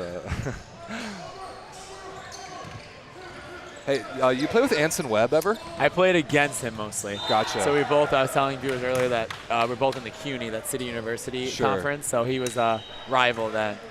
Post-college, not as much. But definitely in college, we played each other at least twice this season. Gotcha. Yeah, Anson's pretty springy, fun guy to watch. Uh-oh. Free ball for Lost Travelers. Oh, free ball pass we needed. Sometimes when you go up 2-0, you can fall asleep at the wheel a little bit, and the little details start to fall apart ever so slightly, and then you get You get down 23-16 all of a sudden in the third I mean, set. we did also get a little more tight in that third set against Niagara this morning. It was a little bit closer. Ooh, nice camera shot there. Michael Wooten is a legend of the broadcasting game. This angle gives us a good view of that unicorn on the back. Beautiful. I guess the VLA doesn't care what your mascot is, unicorn or not, huh? We should be something else. I think Northeast Forest wants to rebrand. Oh, yeah? Yeah. You can take that up with Garrett.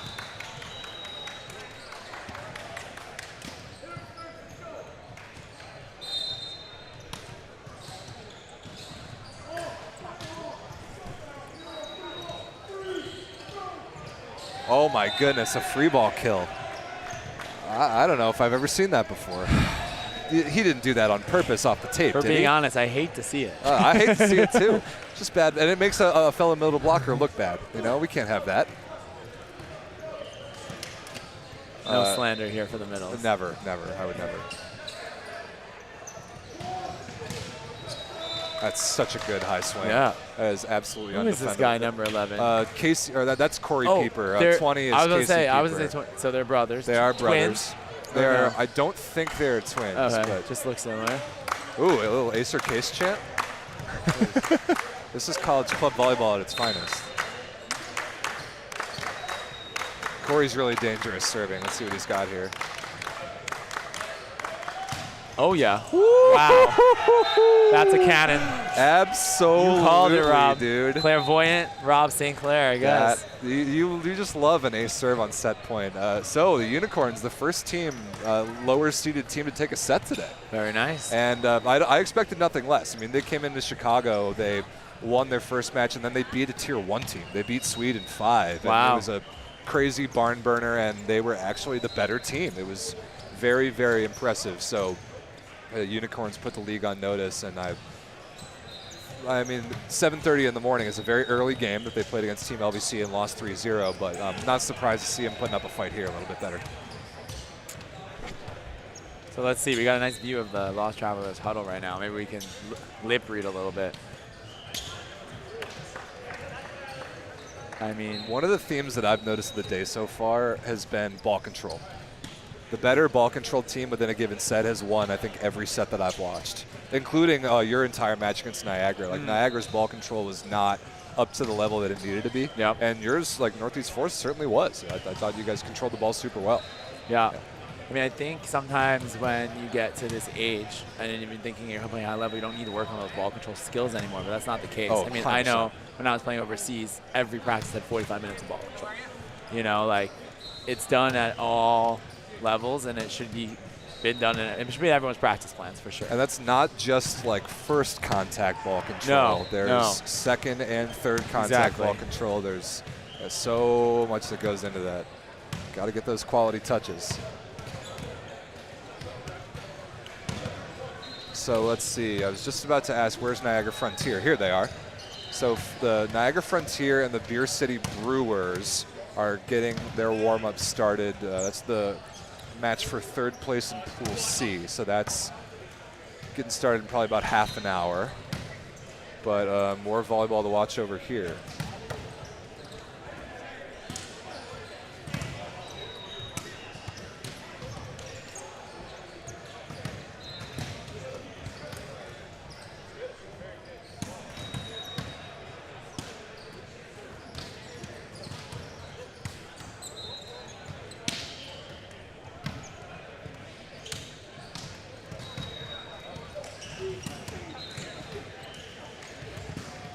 Dude, it's great to see Ryan Thomas back for you guys. Yeah. RT's been a little all over the place, huh? Yeah, he's based in Austin now. Ah, so same as Nick Hunt. Yep. So since he's in Texas, thank you. Since he's in Texas, we don't see him as much. So, but he was able to squeeze into his busy schedule. Love it. The rarest unicorn in all of volleyball, no pun intended, with the Kentucky Unicorns, a left-handed middle. We were talking about that earlier. Yeah. That we should see him in next match and see a lefty middle. I know actually Lost Travelers also have a lefty middle. Yeah. Eli. Eli. Yeah. Yeah, Georgia Tech kid. Yeah.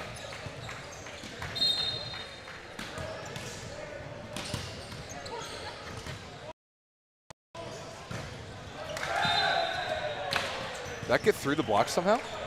Yeah, it did. It's kind of shocking when you have Blaine Fitzgerald at 6'8". I was going to ask, you know anything about this guy? Yeah, so Blaine actually and I are neighbors in New York cool. City. He lives in the same neighborhood as out of Astoria. I don't, where does he say? Does it say where he played? I think he was a club guy. It doesn't. He was a club guy. I don't remember, but he just plays in a lot of city leagues. Okay. And he actually was just saying recently he's playing some of the best volleyball he's ever played. So like, as he goes into his, so he coached at. He was an assistant coach at SUNY SUNY Maritime. Let's see, I don't know where he played before. Where did he go to college? We'll ask him later. Yeah, but I know by day his job is he's a plant scientist. Huh. Yeah. Cool. I was just telling people that that's what he does by day at Cold Spring Harbor. It's like a laboratory out in New York. And then I had a career day at my school as a teacher, and I brought him, and he brought all his science gear and plants and stuff. And he plays volleyball now on the weekends with this VLA team. Yeah. He's actually on my adult USAV team. Okay. You know, a little more fun. For Memorial Day? For Memorial Day. We tried to get him on Force this year, but Lost Travelers asked him first. So we're hoping to nab him maybe for next season. Get another 6'8" Nice. opposite might be a good pickup. Big body that can hit the ball hard. That's can never have too many of those. Yeah. That's a good bait on the off speed to draw the blocker into the net. I was just about to say, if you're going to tip over Anson Webb, you got to tip that ball pretty high. Yeah. But if you can pull him into the net, that works too. Ooh, Cyrus. Did you talk about Cyrus earlier? We did, yeah. I Cyrus made the said, big announcement. Blaine played at High Point, North Carolina. So you were right. He's a club kid. Cyrus. Hey, Cyrus, we love you. I know. I was flexing for the fans of how Cyrus on a national team for the Philippines now. Unbelievable. Yeah. It's the coolest thing ever. Like right before the Boston event, right? Like he literally took off that to the day. other side of the world. They gave him 3 days notice. They told him it'd be 3 months. Now it's 9 months he's there. Whoa. Yeah. Unbelievable. So yeah, he was in for a shock, but we're so happy for him. He's worked his butt off for it. He's actually playing, like he's gonna go to Japan for a tournament. Yeah. He's gonna play some of the Korean pro teams and stuff. So he's gonna get exposed to some really good ball. Yeah, he is. That's incredible. Shout out to you, Cyrus. Thanks for watching. I wonder what time it is there right now. Probably. I think they're 13 hours ahead. I was gonna say probably a little after midnight, either. Yeah.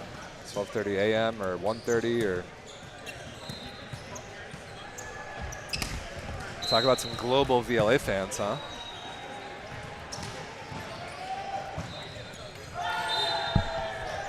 This guy's serve is going to be a problem. Dude. The Unicorns only have, I think, 8 bodies on the roster. So they've got like 2 middles, 1 setter, 1 libero, and 4 wings. So they've got very limited options, but they're going to try and ride Corey Pieper right now to at least get a point, if not win this match. You think you can fly direct from Kentucky to Albany? Gosh, that would be remarkable if you could. I was pleasantly surprised that I could fly from Chicago direct to Albany.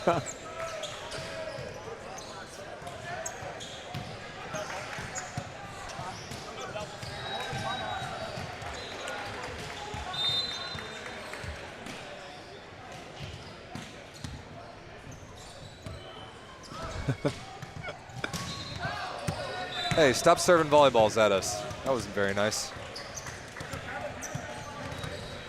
There's no defense against the flying stray volleyball in a gym like this. Our cameras have already felt that for sure.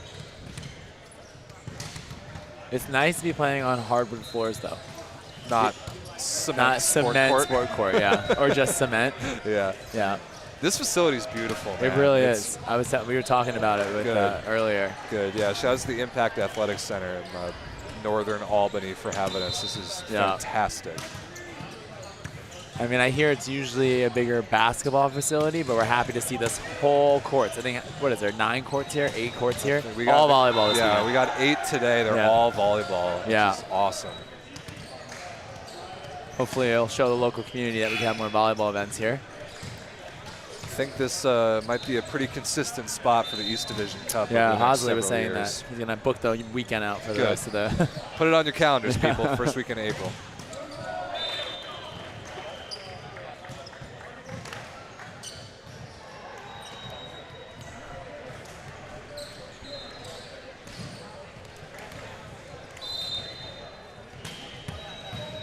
So let's see. So unicorns are up again. Yeah. 8-4. Could we have our first 5-setter of the tournament? Might be. It's only a matter of time. Yeah. We know we're going to have one eventually. I know it's what the people want, so we People want. can give it to them. Like you're talking about, in pool play, the less volleyball you can play, the better. And so credit to the Unicorns for forcing the Lost Travelers to play more volleyball. But now can they make it worth it in the point column? That's what I want to see. Oh, you got to get a swing out of that. Hey, he stole my move. But that back one's two-footed back vibrate, one? yeah. Dude, that's the Northeast Force It's special. it's a Long Island thing, I think. Nick Yeah. O'Malley's from Long Island. I'm from Long Island. We weren't taught in club, I guess, how to go off of 1 foot.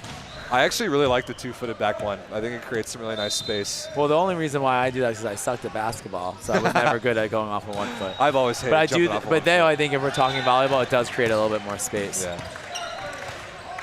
Even so, one of the Unicorns middles played with me at Purdue, and he does it too. He likes to run off both 1 or 2 feet at like varying spaces behind the setter. Yeah. I mean, that's the thing. You kind of do like a pushback one when you have the 2 Right, feet, a little right. better than going off of the 1. Heck of a pass. That was incredible. Ah, bummer. Missed the sideline. It was an amazing diving pass to his left.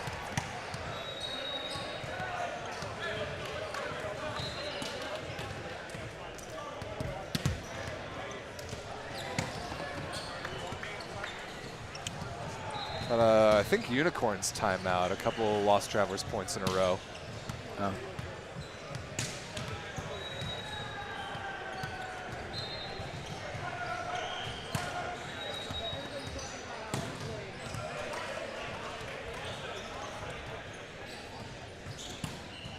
So you guys are coming up next against Cleveland, right? Yes, I believe Did you so. play them at this tournament last year?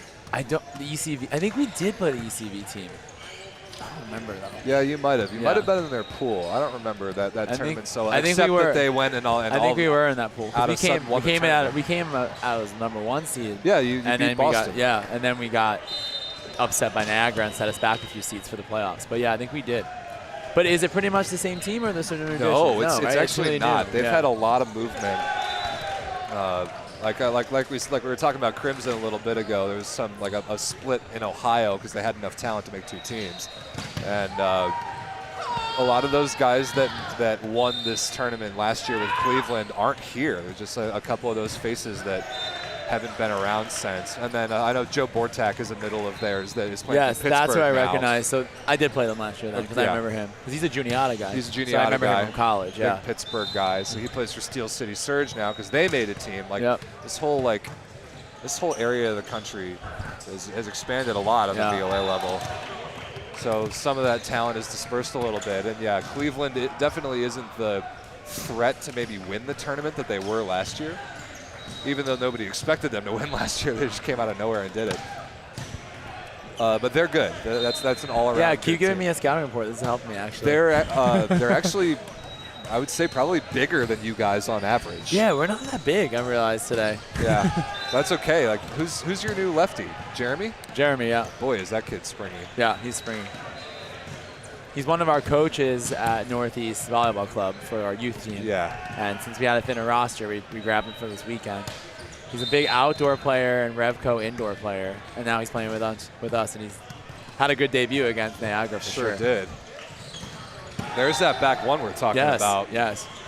That one might have been out of necessity as the setter was pushed so far forward, but I really like that run.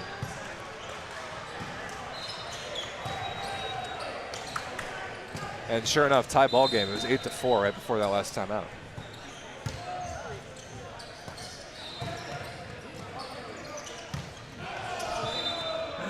Out of system ball to the middle against 3 blockers. I don't know if that was for the middle. It's for Anson, no matter Let me where tell you it is. something. I would not swing on that ball. I would turn around and look at the outside and say, hit it.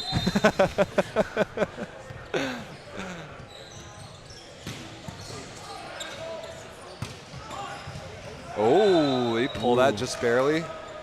Yeah, bummer. That looked pretty good. James Haas, an NYU kid. On the NYU outside kid, there. yeah. I was already talking a bit trash about NYU Oh, yeah? when I saw that. Did you guys play them ever? We did. I was telling Deshaun, actually, being a city school, and there's a big private school, public school rivalry there. Oh, yeah. And we would take the subway to each other to play. You don't That's need to pretty waste cool. gas on a van or a bus when it's just downtown and uptown. That's really cool. So you just get on with all 20 of you guys with all your equipment to ride the subway downtown to NYU, and we play them, and vice versa. That's amazing. Yeah. That's the most New York thing I've ever heard. And that's a lot of the city teams. Like when we play, so Brady Ambrose there, Libero is played at Baruch College, which is like Hunter Baruch is the rivalry. The really only two teams that can compete in CUNY. But no bias. It's the truth. No, it's not. It's just the truth. But we are on the same avenue. So Lexington Avenue in New York. So they were 23rd Street, we're 68th Street, and it was called the Battle of Lexington. I love that. Yeah. So and we would just take the train down, and those games got pretty violent. That's so cool. So it was kind of fun. You know, the city living as an undergrad is interesting, and then being able to play volleyball makes it a little more fun. Oh, absolutely.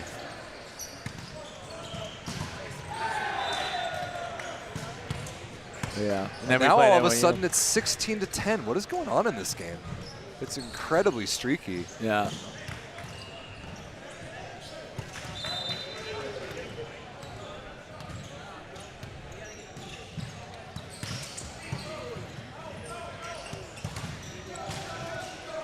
Nice.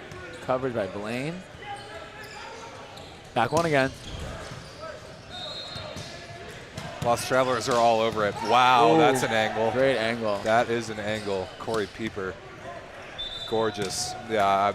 So tell me more about these Pieper brothers. Like, where they play club? So Corey played at Rutgers. Okay. I think when the D3 Rutgers. Is it D3. Rutgers Newark that's Rutgers D3? Newark is D3, yeah. So that's where he played. Okay. And then Casey, the other one, played club at Dayton. So I played against him in club all the time. Dayton always came to Purdue. We always played against each other in conference. And their Dayton team was good. One of their middles, James Martin for the Unicorns, also played on that Dayton team. So yeah, the Peepers are Cincinnati guys. Okay. And this Unicorns club kind of has all of northern Kentucky and far southwest Ohio. That's a bit of a common community there, maybe like an hour radius.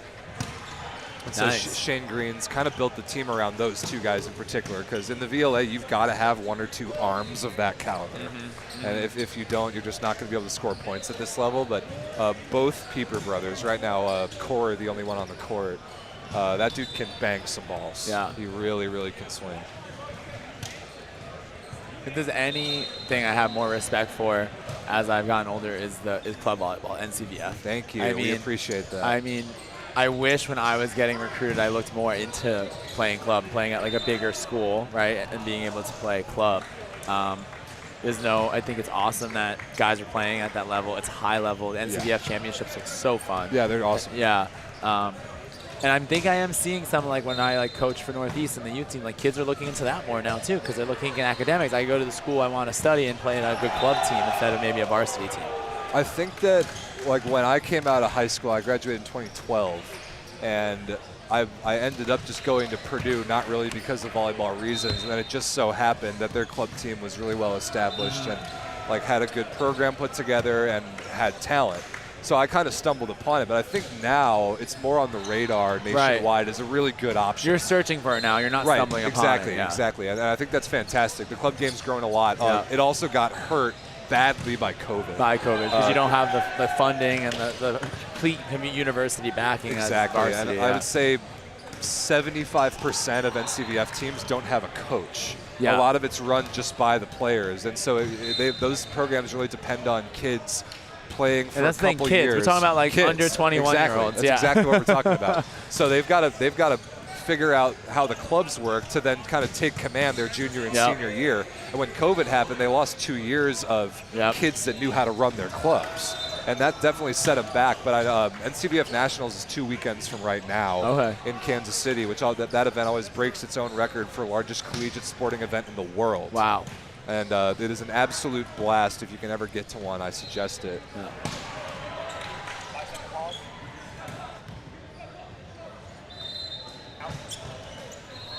Don't freak out, ladies and gentlemen. Screen's going to go.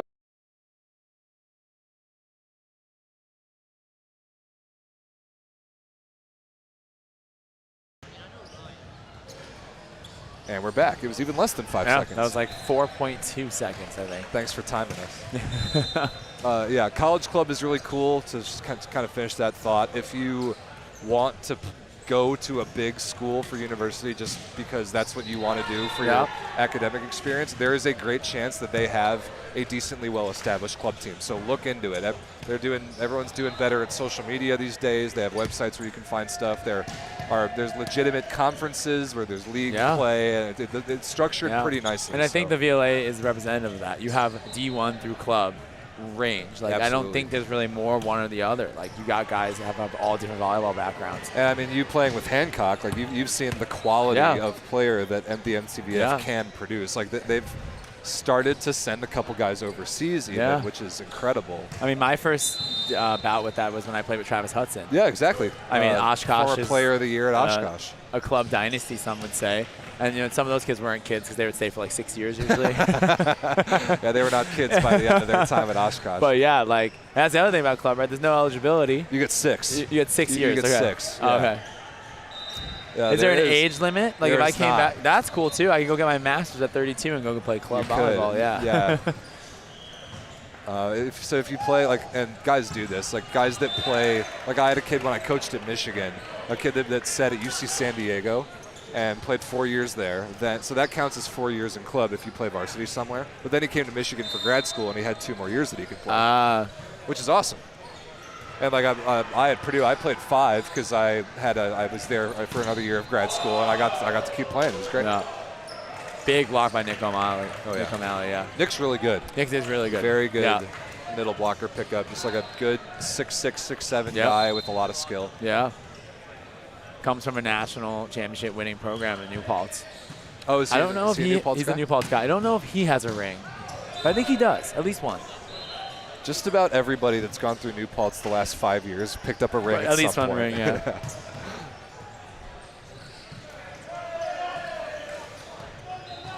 What's the score now? It's 21-16 Unicorns, but Lost Travelers have started to push a bit of momentum, hence the timeout.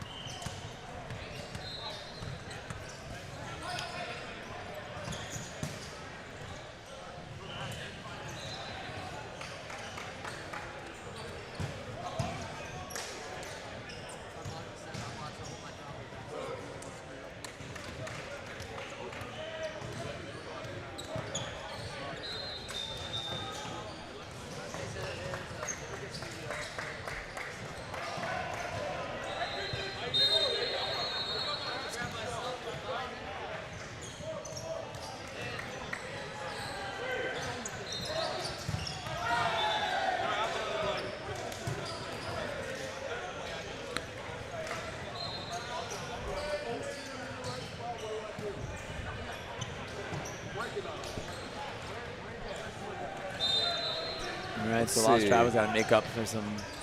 Yep, we got a comment. Nick does have a ring from 2019. Yeah. But what else he's got is he's got a ball slipping through his hands and going right to the floor. That's unfortunate. Maybe if he was wearing the ring, it could have supported the fingers a little bit more. I think it should be a rule that if you have a national championship ring, you have to wear it while you play. Yeah. Good response, though. There's a volleyball family on Long Island called the Lilly family. Ryan Lilly played at Springfield. Okay. Chris Lilly played at New Paltz.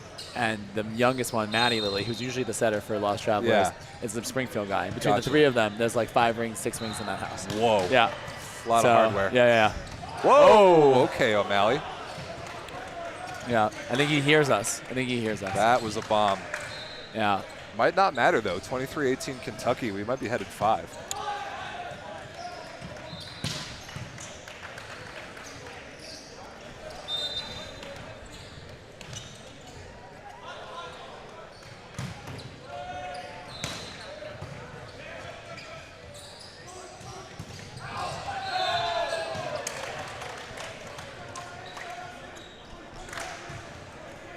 I just saw a Blaine jump serve. I haven't seen that, actually. Really? I play with him pretty normally. Float usually serve character? But I liked it. I think it was a little... His arm is good. Yeah. He has a jump serve arm. Oh, he got away with it. This is what we're talking about. Yeah. Hey, Michael.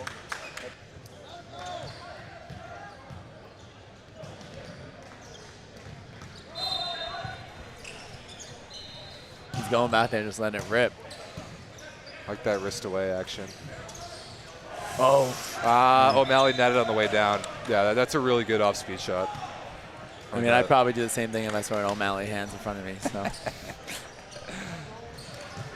So set point Unicorns 24-20. That was a really clutch roll shot to get them out of that rotation. And chance Jake Luby is their opposite, the lefty number 4. Chance to force a 5th here. Ooh, that's not out by much. No. Wow. But Lost Travelers look quite confident. To be fair, there are a lot of lines on this floor. Yeah. There's a crazy number of lines painted on this floor. So if anybody got confused, I wouldn't doubt it. Travis hey, Hudson, Travis. appreciate the shout out. Clicked on the watch for a second. Next thing you know, I say my name. No problem, Travis. Love you, Travis. Travis played for Milwaukee Dive a couple weeks ago. Did he? Yeah, they had a really nice, good 5-set scrimmage against the Icemen up in Milwaukee, and Travis set for him. I would love to see Travis Hudson in the VLA. I think it's only a matter of time. Yeah. And there it is, sure enough. Unicorns take the 4th, 25-21. So we're going 5. It was only a matter of time. And we got a tiebreaker for you here, boys and girls. So just an update on kind of where we're at in the tournament as this one gets ready for the 5th. Over here, we've got the match in Pool C that'll decide 3rd place. So winner of Niagara Frontiersmen and Beer City Brewers will take 3rd in Pool C. Loser takes 4th. So that one's warm-up is underway. That one will certainly get started before the next match over here, which will be Northeast Force versus Cleveland Kong. So Steven is waiting patiently here on the broadcast for his chance to go warm up and play a game. Yeah, I don't know. I might just broadcast for the whole weekend. Hey. Yeah, I've already had some success outsourcing my job so far today, so feel free to come put on the headset whenever you want. You go on us. And yeah, good call. There's no volleyball going on. We might as well put our faces on camera. Yeah. What's up, ladies and gentlemen? This is Steven Tarquinio, the Northeast Force. I'm Rob St. Clair of the league. I took over for Deshaun Graham. We got a call from his mom, and she wanted to go hang out with him. Imagine that. If mom's visiting, you probably should go see her. Agreed. So we're holding it down. This is match number 3 out of 5 of pool play, and then there's even 2 more matches of bracket later on today. So marathon of a day of volleyball, but good stuff so far. Everybody's held seed, but now we finally have a little bit of drama in this Unicorns versus Lost Travelers game. Now, if the Unicorns win, it would be holding seed or no? It would not. It would not. I think so this is could be 6 versus 7. Okay. All right, so it's close, but as close as we would have expected. Yeah. So the Unicorns lost 3-0 to Team LBC this morning, and the Lost Travelers will play Team LBC later on in the last. How did match LBC of look pools. this morning? Pretty good. Yeah, they bounced back after getting rattled in Boston. Yeah, you guys took it to them in Boston, huh? That must have felt pretty good, I'm sure. And we could have had that second one, too, if that controversial call didn't get made. But I do remember. But that could have been a 4-0 weekend for us. But I'm glad they brought their whole roster so we could play some good volleyball. Pretty close anyway, and there is a character by the name of Blake Leeson that will be showing up later tonight. Oh, is he back from overseas? He is. He is back from Sweden, so opposing middle blockers prepare to have some nightmares. I was hoping I would get one more tournament without him here. All right, let's head back to Cam 2. Let's do it. 5th set's underway. Quick 1 to 15. Teams will change sides and at 8. I believe the Unicorn struck first. Lost Travelers are on the board first. Okay. I think O'Malley on a back 1. Everyone's running back 1. Everyone's cramping your style. I don't know what that's all about. You show me. That was delayed, right? That's delayed a little bit. Yeah, here we go.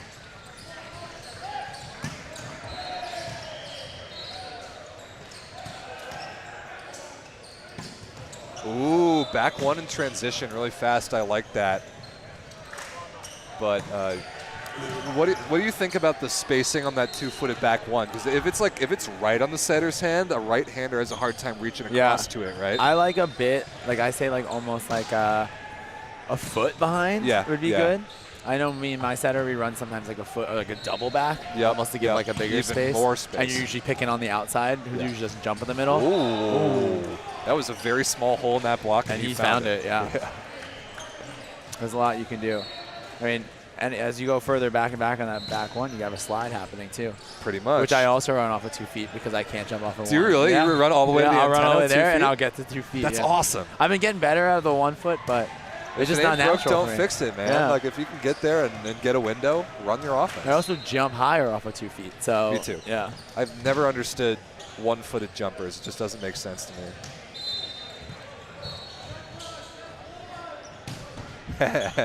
Good one, Carrot.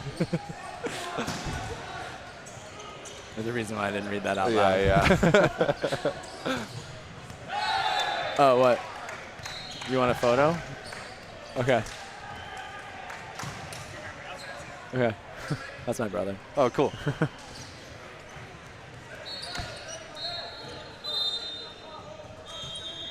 Okay, 3-2 Lost Travelers. See if O'Malley can do some damage from the service line and damage to his own team.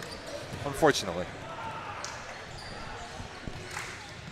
Oh, we're getting 2 shout-outs. Joe Norman and Jay Bailey. Oh, what's up, guys? Joe Norman. Long Island guy, but plays in the NBA. Yeah, and then Jay Bailey, a guy outside from Agawam, Massachusetts. He plays for the Colorado Kingsmen, actually. Oh, cool. Yeah.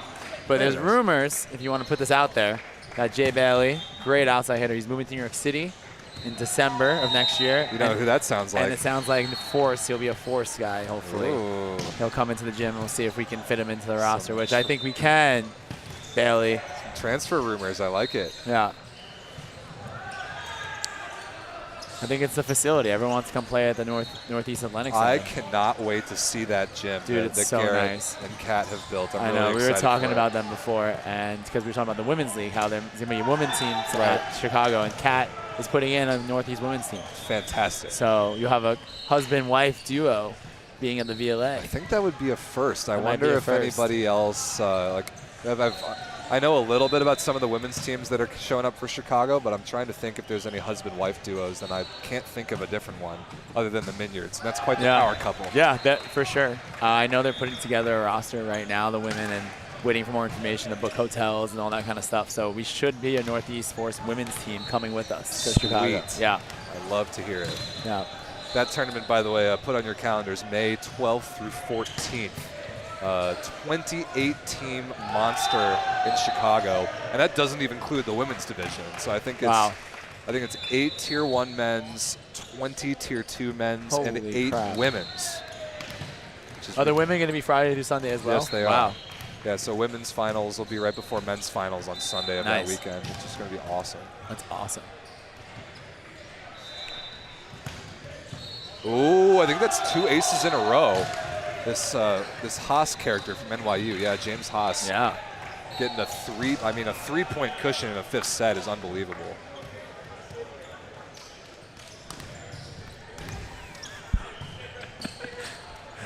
And sure enough, timeout Unicorns. I love Rob St. Clair. I love you too, Travis. Travis is about to be a dad, a first-time dad. Yeah, that's the next month. right. So yeah. he's just responding, I don't know how much VLA days I have coming up in the future, but maybe once the kid grows up, he can be back in the VLA. Congratulations in advance, Travis. That was a fun wedding this summer I went to. It was an Oshkosh It was wedding. at the Wapaka boat ride. It was at the site. Wapaka boat ride. Oh, Talk about a volleyball Heaven wedding. on earth, that place. It was me and the Oshkosh guys. I learned a lot that weekend. Now we got to get you to Wapaka. I know. I can't go this year. I have a wedding, but it's on the bucket list. That is the greatest weekend of the year, and Yeah. anybody in the Midwest knows that is true. Let's see if did that ball touch the block? No, I don't think so. Okay, 8-4 side change. Blaine's too smart for that. He's a plant Too smart scientist. to reach to the Yeah, outside. he's a plant scientist, for God's sakes. I wonder who takes the title of coolest day job in the VLA. I think that one's up there. We'll have to do a survey or a poll. Yeah. I know Ryan Cardy from Team LBC is running for district attorney in the state of New York. Oh, is he? So I think that would qualify if he were to win that election. As in, like, the New York State District Yes. Attorney. Wow, that's a big deal. Yeah, he's actually provided the VLA with a decent amount of legal advice in the past. So Oh, he's that's- been extremely useful. Got a Not guy- that we've been in a lot of legal trouble. No. But Just having a guy who's passed the bar like in the league is an amazing resource. yes, I would say so. Okay, really good set. I think that ball was in. I thought that ball was in. That was a little bit of wrist away spin. Might have confused. I mean, your line judge Sam, the ball was coming right at him. Yeah, so I think he was a little fearful for how hard Blaine hit that. hard to blame him. What's But the score I here? think the Unicorns Okay. just caught a break, so Yeah. it's 8-5. No side switch? They just did. Oh, they did. I missed it. Yeah. And apparently the ball never lies. We all know that that's not true. The ball lies all the time. So both Pieper brothers on court here in the 5th set for the Unicorns. That one's Casey, number 20, who just passed that ball. And now Corey gets slowed down by the hands. Ooh, nope, didn't get the touch.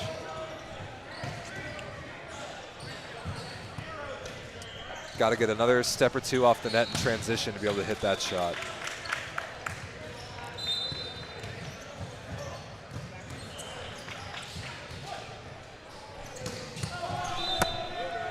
Great save, Steve. Thank you. Ball coming right at us.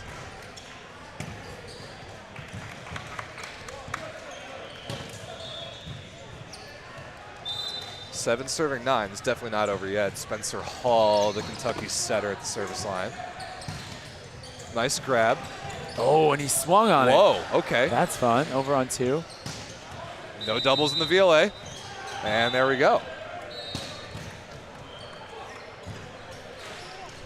I really like seeing that people have embraced our double contact rules or lack thereof, and people are just letting it fly. I don't hear anybody going, ew, There's less like and less haters about There's it. less and less haters. I think people are learning that, one, nobody gets an advantage from mangling that's the my ball. biggest argument with it, is that, no, it's the only one that makes it harder to hit. Right. So what are you worried about? It almost always just produces a free ball. Yeah. And at this level, you better terminate free balls. Yeah, yeah. And, like, why do we need more whistles in volleyball? I really like the double contact or the no double contact rules, and I think the players are really starting to turn around to it. We love to see it. I mean, let the boys play. More playing, the better. Question about the Brewers game. It hasn't started yet, so you're not missing anything. It has not started yet. They're still warming up, so that's why you can't find the stream. Right. Yeah. That's why our focus is here on a 5th set. 11-8 Lost Travelers.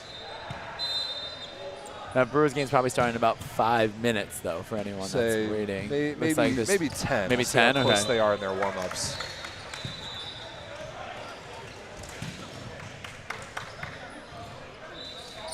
All right, 2-point Lost Travelers cushion. They side out 4 times. The match is theirs. Let's see if Kentucky can find a break point somewhere. Okay, here's a good, decent look. Jump high and swing. Whoa, Wow. that is an awesome cross-court rip. Jake Luby, the lefty for Kentucky. That was a 6 win. Yeah. Like a tight inside ball. And to just take a chuck rip it at up. like that. That's exactly what you have to do out of system. Especially 5th set. Don't be afraid to swing. Ooh. Oh. This is a free ball for the tie. Oh, no. Unfortunate. Yeah, really unfortunate misconnection there. Got to terminate free balls, Steven. I mean, the right idea, but poor execution. See if that comes back to bite him. O'Malley back to serve. I mean, that's what I look at sometimes in the middle with. Deshaun as my other middle. The set's a little lower for me, but sometimes it's too high because they think I'm Deshaun. Good defense there. Oh. Way Another inside. And he got his feet there and took a rip off 1 foot. As a coach, that's a good step close. Absolutely. We like to say to our players at Northeast, step close to the ball, and that's exactly what he did there. Get your feet underneath the volleyball so that you can use your arm talent. Yes, Like there it is. I mean, if I would do the same thing if I had a cannon like him. For sure. Must be nice. It's one of the Pieper brothers, yeah. 20 that one is Casey. Casey yeah. Pieper, number 20. Not great hand contact there on the serve. 13-11 Lost Travelers are 2 points away. Now here's the thing. Even if the Lost Travelers win this game and they put themselves in a position to at least take second in the pool, they burned 2 sets worth of energy that maybe they didn't need to. We'll see if that affects them down the line in the tournament. Ooh, got to cover. Oh, no. Bad luck. I think Corey slipped. I thought that ball was going out of bounds. And he did the right thing by covering his brother, but too much. Is it too much? Match point Lost Travelers here, 14-11. Corey to stay, or Casey to stay alive, and he does. That Power through the block and down. So we're going to take something pretty special from the service line to force overtime here. And it looks like he's staying down. Oh, he's staying down. Oh, still out of system. Haas with a swing for the match. Good block and good coverage. Inside. Haas again. Deep cross court, no touch. Okay. Staying alive. Staying alive, 13-14. Doesn't get any closer than this. Timeout. Yeah. Smart I know, timeout. Yeah. Smart timeout. This is the best chance the Lost Travelers are going to have to win right here in reception. Yeah. One side out and it's over. Otherwise, you're going to have to do it the hard way. I mean, you said it earlier, Steven, the seed matchup 6 versus 7. We expected it to be close, and here we are. Here we are.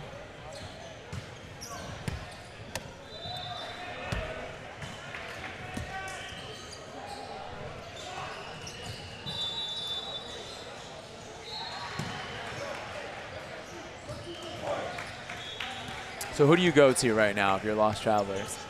So they're in rotation 1, and that's a little tricky. That's a so tricky they one. just gave Haas 2 balls on the right side, Yeah. and they've got Fitzgerald on the left. I go to Anson in the middle if the ball's passed well. And here it is.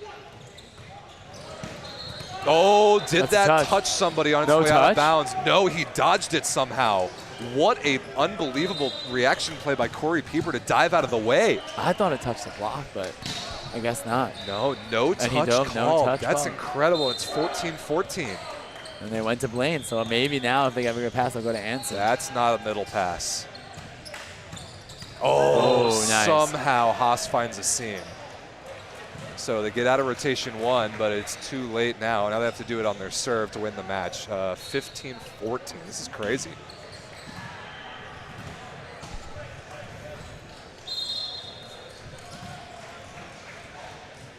James Haas serving for the match. Rotation 5 receive here for the Unicorns. Pretty good fight-off pass by Hickey. Pieper high off the block Great of Webb. swing. So good. Look at him challenging a triple block like fearlessly against match But I've point. noticed that if he's not pummeling it to the floor, he's swinging high hands all day. That's his other one in his repertoire that I think is really good. Great vision. 3 big guys up in front of them and just because challenges. Lost Travelers had a big triple block up in front of them. All right, 15-15.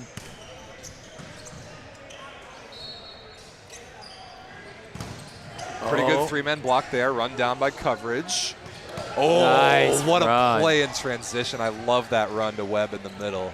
I mean, as a middle transition kills are way cooler than by middle far. serve. I mean, I almost hate hitting in service. Well, you have to work harder to get there. Well, especially when I play against Bounce and LVC all the time, they just key on you. Yeah. Like, if it's a good pass, is most likely going to. So a transition, they're not keying on That's you. when you get the most open. Okay, another match point for the Lost Travelers. Where else do you go?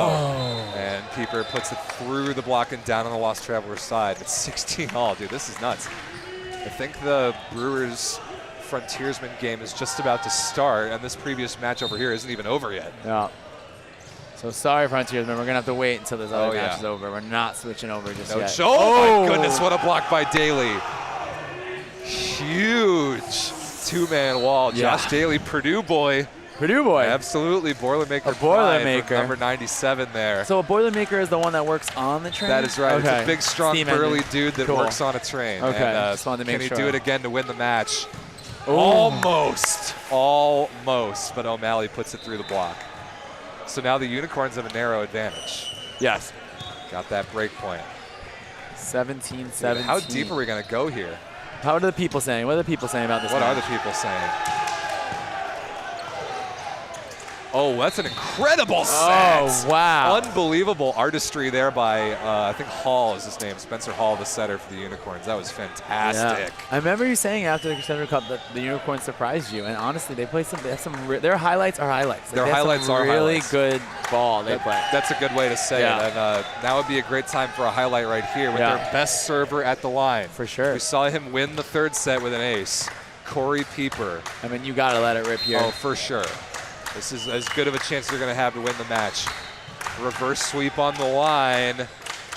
18-17. Oh, he went for it. He like went that. for A good it. old college try. He went for it. He went for it. Oh, man.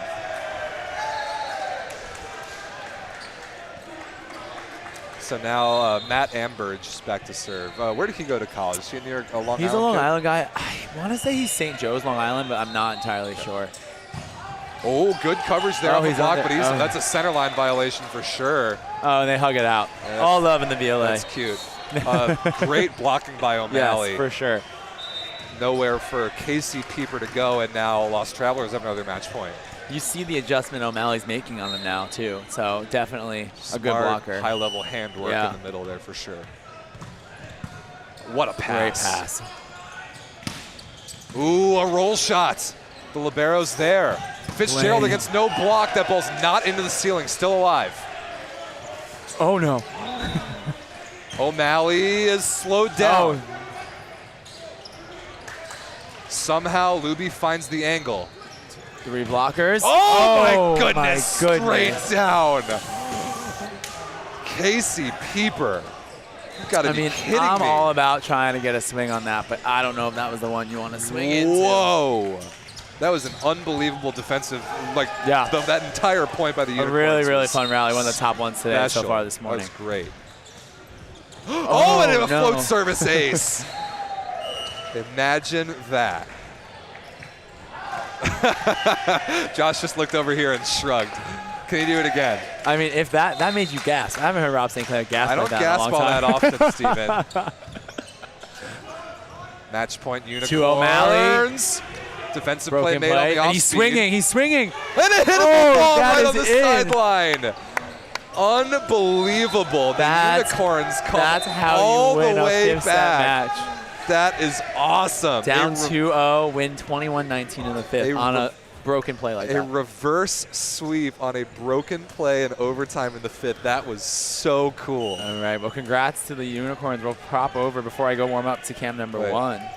Before we do that. Oh, yeah, I should say bye. Steven's got a match to go play. Let's say goodbye All to right. the people really quick. Thank you, everyone. It was my pleasure. Tune in now for the Northeast game. It'll be a good That's one. right. Steven, thank you so much, dude. Well done. Great to have Steven Tarquinio on the headset for quite a while. Great job, buddy. That was a blast. Okay, so this game was an absolute treat. That was just incredible. What a comeback by the Kentucky Unicorns. So that game's over. Coming up next on this court, the Northeast Force versus the Cleveland Kong. And now in action is the Beer City Brewers against the Niagara Frontiersmen. So that match is very early on in set number 1. And I'm going to go right now and get that dedicated stream ready to go. So that'll be up in just a second. I'll take off the headset. I'll be back in a few minutes.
Okay, boys, can you hear me? Yes, I can hear you. Can you hear All us? right. So we got some new guests on the headset, ladies and gentlemen. Connor Adams and Tristan Davis of the Boston Bounce. Boys, introduce yourselves really quick. Yes, Tristan Davis out of Rochester, New York. LaSalle University. Hi, camera's up here. LaSalle University, class of 2017, and now I play for Boston Bounce. Yeah, I'm Connor Adams out of New Jersey. I went to Wentworth, so a lot of Mass boys, but yeah, I'm a setter and play for Bounce. First so. year on Bounce. What are Yeah. your thoughts about VLA so far? Oh, it's awesome. The environment is just electric. The boys are awesome. Yeah. Pretty good so far, eh, boys? It's been awesome. All right, so we got Connor and Tristan to take us through. Ooh, we got the camera bonked over there a little bit. Two Pool C matches right now. So we got the Niagara Frontiersmen and the Beer City Brewers in a match. The winner takes third in that pool. And then just about to get started, the Cleveland Kong and the Northeast Force. Winner takes first in that pool. And you guys know a thing or two about this Northeast Force team, so I'm excited to hear your thoughts about these games. Yeah, no doubt. I mean, they're definitely one of the more improved teams in the VLA. They've seemed to get better each tournament, and that's not going to be a different thing here. It looks like they brought some good players, and they're deep. So looking forward to seeing what they do against Cleveland, no doubt. Cleveland Kong's a real strong team. I haven't seen a lot of them, but the one match I watched this morning, man, they have a high-flying outside, and they pass well. So Solid. They did win this tournament last year as well. It's worth pointing out. It's a rebrand of the Team ECV team from Cleveland that won the East Cup last year. So they've got some hardware to try and defend. Yeah, for sure. And I've really enjoyed watching a few of those guys play. They have a libero on their team, which I'll check the roster here in a moment. But setter played really well, too. So they're a solid, steady team. They pass well. They're pretty balanced attacking-wise. But I've been pretty impressed by them. This should be a really good match, for sure. All right, people, so get active in the YouTube chat. Tristan and Connor can see your messages if you know him from Boston or whatever. Ask him some questions. And Connor's got switcher control, so he's going to be taking us through both matches. Connor, go ahead and hit that camera one. Yeah, there we go. Love it. So here's Frontiersmen out of Niagara, like Buffalo, New York, against the Beer City Brewers from Grand Rapids, Michigan. That match is in its second set right now. And then Cleveland versus Northeast Force just about ready to go. So, boys, have some fun. Take us through these games. If anything goes wrong, flag me down. Yeah, Thanks, I'll Rob. find you. I'll flail my arms out of control like crazy, panicking. What do you think about the Northeast Force Cleveland Kong game? What's your prediction for an outcome? I'm really excited for that game. I got to stick with our Tier 1 boys. A lot of friends on that team. Yeah. And they look real strong this weekend, as you were saying. We might not sound that great if we pick them to lose. They are kind of our allies in some ways, but I'm expecting a hard-fought match, regardless of the outcome. Yeah. 4 or 5 sets. I'd be impressed if one of those teams was able to sweep. yeah, Kong. Looks like Sean Martin's the libero for Kong, who I was watching play a few matches ago, and I was really impressed. The second ball delivery is pretty phenomenal, which on a sets-out situation, when you have a guy that can put up a ball like that, pretty solid. But again, he was an Ohio State guy, it looks like, so he knows a thing or two about playing ball. But yeah, I mean, this should be a really, really good game. Cool that it's for first place. Gonna try not to get hit in the face with a ball here, but yeah, I don't know what's going on over here. What are you seeing over here? 12-9 right now. 12-9? Brewers are up. They had a tough morning here. A new setter in. Yeah, they got Number a new 7. setter in. Number setter. Luckily, we got our roster here. Beer City Brewers. Lawrence Patton. Lawrence Patton. He has some Lawrence silky Patton. mitts. He's slinging it around over dishing. there. Oh, yeah. So let's rank our top 3 kits this weekend. Who do we think showed up fashionably the best? That Beer City Brewers jersey, the libero. He's got a nice little foamy top on the back. Yeah, they went for the can of beer look, which I think they've pulled off quite nicely. You can even see some accents of bubbles on the kits, which is a really, really nice touch. Frontiersmen, though, as a resident Bills fan out of Rochester, I mean, they did go for the Bills look here, and I think they pulled it off quite nicely. Yeah, I love the matching shorts with the numbers on the the right short leg. I think I'd go Kong as the best dressed. I mean, Boston Bounce, I think we have a pretty solid color scheme with the logo. But we won't include Bounce in those. I think that's, for the sake of conversation, we'll exclude ourselves, even though we really do think that we're the best dressed here. But the Cleveland Kong, they got a nice kit. What a rebrand. I also didn't realize they won this last year. So like Rob said, they got some hardware to defend here, it looks like. The amount of tabs in front of me, ladies and gentlemen, is really, really insane. How do I get back to the actual YouTube? Aha. There it is. Let's take a look at this chat. Hi, Tristan. Krista Michael, friend of mine from Rochester, New York. Good to see you, Krista. Thanks for joining the chat. Looks like a bunch of other comments coming in, but yeah, overall a really fun first day.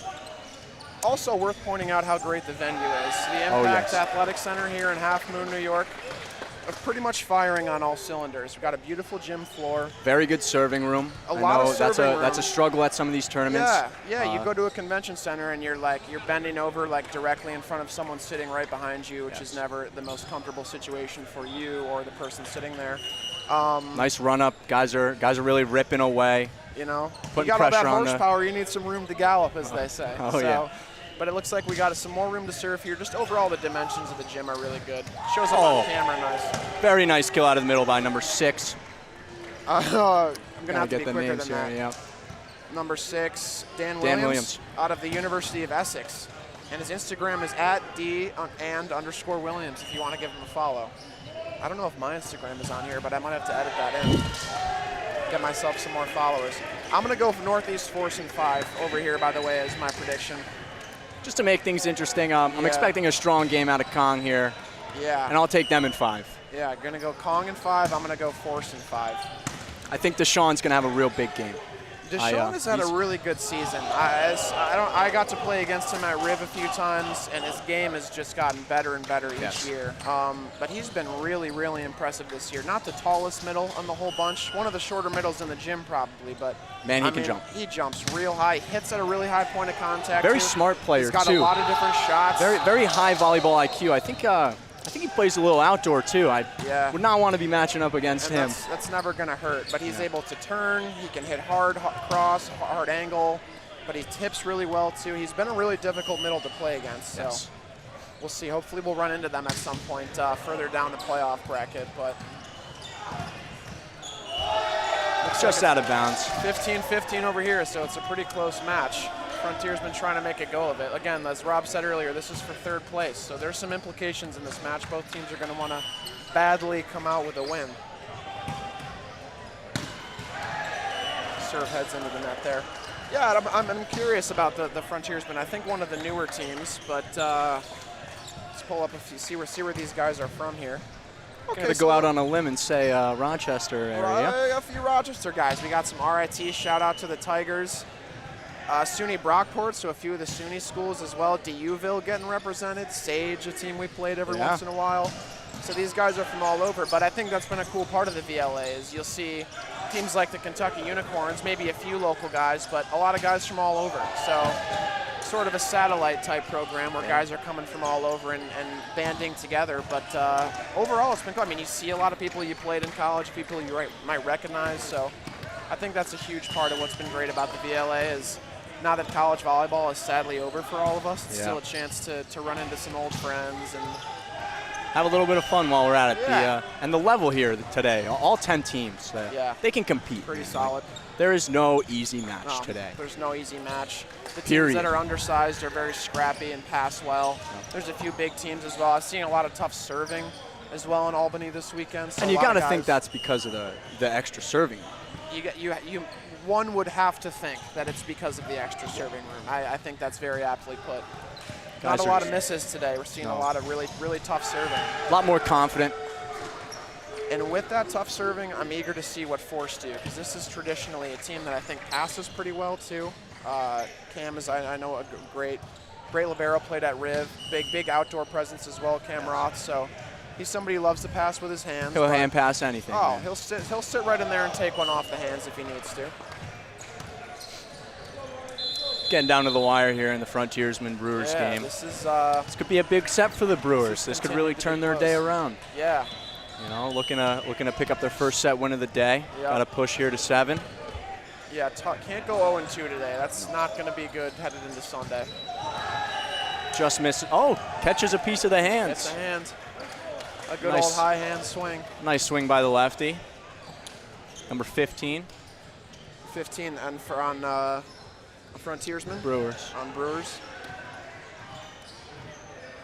Number 15, Eric Dumpus out of Michigan State University. And Instagram is @eDumpus if you want to give him a follow. Great save there by number 5. Nice standing block by the setter. You don't see that too much. Ryan Guyton, number 5, making a great play out of the 6 spot, one of the outsides for Frontiersman. He's been pretty active today too. Hope everyone's enjoying the show, whether you've caught a couple games or you've been hunkered down, braving all of the weather. And looks like Alan Donasi from the chat, Niagara beat Northeast Force last year in their VLA debut in the first round of bracket play. So Niagara has been around for at least a season and looks like they're improving quite a bit. And we could potentially see that matchup Yeah, later we'd today. love to see another matchup. You know the Force guys are going to want to go ahead and beat them. Looks like we have the Kong and Northeast Force coming onto the court. Kong and Force getting ready to line up here. Frontiersmen coming out of the timeout. We're going to finish up this second set of the Brewers Frontiersmen game and hop back on over to this very highly anticipated Northeast Force Cleveland Kong match. Yeah, man, I got my A popcorn lot on the ready. line. Metaphorically, obviously. I wouldn't eat popcorn before a game. That wouldn't be something I'd put into my body. I'm Don't want already the full phone. from my chicken tenders from Oh, earlier. those chicken tenders here at the Impact Athletic Center. And again, another good aspect of the Impact Athletic Center, you get food There's right there. food right there. You don't got to leave to go get food. And you can still watch while you eat your food. You can have a chicken tender and watch some volleyball. And I can't think of a better way to spend a Saturday afternoon, if I'm being honest.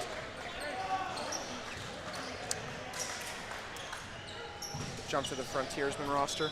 Anybody you want to shout out? Very nice swing there by Jack Rooney. Jack Rooney, out of University of Buffalo, 6'2" outside, very physical.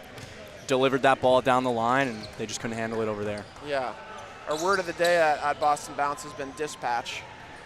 If we're going to talk in terms of kills, dispatched by, the hitter. Yep.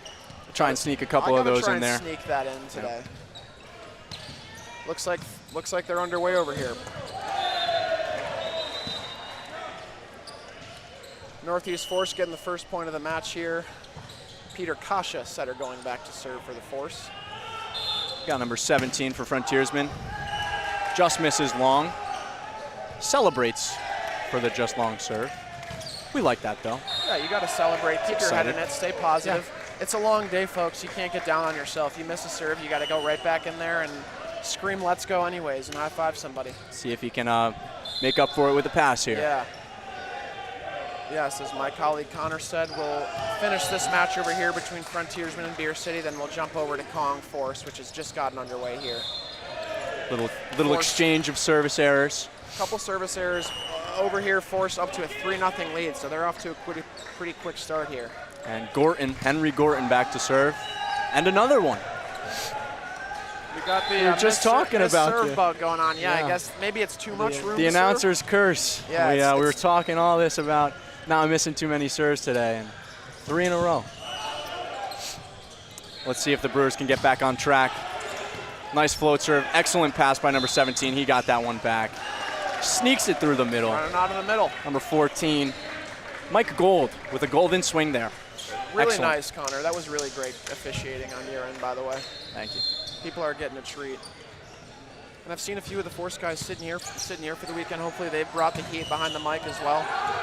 The Force are a very entertaining bunch of players. Oh, yeah. Very active in the social media world. We've become bitter rivals on the court, but great friends off of it, I like to think. But us Northeastern super pale volleyball players have to stick together. Yes, we do. 31. Nice kill by number 6. Number 6 on the Brewers. Oh yeah, I got to use this mouse. Dan Williams. Dan out of Williams University again. of Essex. Middle blocker, 6'6", good height.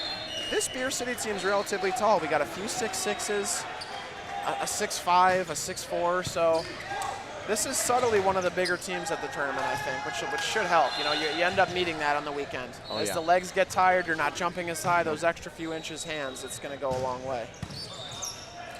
The Great pass Brewers, over here by possible Aaron set Jesse. point. Brewers looking to close this one out, get a much-needed set win. Eric Dumpus is back to serve the lefty.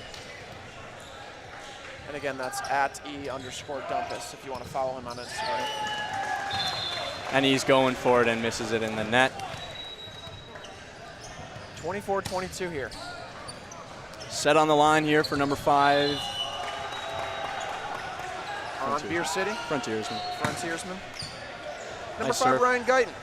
With a nice serve, handled well. And they finished the They finished the set. Beer First City set take win of this the day. one. We're going 25-22. to at least 4 here, but let's think? switch over to Northeast Force and Kong as that game's already underway. 5-4 Force after that missed serve. Got off to a quick 3-0 start, but looks like Kong have narrowed their way back here. Raphael Anthony out of NJIT is back to serve. Love a New Jersey guy. Raph, big blocker. Not someone you want to hit into his forearms. That ball is going to come back hard. As I Nice mentioned full earlier, serve. Peter Kasha coming in to do some setting for the Force as well. Filling in for Kevin Goncalves, getting some much needed rest. Nice dig. A little out of system tip from the back row. Here's the libero with a very nice out of system ball, high off the hands. Picked up easy in 6. Nice set by Kasha. And he isn't able to put it over. And number 13 hitting outside, this is Blake Hogan out of Hunter College. He's somebody who gets a lot of sets for the Force. He was actually huge for them at Mohegan, I thought. He got a lot of sets, put the ball away quite a bit. He was a very dependable option, passing, hitting. One of those guys on Force that kind of does it all, for sure. Huge swing out of the lefty. Jeremy Doski coming on to play some opposite for the Force. He's looked great today. Jumping out the gym. I need some of that. I'll sell him some height if he can sell me some inches jumping. Yeah, right. Sounds like a fair trade to me. Doski, a good outdoor player as well, but certainly can be a very effective player inside. A really nice pickup on the Bic there by Blake Hogan. He's I've only seen him on the outside. This is my first time seeing him Solid. swing on the outside. Very solid player. You know, he's passing well back there. Hunter's a good program. I'm not sure if you ever got a chance to play them, but Hunter's a team that's also very scrappy, very technically gifted. A team that can be really frustrating to play against. A little miscommunication there in the middle. Right back down. Very nice kill there by. Sorry, I switched it just as you were saying. Remember who it was? Steven Tarquinio. Steven Tarquinio in the middle. He was just on the call. Also been very productive. Gotten a lot of sets so far this year for Force and been pretty effective. Those Northeast Force middles, man. A force to be reckoned with, huh? They are a force to be reckoned with. I absolutely agree. Nice tool off the block by number 4 on Kong. Looks like the Kong are maybe going with a different setter now. They've had number 2, Sean Martin, who played libero a couple games ago, looked great, is now in the setting role. So we'll see how that changes up their offense for Kong. And Brian Hernandez playing libero now. Playing libero. Number 12. A very nice out-of-system high ball. Dispatched down the line. Dispatched on the line. By number 14, Ben Corey.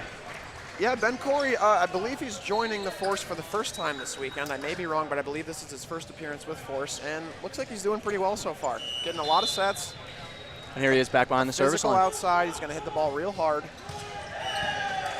Tough serve, handled well. And squeaks through the seam Big there. swing by number 3, I believe Mike Hawk, or Pete Hawk is who that is, my apologies. Also out of Ohio State University. A lot of Ohio State guys, Yeah, too. they got some Ohio State guys. Doesn't seem totally fair to me, and a Penn State guy as well. But oh well, we're gonna hold our own here, or at least do our best. The third match has just got underway. The Brewers and Frontiersmen. 1-1. We'll keep you posted on that. Yeah, this looks like it could be a good one here. Unfortunately, we have to play after them, so I'm sort of hoping for a quick match. But this looks like it might have the makings of a few sets here. So looks very competitive. Tarquinio back to serve for the Force. Out of the middle, what a kill. Really great play out of the middle there. We got number 16. Alex McCune. Alex McCune. Number 11, my apologies. Oh no, yeah. Yeah, number 16. Oh yeah, look at that. Oh, I'm looking at the wrong part of the spreadsheet. Gotta say, I don't know how Rob does this so very so impressive, beautifully. yeah. He's had a lot of practice, but at this point, I mean, he's kind of a pro. Kasha back to serve for Force. They're up 11-8 right now. Oh, and a float serve off the antenna. Also, we have a shout out from the comments. Keep an eye on Niagara Taylor Sutherland, number 17. So keep an eye on number 17 over there. Not sure if he's in the game quite yet, but we'll see if he subs in. Yeah, he may rotate in as a middle. Looks like the front row middle right now is going back to serve We're next. getting some requests to jump back over to the Niagara game. It looks like they have a pretty solid following. A little tight. I think he misses the hands out of bounds there. I would say of all the teams here, Force have traveled the best. It looks like they got the most total guys, which it only gets more important as the season goes on. numbers start to dwindle on a lot of teams. Availability starts to sort of fall through a bit. So. And this Beer City Brewers, they seem to have a lot of guys ready to go on the bench. And got to say, they traveled a lot farther than we did. We had a pretty easy 2.5-hour drive from Boston to get here. Yeah, but Milwaukee, that's no easy drive. No, it's certainly not.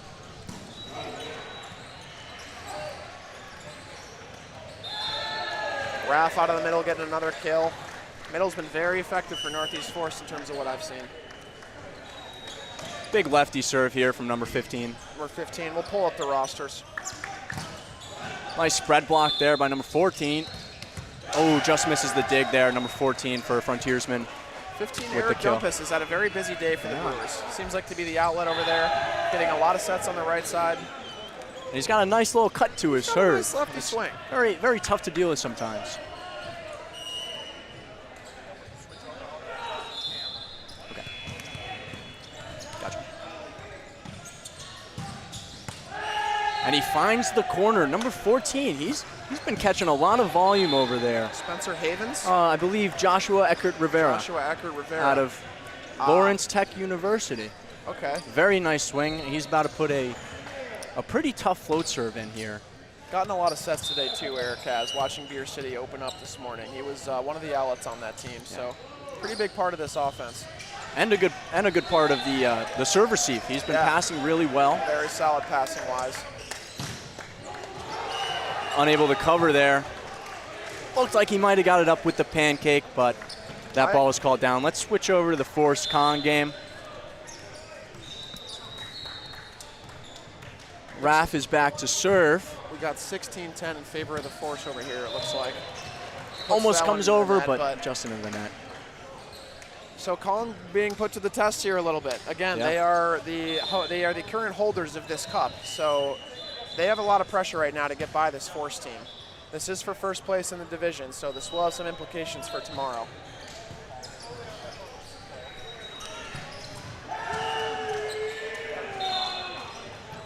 See who's back to serve here. Looks like number 4 on the Kong, Jason Donorovich out of Penn State University. And isn't able to keep that ball in play. Run in the middle. Yeah, they've been running the middle quite a bit. I mean, that's effective. Overall a cheat code in the game of volleyball, but especially tournaments like this, again, where it's just such an effective set. Especially on our team, you know, our middles is so important to our offense. I think that's not even a secret in terms of playing us. Very good size. Skylar's been really effective. You guys have had a great sync up so far this weekend, I felt. But it's big. It's really important to be able to run your middles. Excellent blockers, regardless of the offensive aspect of being 100%. A middle blocker. You know, they don't call it the middle hitter for a reason. It's about blocking. You know? For no reason. Number 22, Dusty Winter back to serve outside for Cleveland. A little out of system. And he dispatches that ball into the cross court, just missing the middle blocker. Big number swing 14. From Ben Corey there. He's showing out. Gotta say, I really like his shoes too. I think I had those. The all black shoes? Yeah, the Kobe's. Well, with the Wentworth, those look pretty sharp with the uniform.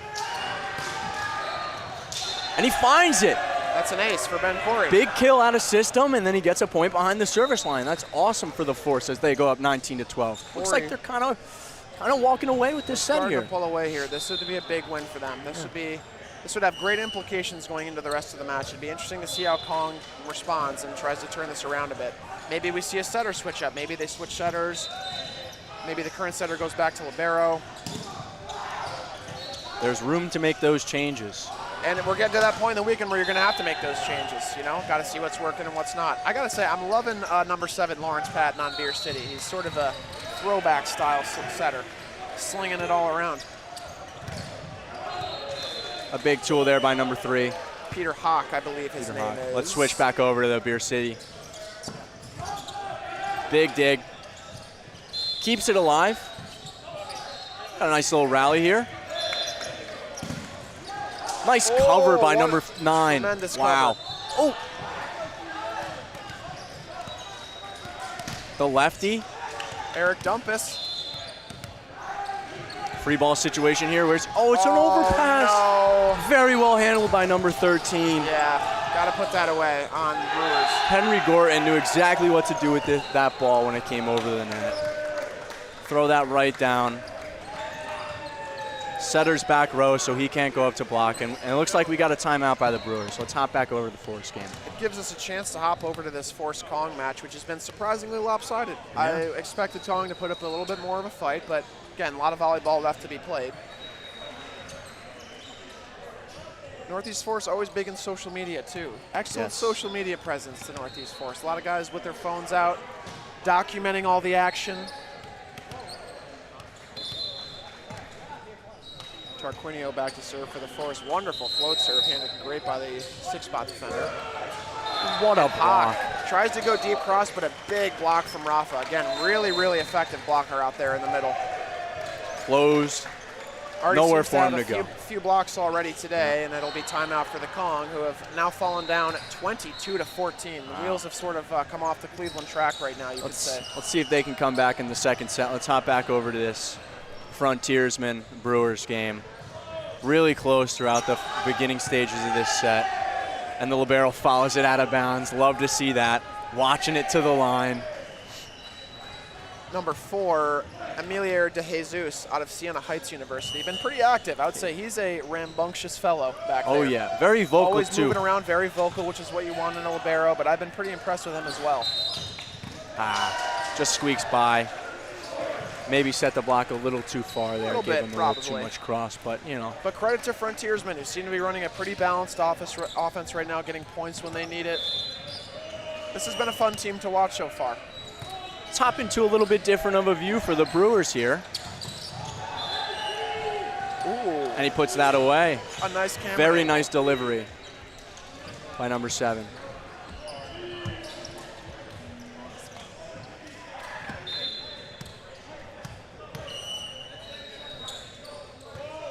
Float serve coming out of number 17 just into the net. That's all right.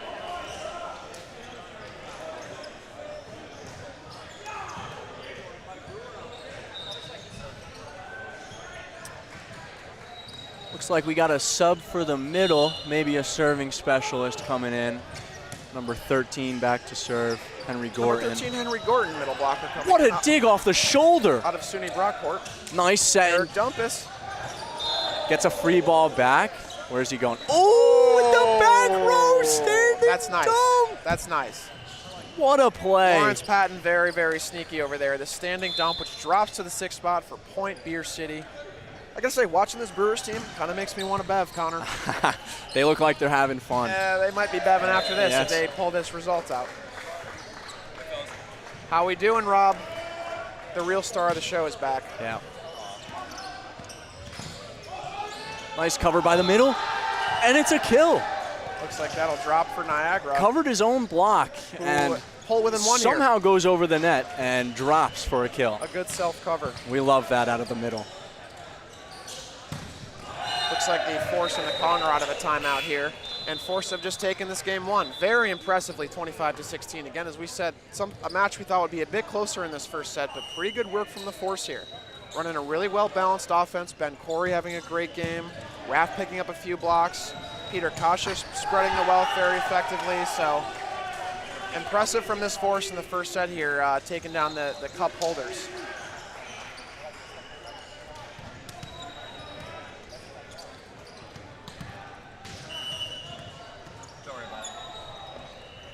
Just some tech being handled here by our Tough float serve. resident expert. Owen, what a dig out of one. Dumpus. What a dig by the Another great libero, Emilio. Emilio? De Jesus is the last name, I believe, but really, really good stuff from him. Again, super active, been great in serve receive, getting a lot of touches today. And a real nice play there by number 14 on Frontiersman. He's been a force at the net there. Yeah, absolutely. You know, some awkward plays. He's been real poised and you know, under control with the ball. And one of the bigger players on a pretty well-sized team, so Yes. the physicality aspect is also there. And again, as I said before, it's when the day gets longer and the legs get tired, every inch of height is going to help when you're reaching high and can kind of get bailed out with height. Free ball coming over, taken by the middle, right back to him. Just misses out of bounds. I really love that set from Lawrence. Yes, middle great gives you choice. middle gives you a good pass. Give it right back to him. Again, good sized middle blocker Dan Williams out of University of Essex. 6'6", very physical. Had a great game against the Crimson, set 1, very effective. Looking to make his stamp on this tournament here today.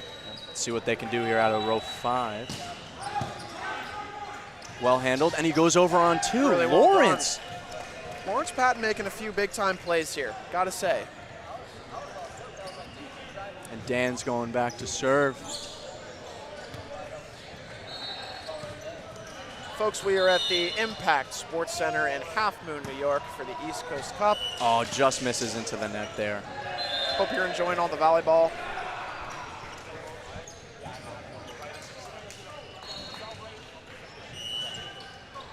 You're here with Connor and Tristan again of the Boston Bounce. We're 1-0 today. We play River City Flow. Oh, I thought he got him with the one hand. Thought he might have That would one-handed have him been there. that would have been unreal. Big shout out to Michael. He's zoning in on the Beer City Brewers Brew City celebrations. Beers. Let's take a look at this serve from Lawrence. Lawrence Patton, who's had a pretty big effect this game. Yeah, he wasn't playing in the first match. No, they went with a different setter in the first match, but With Spencer Havens. I mean, he's been good. Again, pretty consistent distribution-wise. Made a few pretty slick plays over there. The standing dump was a nice contribution. And Nice playing some pickup defense just now. there. And it tips into the net. Very nice play there by Lawrence to keep that ball alive. Looks like set 2 is just underway here on the other court between Kong and Force. And Force again looking to get Big some early block. lead. Big block by. A huge block over here with Frontiersman, right? Yeah. No, by Dumbus. By Dumpus? Yeah, by Dumpus. Eric Dumpus having a good little game over here for Beer City. Actually, scratch that. He may have been tooled on that, Was he? and the block went out of bounds. Good eye by the lip, De Jesus. He's been real good at those. Let's switch over to the Kong game. We got a nice little rally going on. High ball out of system. Lefty drops it short. Oh, just misses the pancake. Seems that Kong has gone back out with the same lineup. Yeah, they've gone with the same lineup here. Not necessarily sure they're suffering for it, but Force, again, out to a very early lead. A 4-1 lead right now, which they'll just want to continue adding through serving, and they've had pretty good service pressure, too. Again, nice float serve from Hogan there. Great block touch. Nice out-of-system high ball with the platform. Really nice recycle Before he to the goes back right to side. Doski, who And he had just misses the corner. just misses long, but good swing by Doski there. Really like that swing out of him. A little out of system, Yeah. high and deep, go for hands. Yeah, Force are, like I said, they sort of brought it in terms of numbers, but very smart team in terms of swings. Oh, yeah. I don't see anybody in the team who's going to put a ball off the 5-foot line, but this is just full of players who will have good, solid swings.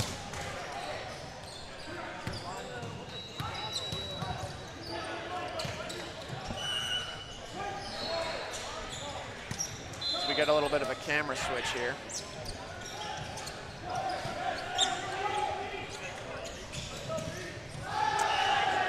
Number 11 for Cleveland Kong, Anthony Winter. Out of Quincy University, goes Quincy, back to serve, one of the Mass guy. outsides. Is there a Quincy University in Mass? Maybe not. I don't think so.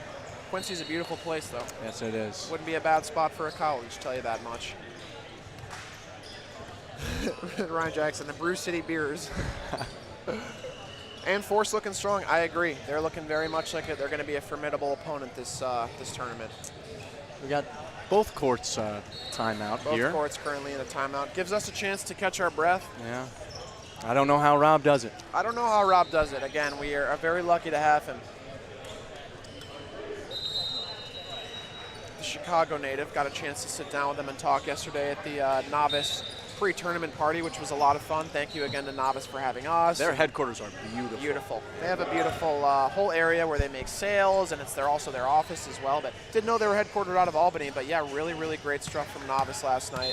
Oh, yeah. Big shout out to Sean and Nick hooking us up with some Novus golf gloves. Yeah, we got some Novus golf gloves. You They're, got a great T-shirt. Oh, yeah. I mean, we were firing on all cylinders headed out of there.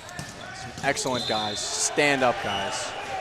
And just a beautiful place to work and Yeah. real high quality clothing. Those guys know how to have fun in there, as we see Dusty Winter just putting the ball just long there, number 22, the outside of Cleveland State.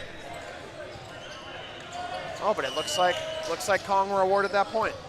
So it looks like that would be a kill for Winter, maybe a touch on the block there.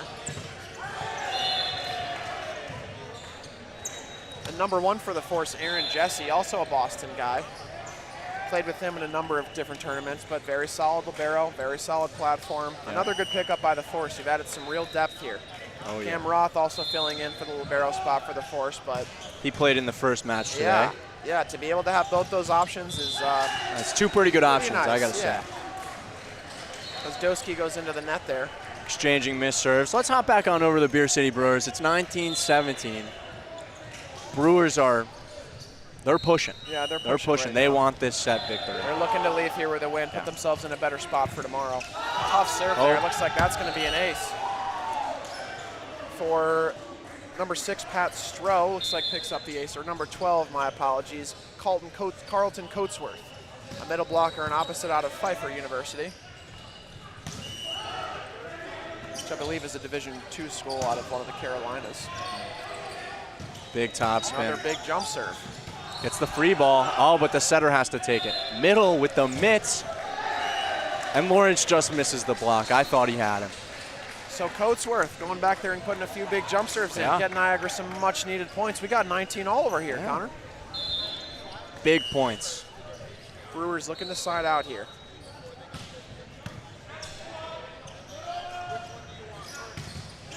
Another tough serve, and he gets the ace. Carlton Coatsworth has gone back there and delivered 3 hammers. 2 aces of the 3. And it looks like a much needed timeout for Beer City as great minds think alike here behind the scorer's table. Let's hop back over to the Con game. Serve here from number 22. As we head to the Kong roster, Dusty Winter has been pretty active today. High off the hands. Looks like we got a touch on that swing, and it'll be Force's point. Force up 9-5 in set 2. Speaking of good options, obviously Kevin Goncalves has been a setter for the Northeast Force since their inception. Great player for them. But Peter Kosh has been a great addition as well. He's been solid, even since Mohegan. He came in relief, I believe, and really showed up. Came in at Mohegan, ran a quick offense. He's fast. Gets a good amount of block touches for being maybe a slightly undersized blocker, but good defense. Nice float serve, consistent. And as I call him an undersized blocker, he'll probably shell me this weekend when we play them. So I've just signed myself up for that sort of karma. But here we go. Let's see the serve from the Con. Adam Roche back to serve. Top spin. Great pass from Aaron Jesse. Very well handled. Kasha goes outside. Nice block touch by the setter.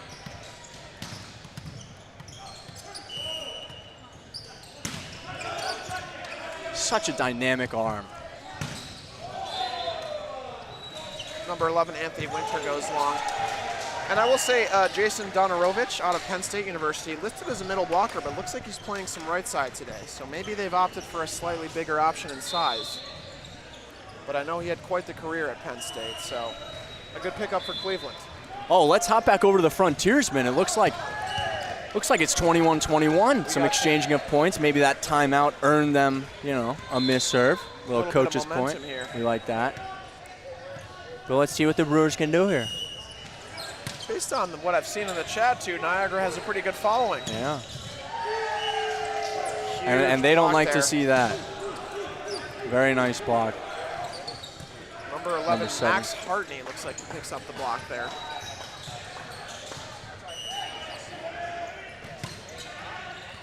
And Dan Williams with the float serve. Lawrence. Very nice pickup. Way to keep that alive. Free ball coming to the Brewers. And he finds the middle. Number 17, Sam Zarowicz, out of Central Michigan University, gets another big kill. Lawrence Patton, not afraid to use his middles, clearly running that middle from anywhere on the court, and it seems to be paying off for him. And maybe a little bit lower of a pass than you'd be expecting in a free ball situation, but he got there and he found him. Sam was up early, and he delivered that ball to the floor. Let's hop back over to the Kong. As a setter yourself, Connor, you can appreciate adjusting to a low pass. Oh, Still being able to find your middle. You need it. What a pickup out of 6. Great play by Winter here.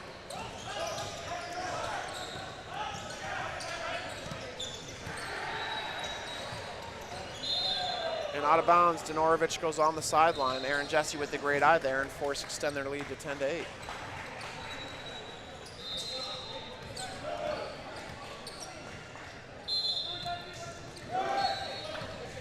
headed into the heart of the day here, sort of the throes of the tournament. We'll start to get some format of tomorrow. We'll get a better idea of who's going to be playing who. Looks like we'll still be pulling the 7:30 shift, unfortunately. Yeah. Another kill by Anthony Winter. Let's hop back over to the Brewers. Sorry. And that ball drops there for Niagara into that Brewer Campfire 6 spot. They're clawing back.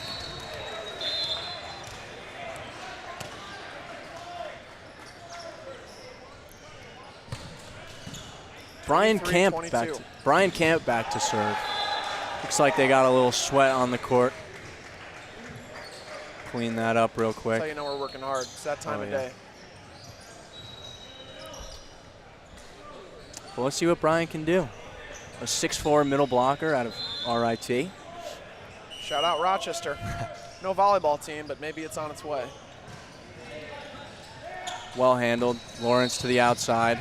And he finds the line. The deep corner. The Brewers have set point. Great hand pass there by Joshua Eckert Rivera, the outside. He just went and got that ball. He went and got it. No nonsense. Go ahead and push that ball right at the setter. Lawrence Patton back to serve, number 7 for the Brewers.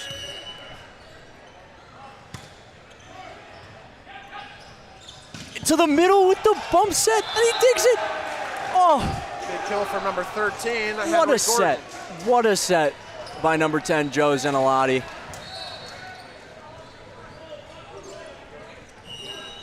Excellent ball. That's one of my favorite sets. Low, right on the net. Oh, yeah, Give it to your middle. Ran a little bump one this morning with Skylar. And just after that set, Joe misses just long. The Brewers take set 2. Set 3, excuse me. Set 3. Let's hop back over to the Forest Con game here. Looks like they're still fighting. It's 14-10. Forest still has their cushion from the beginning of the game. Number 16 for the Kong, Alex McCune back to serve. Nice float serve, well handled to the middle. And Steven just puts that ball away right in front of the middle. Yeah, Kasha to Tarquinio has been a link up today. It's been really, really effective for them. Again, I think middles are going to be a great option for them today. With how well they can turn, where they can put the ball.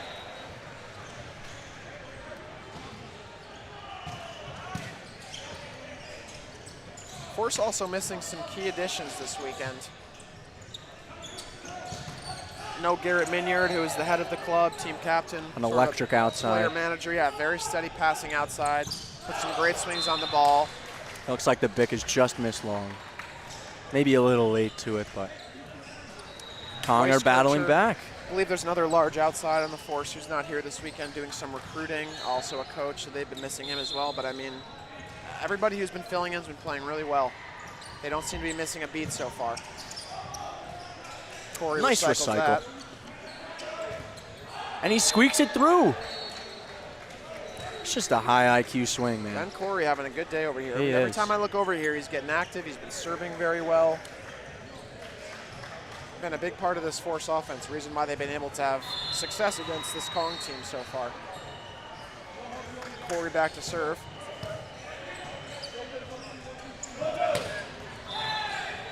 That's handled well by number 12, libero Brian Hernandez. And Donarovich just puts that ball away, tucks it down the line. Yeah, out of the back row, too. They'll need him to show up a little bit. He's going to be a big addition. Coming out of Penn State, they'll have him at a high bar this weekend, I'm sure, even if he might be playing a position he doesn't normally play. Somehow Tarquinio turns that to 5. Gets a nice positive touch at the net. And the dump. It's up. Very nice up. Ooh, great play there from Hernandez. Winter, Wow, a big swing off Hogan.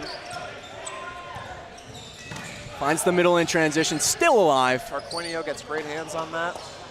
A little bit of an awkward play, We have miscommunication. a battle at the net that goes by way of Cleveland.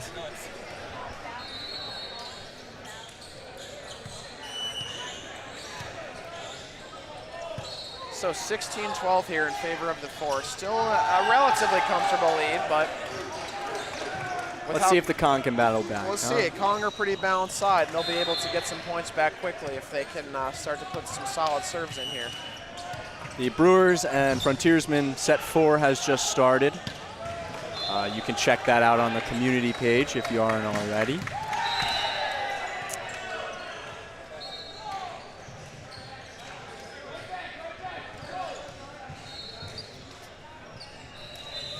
see what we got.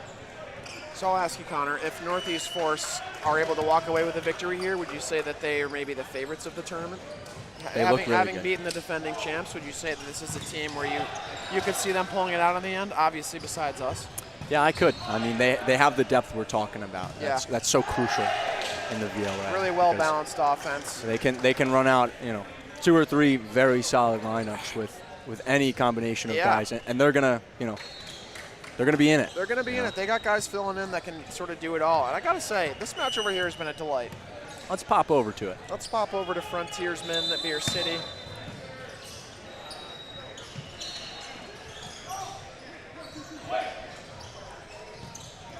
Lawrence with the nice bump set that gets put away by number 21, Sam Lottie out of Michigan State University.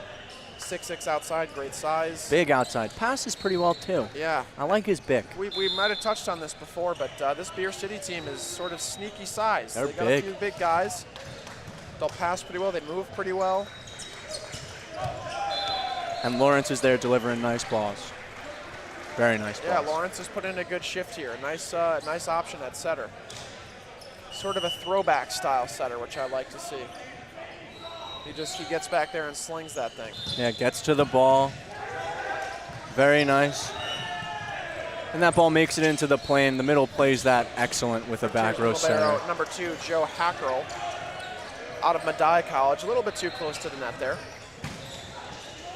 Joe went for it, though. He went for it. Tough spot for a setter, I know all too well. You've been there, Connor. Yes, you know what that's like. And serving into the net. Let's hop back over to the Kong game. Within 2 points, Kong serve. Let's see what they can do here. They're keeping it close here. Really important to not let this get too out of hand. Adam with a Roche nice serve into the seam. out of St. Front row Francis. outside. Looks like it gets floated out of bounds, but there's a net on the Kong. They handed them a point, but they net, and you can't do that. Good deep swing by Hogan there still. Again, a sneaky great player here. Oh, yeah. Sort of able to do it from all facets of the game, whether it's passing, hitting. Solid block, usually in the right spot. Plays good defense. Oh, what a swing. Very Not even creative swing aiming there. for the court, just the hands, and it flies out of the back row. Number 11, Anthony Winter. Maybe he learned that one at Quincy University. I don't know. Maybe. Number 2, Sean Martin back to serve. Again, doing the setting this game. Looks like they've gone with a slightly different lineup. He was libero for them first match, but been setting pretty well this game. Still looking to get them in a bit of a groove against a very good Force side. Kasha back to Hogan, and once again, Force extend their lead. Find some space down the line. I didn't think it was there, but man. Puts that ball Of course, away. it is a youth tournament as well, so we got some of the youths around, which is always nice. Good to catch a few of their games. I know they enjoy coming over to watch us. It's good to see where they, where they might be in a couple years if they keep working hard. Yeah, 100%. Really nice slow down at the net. Out of system. What a, squeaks that through. Donarovich Wow. pushes that through to get a point for Cleveland. Very big point. A real nice out of system ball by the libero. They pull it once again to within 2, and they've been able to get within 2 quite a few times, but that seems to be where they get stuck then. They start allowing a few other Force players to score points, and then that lead starts to widen a bit. So Let's see what they can do here. miss serve is Crucial not going to serve. help that cause. Anthony Winter goes into the tape, and 2017 Force. Force looking to take this second set. Hard work behind the mic, huh? It is hard work. I've never done something like this. I have a greater appreciation for Rob, Yeah. having gone through this. Force looking strong, It's a lot of agreed. fun. Very much agreed out of the chat. And Hogan with a misserve there. So we get to this No, Raph. within 2 point where we'll see if hopefully Cleveland can start to pull within here.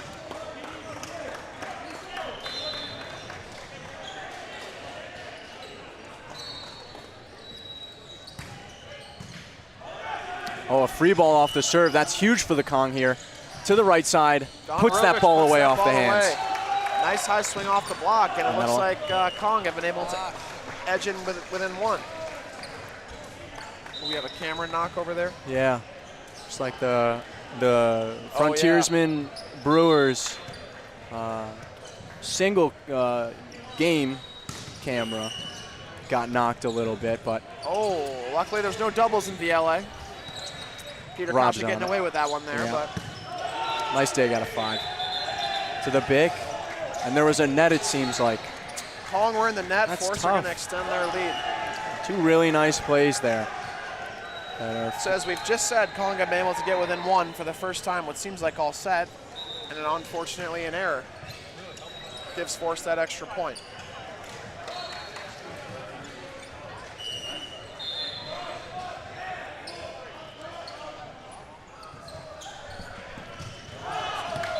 misses long and keeps the Kong in it. If they can find a way to maybe get another free ball from behind the service line, they're right back in this game. I'd still say they are in this game, They're Tristan. in this game. Donarovich, the Nittany Lion, back to serve. Nice float serve onto Hogan. Little tight, one-handed set. What a play by Peter. Peter? Peter Kasha, the setter Peter to Kasha to Tarquinio. Tarquinio. Tarquinio getting the power tip, putting that ball away. Man.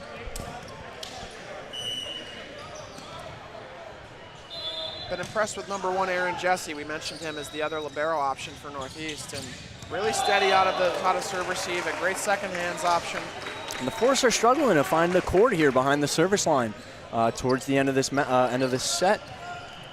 They're giving number 11 Anthony Winter a chance here to go back and extend the lead a bit. My apologies, 22 Dusty Winter. A little bit inside from, wow, Hogan. What a swing. Not the best ball from Peter, a little bit of a tough pass. Puts it up high enough for him to go take a swing, and he finds that back corner. I think the setter left. I think he just said, see you later. He said, I'm out of here. Yeah, let me get to target. I'm gone. And we got a timeout. Let's hop over to the Brewers game.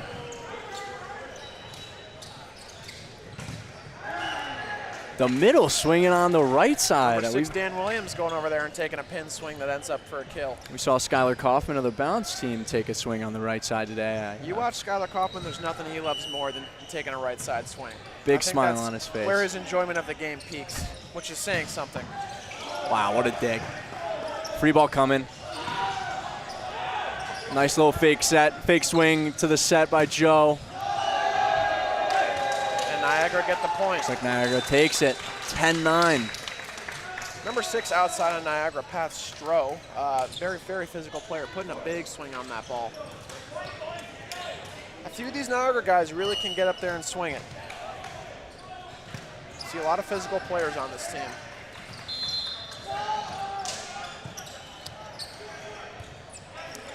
Way to keep that ball alive by DeJesus. Great swing from Stroh there. Right off the head, as you can see the frontiersmen tapping their heads. Out of Dieuville. Dieuville has a program. Dieuville comes through with the men's program. That's another big physical school. You can see where we fit right into that offense. I know you would. I would. I'd do my best.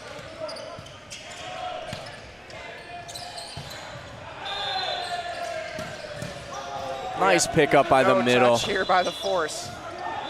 Maybe up. That's up. Nice pancake by DeJesus. Little chase down, just misses that ball. The Brewers come within 1. Kong and Force. We missed the end of that set there, but the Force taking pulled 2-0 away with lead. it. So Kong with a mountain to climb here to get back in this. Yes. It's going to require some near perfect volleyball to knock Force off the track right now. I wonder if we're going to see any lineup changes going into this third set. Would be curious. I have to think Force will stay the same, but I wonder if they'll switch libero and setter. They were having success this morning. As we said, it's important to be able to have a deep team, but guys who can play different positions, so you can maximize those options. But Yes. Cleveland calling with some work here to do.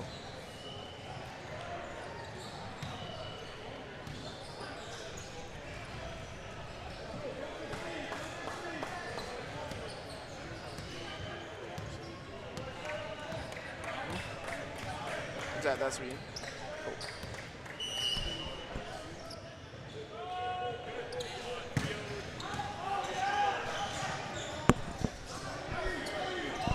Free ball by DeJesus. Just short. Trying to put it on the middle. I like that play. I like that. It's You know? scrappy. It's that time of day. We'll start to see some guys getting a little bit beat up, tired, been hitting the floor quite a bit. I know number 4, Emilia DeJesus, he's been hitting the floor quite a bit.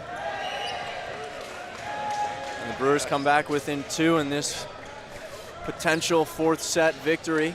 Number 6, Pat Stroh going into the net there. They could finish the match here, but the Frontiersmen, with their 2-point lead, are looking to push this to 5.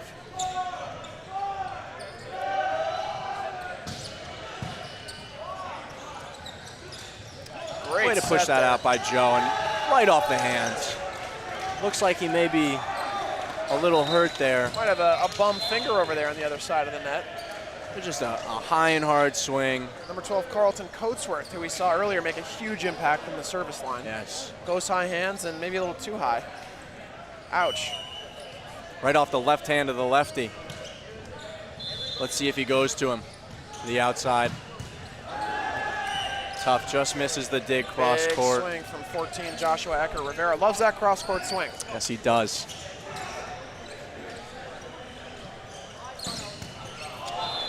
Set 3 of the Kong Force game has just started, and Kong is out to a 2-0. 1-1. 1-1. Kong gets that So, ball. Again, the name of the game here for Cleveland will be not letting this get too far out of hand. I can hop in for you. That's right. Big shout out to Mr. and Mrs. Adams, my parents, making it out to Albany. Traveled all this way. They traveled all this way How to nice see of me them. play. Love you, Mom. Love you, Dad. Looking forward to seeing you dish it about. Repping the Novus gear.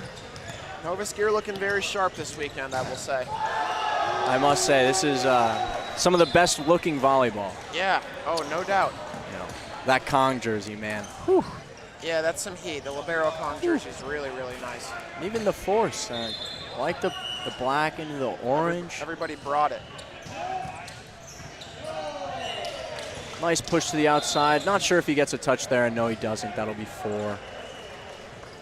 The Kong are fighting. Kong are fighting in the 3rd set is often where you start to see some of those steady aspects slip up. They might start to lose out on serving. You know, the Force might have a difficult time finding the court. So we'll see. Interesting 3rd set ahead of us, I think, here. Kasha going out to Corey.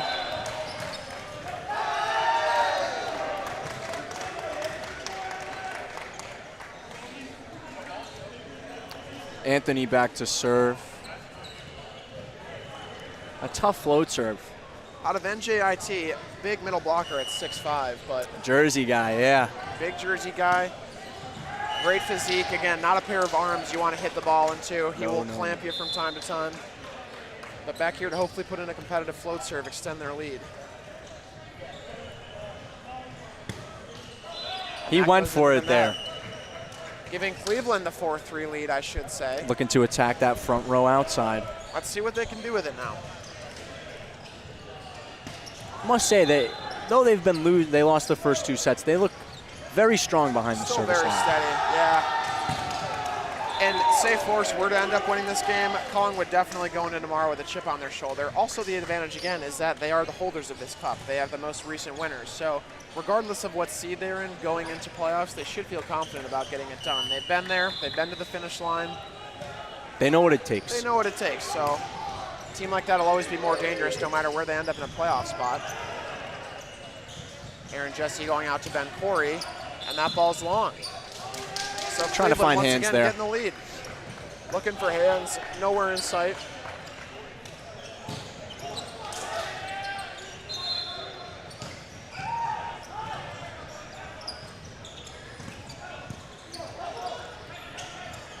Bump set just out of reach.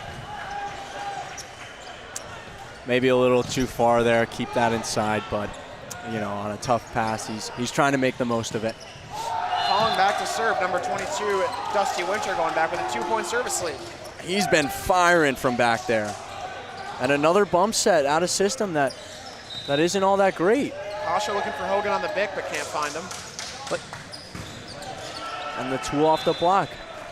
It's getting a little scrambled on the Northeast Force side. Let's see if they can pull it together here.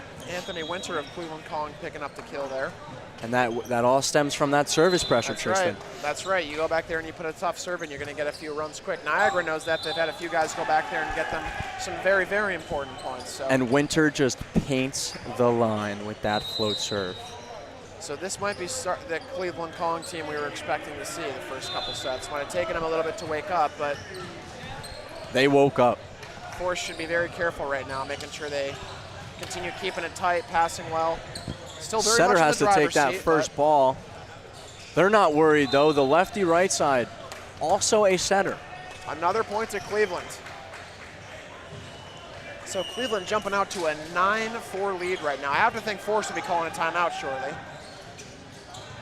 Seems to be a little confusion. Rob's in the mix over there. Maybe confirming a disagreement, maybe, but Switch over to Frontier here. Looks like things are getting pretty rambunctious. let's finish this rally. Let's see.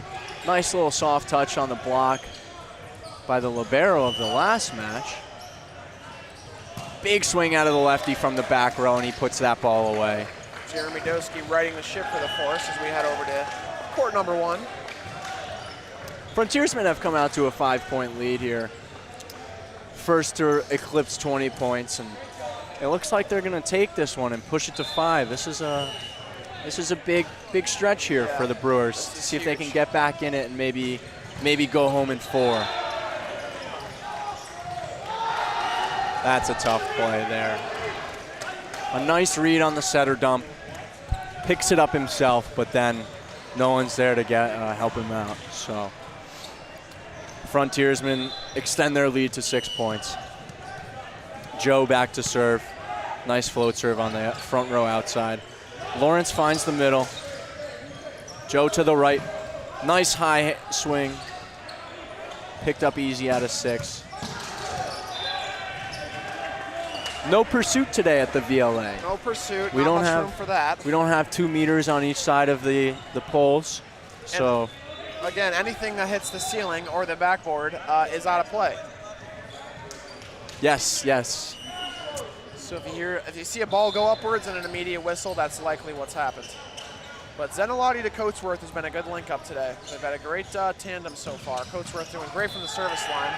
And that's a great swing by Dumpus, hitting that back down line there. Finds it. There's always more line, isn't there? There's always enough line. Might not look like it, but there's enough line. Brewers are back within 4. Lawrence to serve. Good pass from Stroh. Zenilati goes out to Coatsworth, who puts that ball away. Man, he swings high. He's just chiseling off the top of that block. We've seen that kill so many times today. Man, and you watch enough volleyball, you start to pick up names. Earlier today, I didn't think I'd be able to rattle off Zenilati to Coatsworth, pass by Pat Stroh, but here we are. Yeah. Man, Joe Buck makes it look so easy, doesn't he? I'll stick with Brian Camp back at the service line. Yeah. Little misconnection on the middle ball from Lawrence, but very well kept alive by DeJesus. Middle. Zenilati back to Coatsworth, and that's another kill. Buries it down the line. Coatsworth starting to wake up a little bit here, and it looks like Stroh back to the service line, going to try to put in a nice big topspin. This is going to be the way you pull away. You've got to keep serving tough.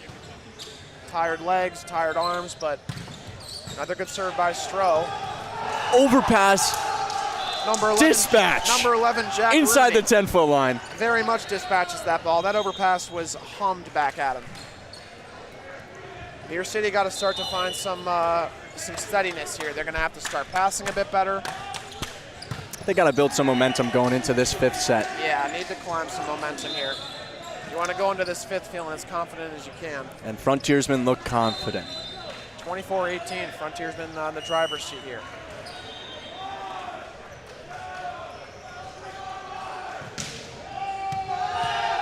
And that serve is long. We're going to 5, Tristan. And we're headed to the 5th set. Let's hop back over to, we got 2 timeouts. 2 timeouts going on. Let's take a look at your Boston Bounce announcers up there. How we doing, guys? Thanks for joining us. Again, I'm Tristan. If you're just joining us, this is Connor. Really appreciate all the support you guys give to the VLA. Love the support. Love that you're spending your Saturday with us to watch some awesome volleyball.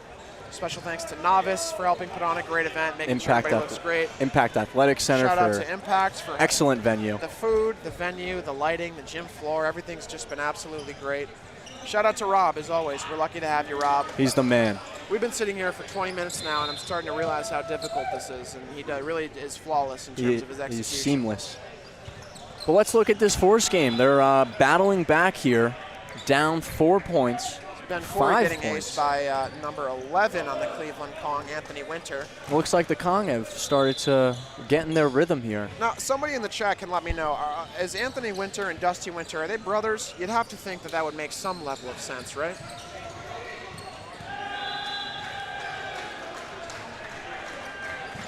We're going to hop into the 5th set here right as it gets underway. Yes. Seems like we got a lot of Frontiersmen and Brewers many demands fans. for Brewers, Frontiersmen. Folks, we will jump back there. Just in between games right now, we'll show you some live action between Cleveland and Northeast, and as soon as the 5th set kicks off, we'll jump back over to Niagara. 2 newer programs, no? 2 newer programs, but again, as we saw in the chat, Niagara got a big win last season against the Force. So the beauty about the VLA is this is very much a tournament where anybody can come out victorious. If you show up and you work hard and you're scrappy and you have good stamina and you make your serves, and don't get me wrong, a lot of things have to go well, but this trophy is very much for the taking this year. Yes. Great serve by Hogan. To the middle, puts that ball away. So Cleveland pulling away with a 16-10 lead here. Something that they've very much been looking for all match as we're just getting ready to get underway between Niagara and Beer City in the 5th set. Take it away. We'll take you there now as we pull up the rosters. 1st to 15, I don't believe we're switching sides today. I don't believe so. Nice delivery from Lawrence. Great Very nice dig. dig by Joe. Slowed down by the middle to the right, and he tucks it down the line to Jesus. Picks that ball up, but they can't get it back over. 1-0 Frontiers. Of all the names we got in the gym this weekend, Carlton Coatsworth is up there. We have alliteration, a good number of syllables, so shout out to your mom and dad, Carlton. They know how to pick a name. Joe Zenilati back to float serve. Eric Dumpus gets the kill, and we got 1-1. Smart setting choice there by Lawrence, setting the lefty in the back row just before he goes back to serve. Keeping him honest there in the front row for the Frontiersmen. Keeping him honest, I have to think the better serving team will come out on top here, whether it's a solid float serve or a big jumper. We've seen a lot of serving runs, so the first one to go on a big serving run is going to be the one who takes this. Nice free ball handle by De Jesus. The lefty again. Dumpus can't put that ball away, shoots it out to the right side. Good pickup by De Jesus. The standing dump to 6. Niagara Frontier said not again. They pick that ball up and get the kill in transition. 2-1 Frontiersmen. Number 12, Coatsworth, shoving that ball through the block. This looks like it's going to be a battle. This will be intense. This will be intense. They both want it. No one wants to go 0-2. Both teams want it, and I mean, I think this 3rd place finish is going to be pretty coveted. You know, that could have a huge difference on who you end up playing tomorrow, what time you have to be here. If you're not an early morning side, it might be more difficult to show up, but good stuff here from both courts. Number 17, Taylor Sutherland. Out of St. Francis. Got a shout out in the outside. chat. Let's Did see we? what he can do from behind the service line. Yeah, Sutherland. Kind of a float serve. Don't think he got the best contact. Laughing about it, so the spirits are up. Keeping a good attitude. But 2-2, Brewers. Take more than a missed serve to get under his skin, clearly. Looks like he's staying in on the outside position as well. Replacing number 6, Pat Stroh. Looks Stroh. like he's taking a breather. To the big to Sutherland, and he gets stuffed. It's number 17 middle on the Brewers. Sam Zarowicz out of Central Michigan University getting a huge block there. Every point counts in this 5th set. The points will count double. It'll get more and more intense as we go on. And an ace. Number 21, Sam Mahati. Mahati. Yeah. Going back there and dialing up an ace in Beer City, getting fired up. And those Brewers, their celebration they're ready there. to bev, you know? Yeah, if your team is called the Brewers and you have beer-themed jerseys, you better know how to celebrate. And they seem to have celebrations covered. Looks like Niagara taking a timeout here. Let's hop back over to this Force Kong game. The Force have battled back within 3 here. Free ball coming. Kasha shoots this out to Ben Corey. Nice pickup out of 6. And he hits the net on the swing. That's a good break for the Force, bringing them within 2. Jeremy Dosty's going to head back to serve now as we head out of this timeout. And just as this timeout starts, looks like the Frontiersmen and Brewers are getting back started.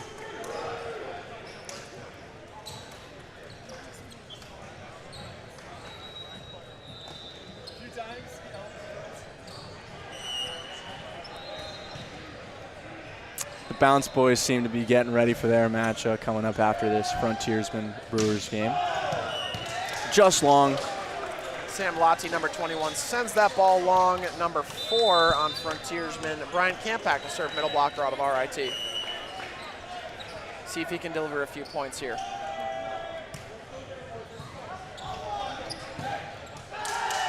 An overpass put away by number 12, Coatsworth, who's got several kills at this point. Has to be one of the Niagara leaders.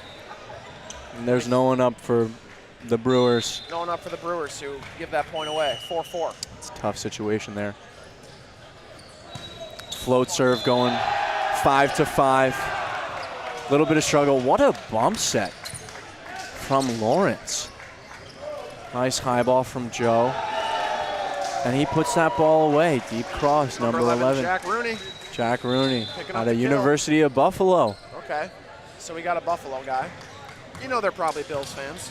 Oh, they're Bills fans. Big Look at those Josh Allen jerseys. guys.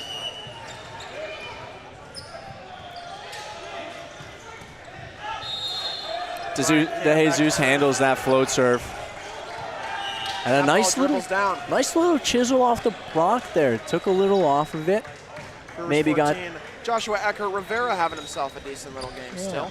maybe messed with their timing a little bit. Yeah. And caught them on their way down. That's a real high level That's swing a high there. level play. Yeah, I like that. He's got all the shots, folks. Zanalotti slings that back out. Oh. Gets clamped, but the libero, number 2, Joe Hacker, he's there to cover, but just can't handle it. On the other court, we got a tie game right now, 18-18. Looks like Kong just took a lead, 19-18. And a net by the Frontiersmen gives the Brewers a 2-point lead.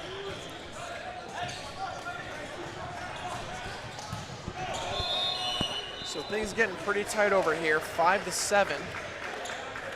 Nice float serve there. Zanalotti back to Coatsworth, and Coatsworth puts that ball away, Just off the high hands. High, off the hands, deep cross.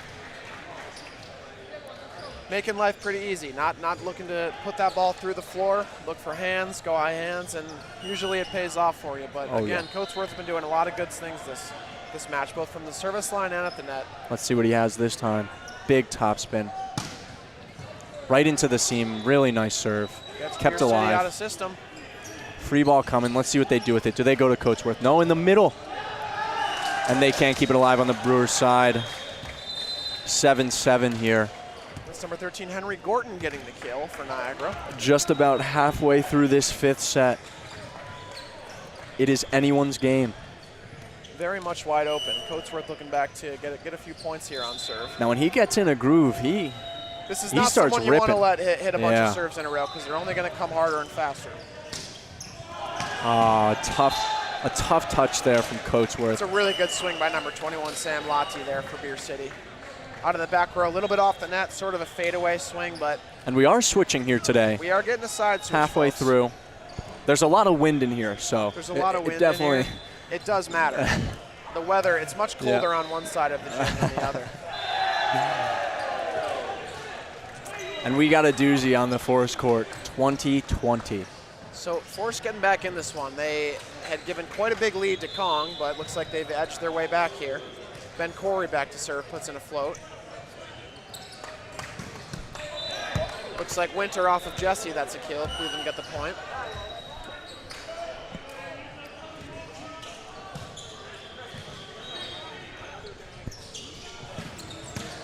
Nice pickup out of Sam Lochte.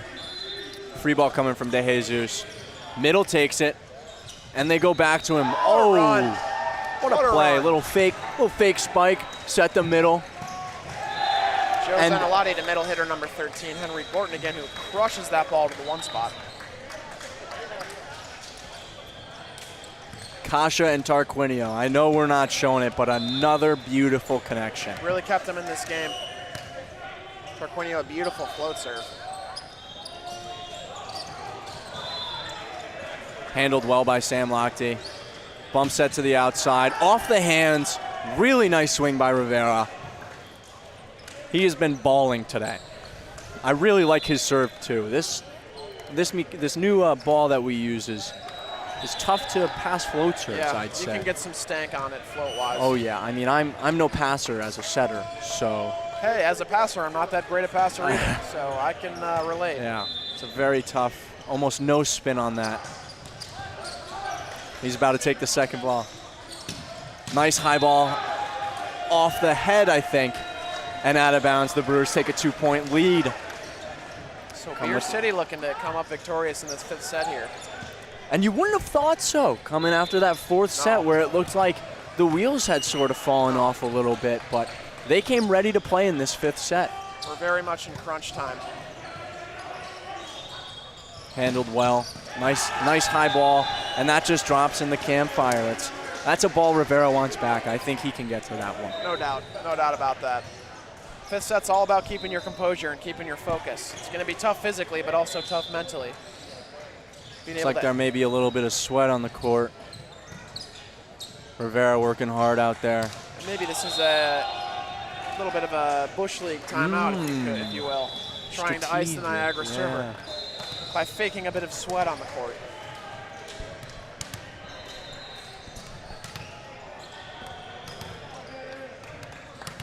It looks like the Force Kong game is going to 4. The Kong came back. 2-1. Looks like Kong got it done. Lawrence to the right side. Middle on the right side. Oh, with the fake swing. And the tip gets over the block. What a play. Great play by Beer City. A fun side to watch right now. They're hanging in there. They are. Number 7, Lawrence Patton, slinging that ball over to number 6, Dan Williams on the right side, who has had a couple of swings on the right side today. Yeah. Those middles, they love the right side. You give them a chance, they'll take it. Nice short serve. Front row setter. Wow. Huge point from Beer City. Excellent composure. Not sure about the dump there. Might have gone to a hitter, but Beer City nonetheless picked that ball up, and looks now like we got a timeout. Well, as we have a little intermission here between the Kong 3rd and 4th set and this timeout. Back to the boys. Man, I gotta say, I love the idea of having some players get behind the mic. I think it's excellent. It's fun for us. I'm having too, so much fun back here. It's good to hear everybody's viewpoints on how the season has gone. Everybody's got a different VLA experience, so it's good to see where everybody's come from. People, like we said, traveling a very far way. Have some Michigan teams, a lot of teams coming out of the Midwest to be here. So people have been very well traveled. A few New York teams. Obviously, we're in Albany right now, and this is just an experience that you don't get to have too often. You don't get to sit behind the camera and talk about your favorite sport. No, and we love the convention center tournaments, the Mohegans. Those are always a lot of fun. But again, and it's sort of a gym that seems to be volleyball specific. You really can't beat that. Oh no. The dimensions are great, and a lot of room to roam and room to get after it. Oh yeah. Let's get back into it here. 12-9 in favor of Niagara. Nice float serve, handled well. Joe sets the outside. It looked like he jumped a little higher on that one. He wanted that one as the Frontiersmen come within 2. My apologies, Beer City with the lead right now, 12-10. So a huge service run back here from Zanotti. He's going to have to go back there and get it done. Put in a solid float, see if he can earn his team a few points, as we are in crunch time here in the 5th set.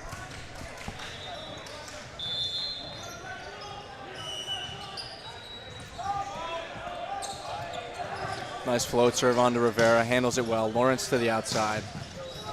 Nice dig. Coatsworth with a big swing. DeJesus is in there, but not able to keep it alive. The Frontiersmen are within 1. I don't hate a timeout here by the Brewers. No, settle that's a things good down. Call. See if you can pick up a coach's point. Yeah. Maybe settle down behind, back and serve, receive. It looks like Force get that point off a Kong net violation. Let's take a look here. The Force coming out strong in this 4th set. Force up 2-1 right now, having a 2-0 lead. Would have wanted that third set back, I'm sure, but because they came back at the end. They were in it, but kind of fell apart there. Looks like that's just wide from calling middle blocker number 16, Alex McCune. Good swing though. Let's just see missing that sideline. Let's see if the Force can wrap this up in 4, or the Kong push it to a fifth set. This will be a test for the Force. This is the first time they've really been tested today. So we got to see if they can push past Cleveland here. But you got to think Cleveland, their confidence will only start to go up and up. Coming off a win is huge. And we're back from that timeout in this highly exciting fifth set. We got the Frontiersmen, we've got the Brewers. This game is for third place, I believe. Third place in Pool C. As Rob updated us earlier.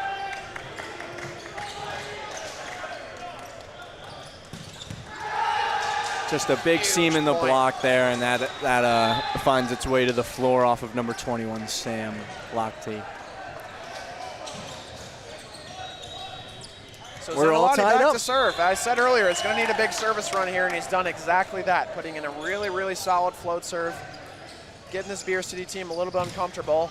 Huge block. Giant block out of the middle. Number 6, Pat Stroh, picking up a massive block and a massive point here, 13-12.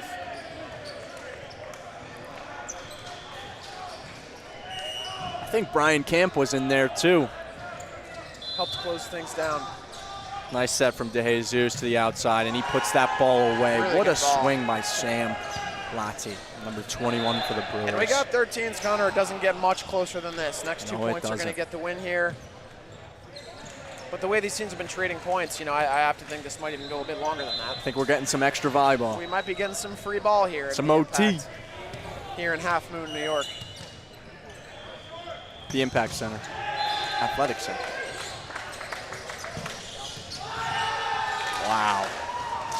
Niagara, Smith. potential match point here. Lawrence Patton trying to get a point on serve, but they're able to side that float out, and Pat Stroh will go back to serve for the 5th set. The Niagara outside set a huge 5th set here. Big toss. DeJesus handles that well. Lefty on the outside. What a kill by Dumpus, just as Dumpus. we thought, puts that ball away, and it's not going to be an easy task getting 2 points in a row here. Let's see what Sam's got from behind the We service thought line. Kong Force would be the marquee matchup here, but it seems like this has been more of the popcorn game if you're a volleyball fan.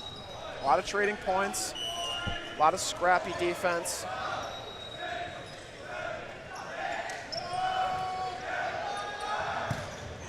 Nice serve.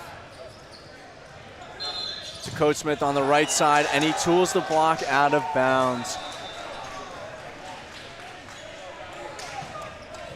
Pardon us, folks, while we get a bit jerseyed up here and ready for our match.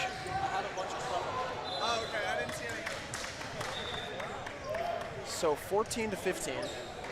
Niagara like Niagara making a Frontiersmen. They possible set point here, match point.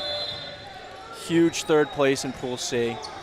And it's in the serve. net. Number 4, Brian Kemp, puts his float serve into the tape, and we have a tie game. Sam Zarowicz, number 17 for the Brewers, goes back to serve. Looks like he'll be getting subbed out. By number 2, the setter from the first match, Spencer Havens.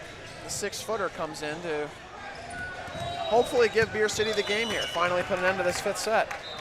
Let's see what he's got. Maybe a top spin, maybe a float. Looking like a top. Right on the libero. Handled well to the outside. Good pickup from Sam in 6. Nice slowdown. And a huge hood. We have another hood. From number, looks like 13. It's once again Henry Gorton. He's had a game. Come up huge this set blocking wise. Credit to number 11, Jack Rooney, for closing that block down as well. See, we're being ushered by our teammates to hurry up, but we won't because right now we're announcing. And Coatsworth goes long. misses long. It's a huge miss. Big for the Brewers there, as he's not going to see the service line for another 5 players. Big for them. I'd say he was their strongest server. Here comes Dumpus. Let's see what back to Dumpus serve. can do, yeah. Sneaks it down the line. That's a tough serve, great well pass. handled. And deep cross off the hands of DeJesus. Number 11, Jack Rooney, picking up the kill there.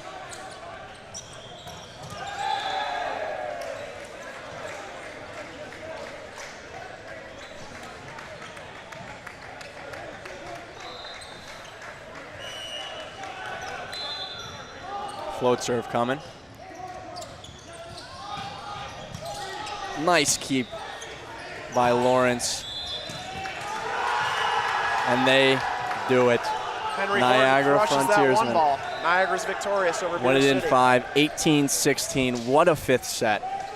Folks, it was a pleasure. Thank you for joining us for this volleyball today. We loved seeing the comments, loved seeing the chat, loved being here rocking the mic.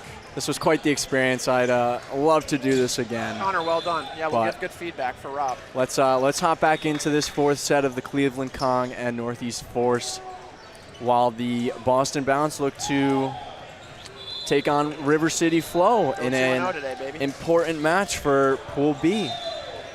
Let's rock. And I see Rob, perfect timing. He knows. He knows. Thanks, everybody. Oh, we already signed off. We already signed off. Yeah.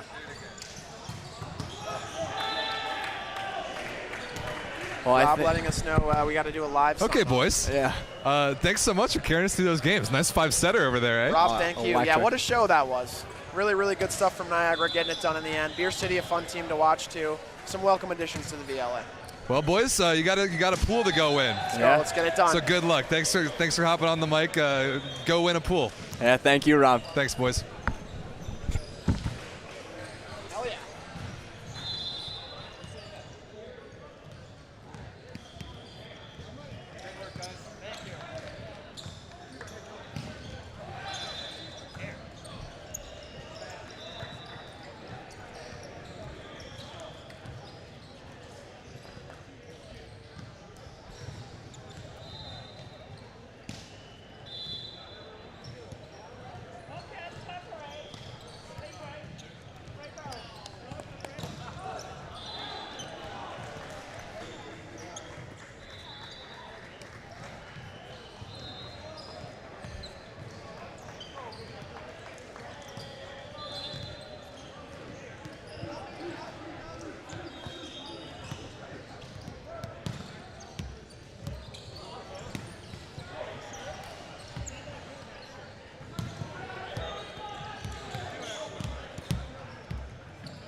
All right, boys and girls. What's going on, ladies and gentlemen? We got some time to kill here in between a couple games. Got the last games of pool play warming up. And while we have some time, it is my pleasure to be joined by a very special guest. It's Mr. Sean Finan. Rob. Of Novus, of the great Novus Clothing Company, who we love so very much. And Sean is sharing his time with us. We're here in their backyard in Albany, New York, or the Smallbany area, as you called it to me last night. Right. And That's right. Novus is just the best. They've been outfitting all of VLA Tier 1 for 2 years now, and more than half of Tier 2 at least. And with every other team that grabs Novus gear, everybody is more and more stoked about this partnership that we have with you guys. So, Sean, thanks for hanging out. Yeah, absolutely. It's great to be in the booth. Great to be watching some high-level volleyball today. We've been really enjoying the partnership with the VLA. The guys are great. You know, Chris Hosley is kind of the one that sort of turned us on to this grassroots league. And as a volleyball guy myself, playing in college, club ball for UConn, it's just been great to kind of mesh the two worlds, if you will. Yeah, that's been the best thing. I'm glad you brought up that you played in college at UConn, because last year, right as our last year's 2022 season was getting off the ground, we had the event at Mohegan in Connecticut and had you and Nick and Garrett and some of the Novus guys out to kind of see the league in person for the first time. And although you were a volleyball guy, you knew kind of what you were getting into. Tell me from your perspective, what did Nick and Garrett, the brothers, the Bernardo brothers who kind of founded the company, what did they think about seeing the league for the first time last year? Yeah, I think it was definitely an eye-opening experience for some of those guys. I mean, you can, as somebody that's been around the game at a high level, I know how athletic and how powerful these athletes are, but for somebody that hasn't had that exposure, I think it can be a little bit of a, it can come out of nowhere when you're watching them for the first time. And yeah, at that tournament, they're like, whoa, this is pretty cool. And to see the gear being worn by those athletes, I think that was what Garrett said. He was like, it's just cool to see athletes in the gear, like guys that belong in the gear, repping it well. And yeah, that was kind of our first little taste, the Mohegan. And here we are over a year later, and the league has grown a ton. Oh, yeah. As far as teams, and yeah. I would argue the level has gone up. Not that it was a poor level last year whatsoever, but I mean, this is something here today. Dude, I totally agree. The top to bottom level of the league is incredibly high. We've been having a handful of people. there's CJ making fun of us for being on the broadcast. We're on a roll with live broadcasts. We were at Novus HQ last night on ESPN Radio. Yeah. No big deal. And here we are live from the tournament. The league is stacked. It's grown so much in number of teams, and the quality of even those, like there's 10 teams in this tournament. We just saw an insane 5-setter just now between teams 9 and 10.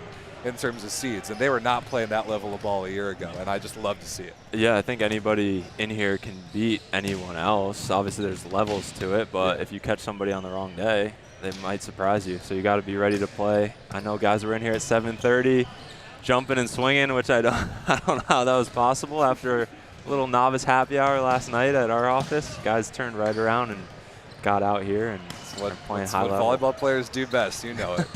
So tell us a little bit about Novus, just more broadly as a company.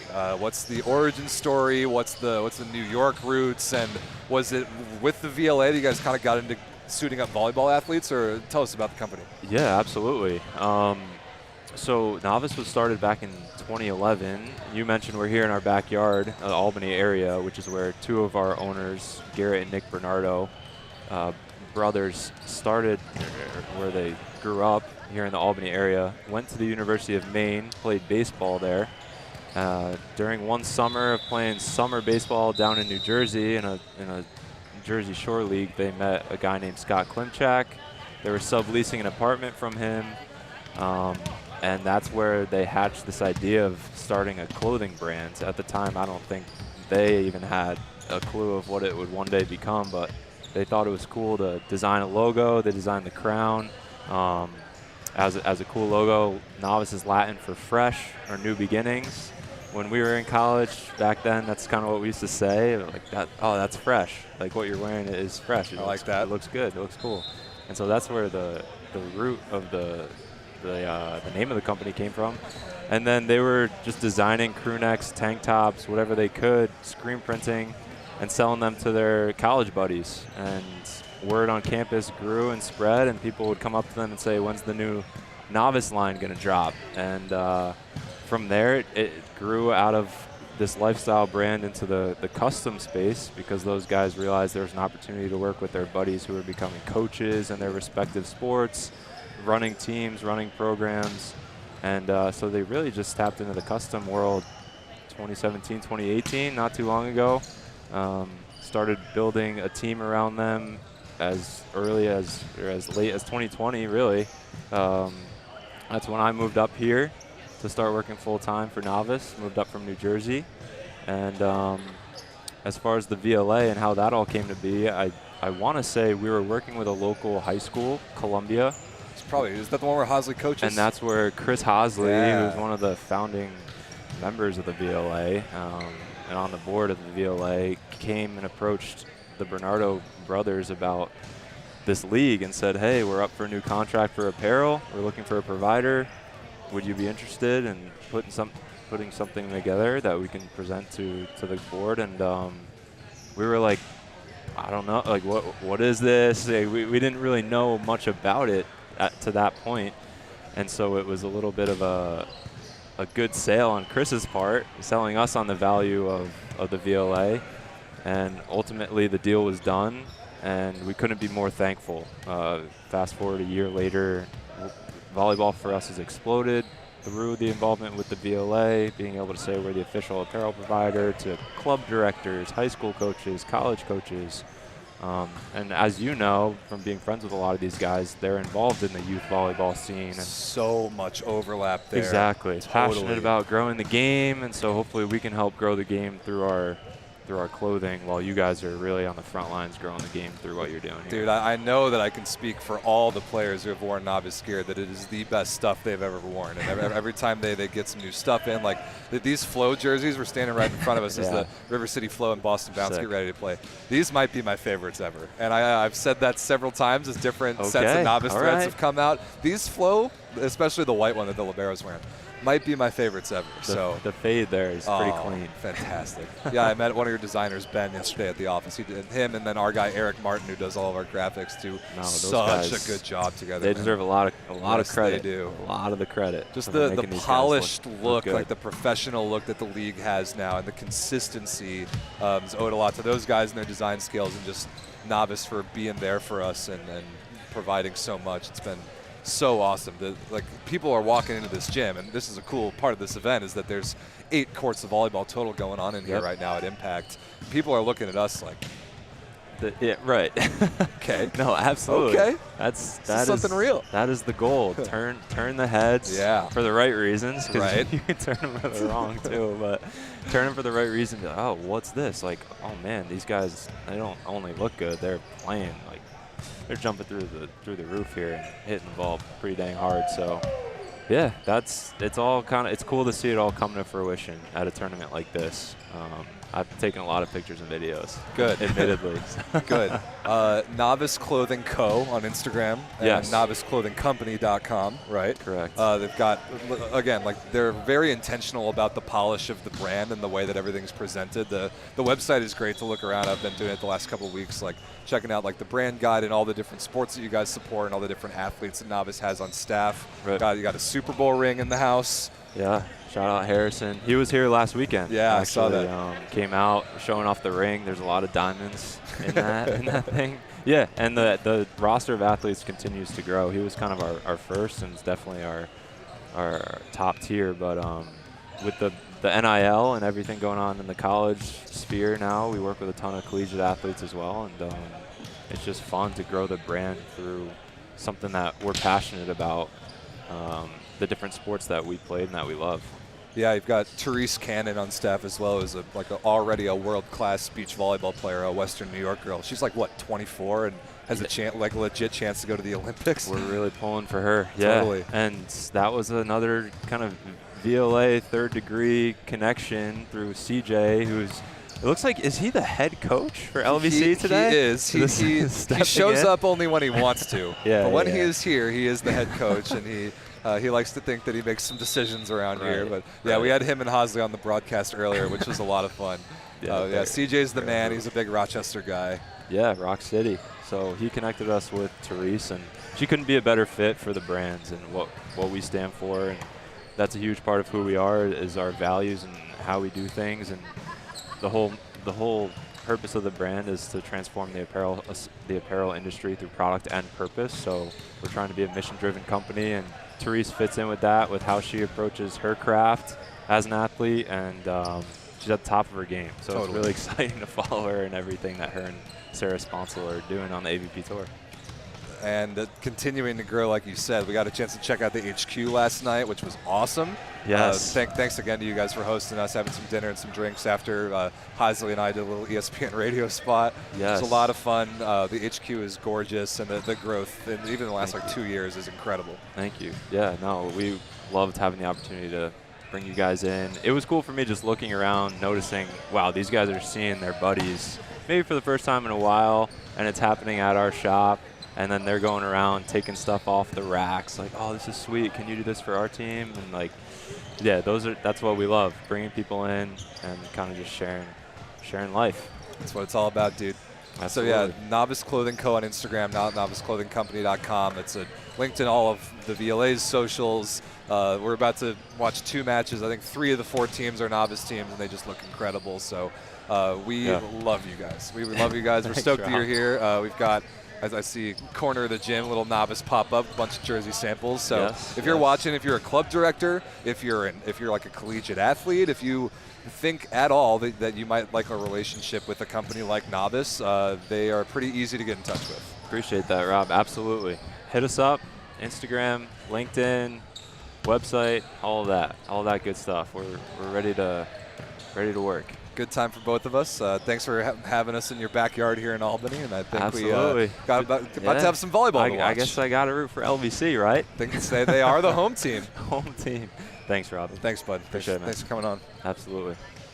All right, ladies and gentlemen, I'm going to put the headset down for a minute, get some streams ready to go. Be right back with the final matches of pool play. So Flow versus Boston, and a little in-state New York battle, a Lost Travelers versus LVC. Going to be fun. Hang with us. We'll be back in about 5 minutes. Should be first serve on probably both courts. Sweet.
All right, ladies and gentlemen, Rob St. Clair here back on the headset.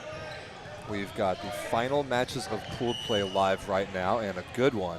In Pool B, the River City Flow taking on the Boston Bounce. Very close here, and service pressure almost produces a block point for the Flow. Colton Stone will have a swing for the tie, and a roll shot finds the floor. So it's 19-19 there in set number 1 with James Hosley off the bench, number 1 in dark red to serve. The name Hosley sounds familiar. You might recognize Chris Hosley, the godfather of Team LVC. So the Hosley brothers both in action right now. Back to the closer game later in the first set, 19-19 between River City and Boston. Rivera wins a nice joust play there, but still kept alive. Borsay is there defensively to slow down the middle attack. Good block touch, and it can't be run down. Cole Carver, number 14 in black and maroon. The really good looking novice fade right there. Carver out of St. Francis, the middle blocker, gets the block, and Flow takes the lead. The River City Flow out of Richmond, Virginia lead the Boston Bounce late in set number 1, 20-19, with the title in Pool B on the line. The Columbus Crimson lost to both of these teams. Crimson will finish 3rd in Pool B. The winner of this match takes the 1 seed and the number 2 seed overall in the tournament into tomorrow morning's bracket play. Well, that is in the timeout. Let's check out over here. Team LVC, the 1 seed in the tournament, the reigning Tier 1 champions, off to a very good start, 15-8. Team LVC out of New York here in Albany leads their in-state rivals, the New York Lost Travelers out of Long Island, 15-8 in the first.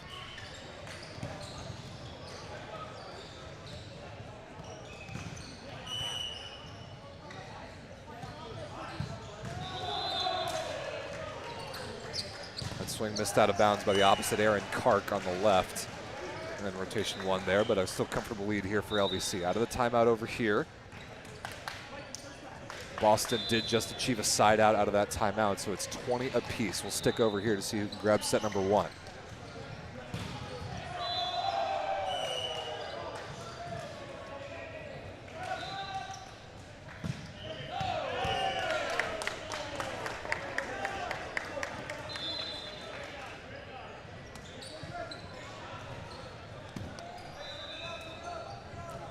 Anthony Rivera, the setter out of Charleston, back to serve. Had 2 aces earlier. Let's see what he can do here. Extend this late River City lead. And that ball left smartly by Boston. New libero for the Boston Bounce this tournament.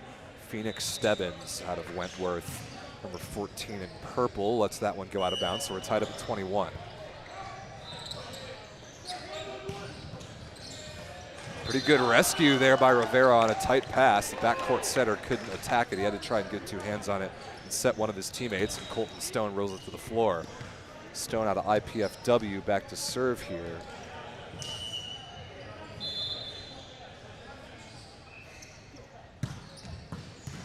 Really good pressure. Working down the line on Borsay. Will have an out-of-system swing, going for the fingertips, and did not find him. That is a huge break point for the River City Flow. 23-21 they lead, and the Bounce predictably calls their second and final timeout. So advantage Flow there in the first set of the Pool B match. We'll catch a point or 2 over here, see what LVC is up to, other than a 6-point lead.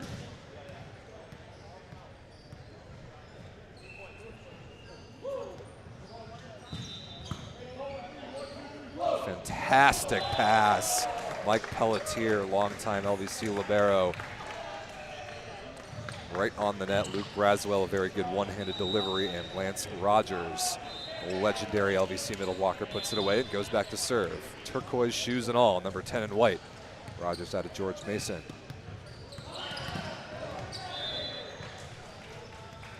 And it looks like Stone for the Flow is ready to serve out of the timeout. 23-21, late first set over here.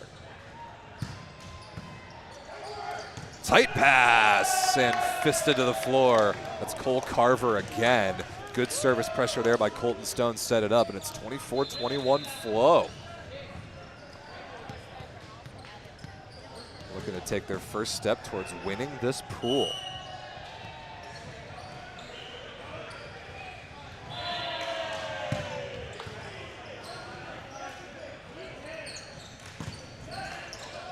Good recycle off the block there. Another out-of-system swing coming from Borsay. Roll shot is kept alive.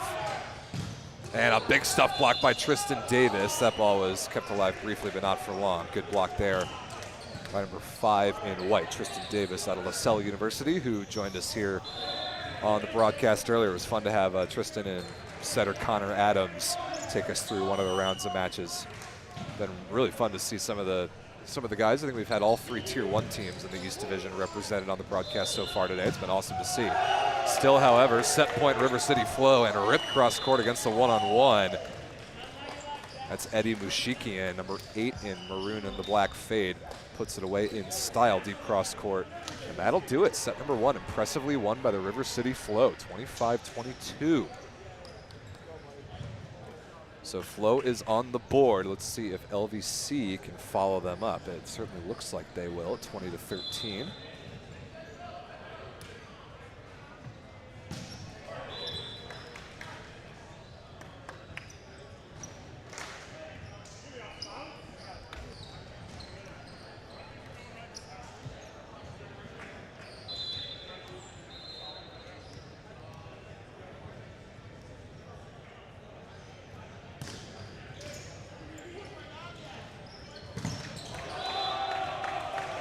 Gigantic block right there. John Keller, number 9 in white, anchoring the middle.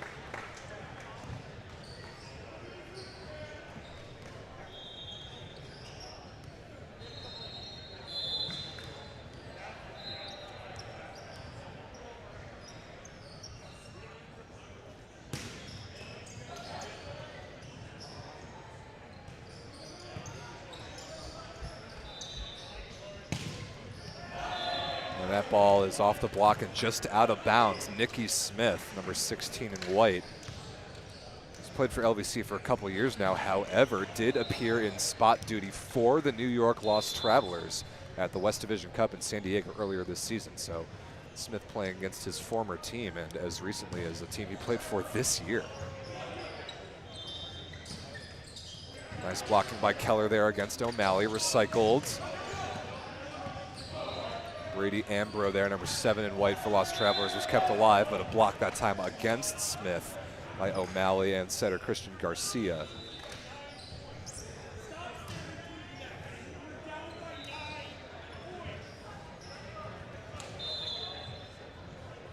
New York Lost Travelers, a rebrand of the New York Pride, a team that played the last couple of years, founded by Terrence Crossan in Long Island.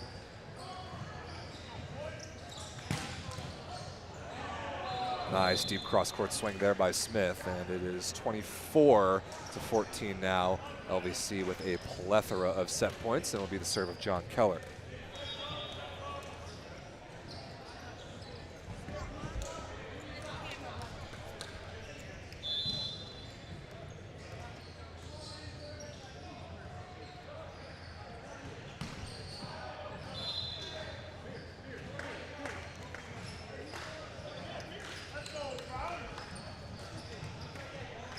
Keller doesn't get that one done, but one side out on the serve of Nick O'Malley, and LVC will take the first set.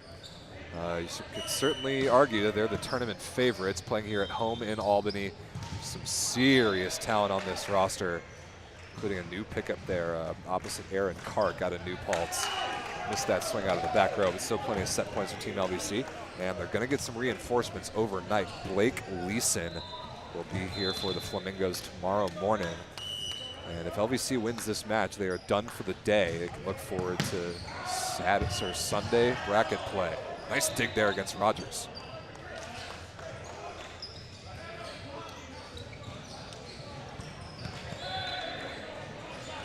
And put away deep cross court is, who is that for the Lost Travelers? I think that's number 18 in white, James Haas.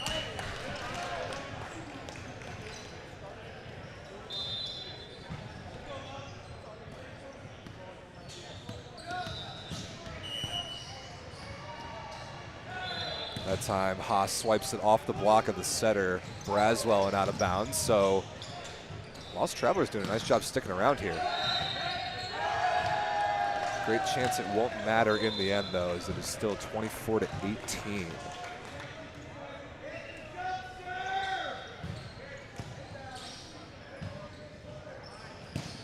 Smith for the set is Doug again, nicely in position 6. Blaine Fitzgerald cross court out of the back row, just out of bounds wide, and that will do it for Team LVC. They take the first set over their in-state rival, the Lost Travelers, 25-18. So LVC is one step closer to winning their pool and advancing to Sunday bracket play. Let's catch back up with what's going on in Pool B. Second set underway between Boston and River City.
That was an absolutely ridiculous stuff block by Skylar Kaufman one-on-one. My goodness, number 16 in white and purple, second team all VLA middle blocker a year ago. That was for the highlight reel. Followed up by a service error, but a very good start for the Boston Bounce in the second set. 9-3, looking to equalize at one apiece. Also set number 2 underway in the battle for New York, LVC versus Lost Travelers. Let's stick with Boston versus River City for a few points here.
We have got a beat down on our hands, ladies and gentlemen. It is 20-7. Boston over the River City Flow in the second set. Boston does trail in the match, though, so it's looking like we're headed to 1-1 there. And because that's probably just a formality, let's go over and switch to the all-New York game. Lost Travelers actually leading Team LBC 11-8 here in the second. We'll try and catch set point for Boston when they do get that done, but we'll stick here with the New York match because the second set is significantly closer.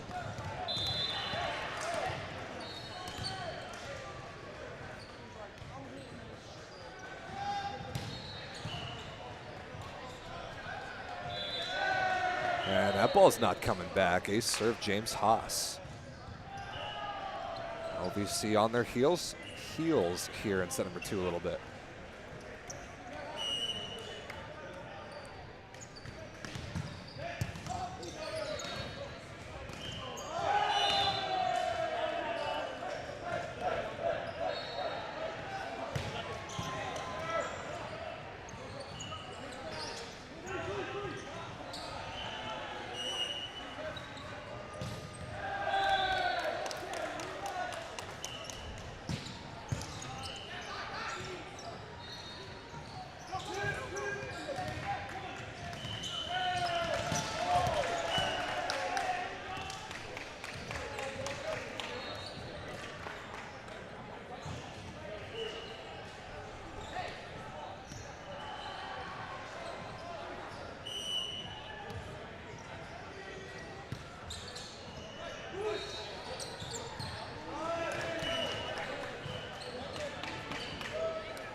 That is an ace serve by Tristan Davis off the platform of the flow receiver and into the ceiling. So out of bounds, and that's 24-14. So the Flow, to their credit, have generated a bit of momentum here late in the second set. They were getting completely destroyed before going on a couple miniature runs, but it is set point Boston despite that service error. So we will catch that and then go back to the New York match on court 1.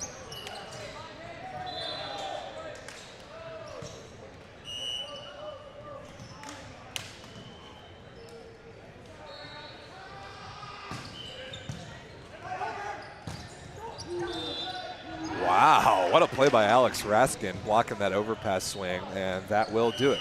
Boston takes it 25-15. That match is tied 1 set apiece. Good to meet you.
Okay, Team LVC making a little comeback here. Ace serve, Andrew Fishman, and we're tied up at 17. Saw a block from Jake Gleason there a second ago, the backup setter, number 24 in white, only about 5'9", so that's certainly a bonus for Team LVC. Really good pass that time by Haas. Although his tip down the line is kept alive. Smith with a roll shot for the lead is Doug. Haas again, nice high cross-court swing off of Pelletier into the floor. So the Lost Travelers retake the lead.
That ball is put down right on top of the net by Lance Rogers. It's 22-21 Team LVC. Absolutely anybody's game here.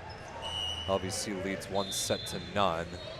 And Rogers back to serve, trying to get that crucial break point for clearance. That ball dug nicely against the swing of Ambridge, and Fishman blasted cross courts inside the one-on-one. So there it is, right on cue, the LVC break point to go up 23-21. Now they are in the driver's seat.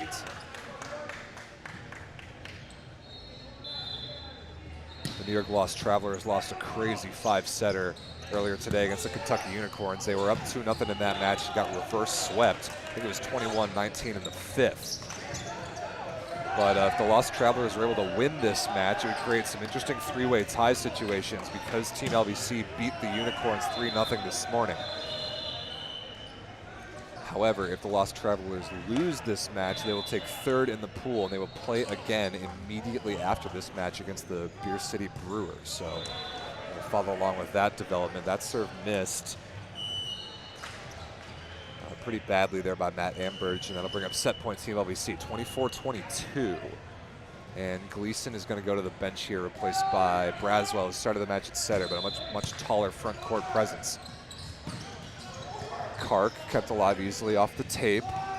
Nice run there to O'Malley on the back one, so he saves the set for now. And now the all-important point right here, 23 serving 24. It's Brady Ambro, the outside hitter out of Baruch. Pretty easy float serve. Fishman for the set is blocked and covered by Pelletier. Kark for the set, ripped down the line and just inside the baseline. And Team LVC comes from behind by 3, maybe even 4 points midway through the second set there to escape with it, 25-23. And they take a commanding 2-0 lead in the match.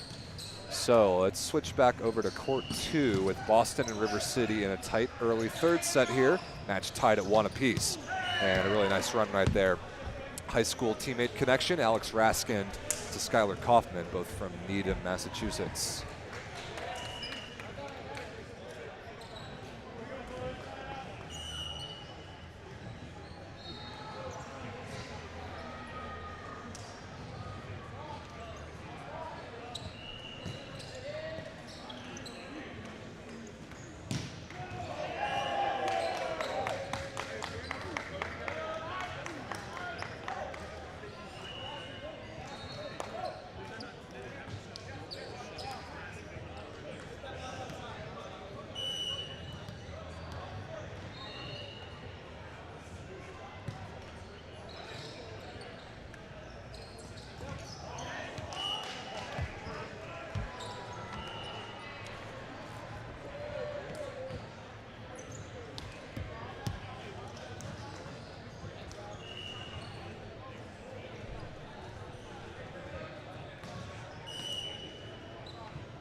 All right, ladies and gentlemen, we've got set point Boston Bounce over here on court 2 to break a 1-1 tie and have 1 foot in the playoffs as the winners of Pool B.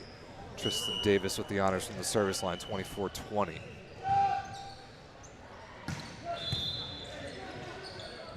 Nice reach by Rivera, such a good extension. And he feeds Mike Freitag for an easy put away, so 1 set point saved.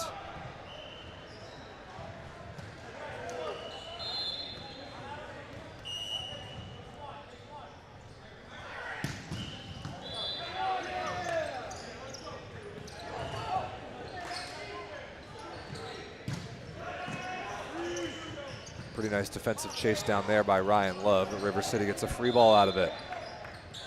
Mushikian tipped over the top. Borsay is there. And Love out of the back row takes a swing and puts it away. Good defense there by both teams. Boston wins the rally and they win set number 3. So the Bounce leads the flow 2-1. Winner of this match takes Pool B. So they'll change sides and come back in a moment with set number 4. Attention over here now.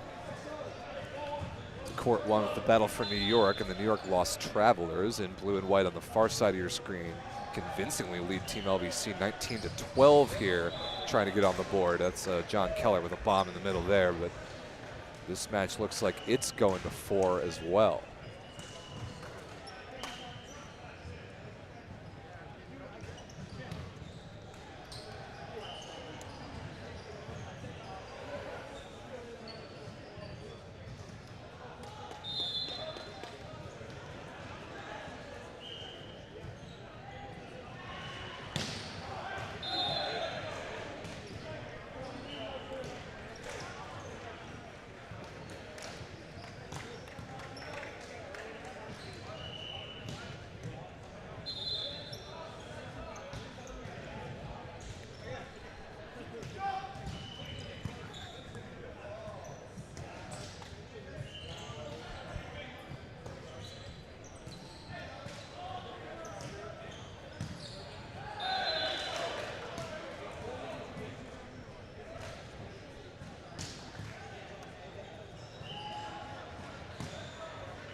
We got set point here for the Lost Travelers. Oh, there's a stray volleyball on the court.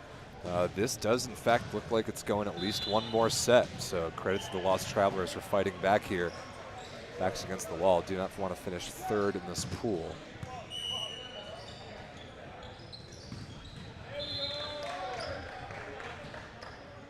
Won't get it done yet. Aaron Kark there off the block and out of bounds.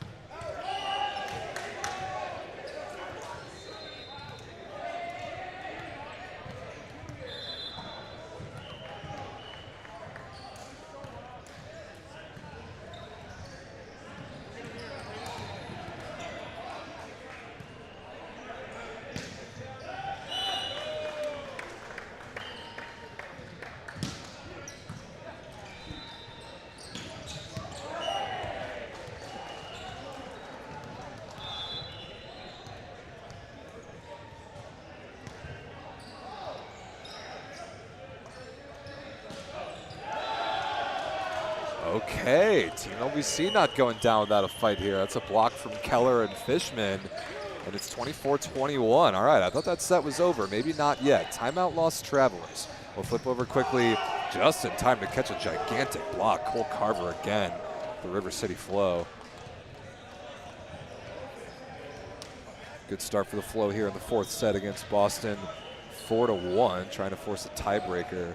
This match to decide Pool B. Mushikian back to serve.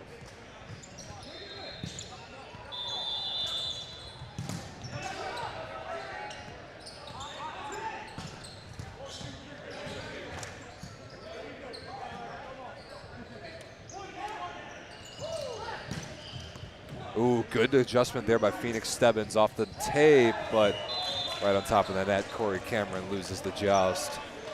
And the Flow take the point. So we're out of the timeout here. Another set point for the Lost Travelers, and that will do it. Get it done there on the swing down the line. And that one is going at least 4 sets. Lost Travelers are on the board, 25-21. They take the third. So set 4 coming up over there. Back to set number 4 over here.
the net, there's not 2 meters though. That's what we were told.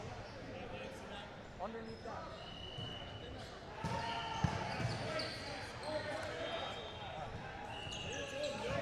In our first match, I tried to do it. They said you can't do it.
All right, we got a big block there from Corey Cameron in the middle for the Boston Bounce, who have completely resurrected this fourth set. They trailed early by as many as 5.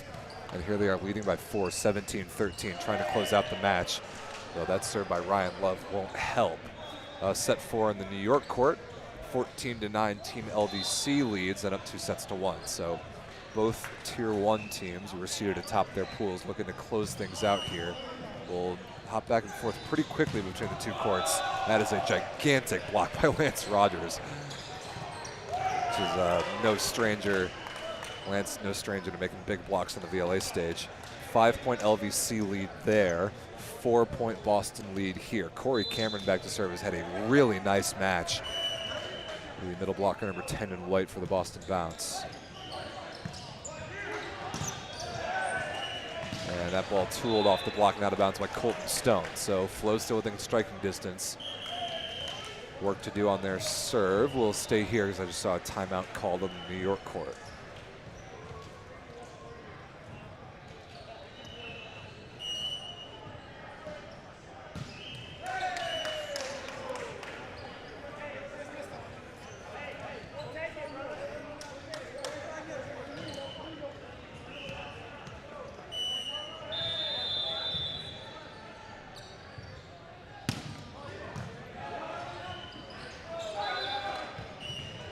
That attempted rescue there by Rivera goes out of bounds. So now a 5-point Boston lead. And I don't see a River City timeout. A little bit surprised. Tristan Davis back to serve.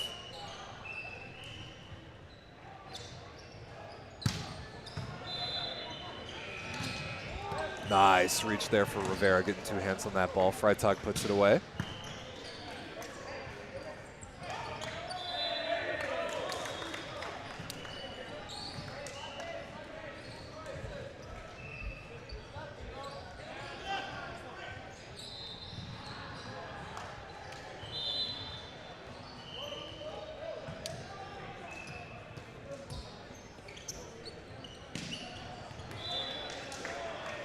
While they clean up the floor on this court, catching up with Team LVC, who leads by 7. They put Luke Braswell in as the starting setter after giving him a break in set number 3, and Team LVC has turned things around. Rogers is getting so many balls involved in the offense, which is great to see.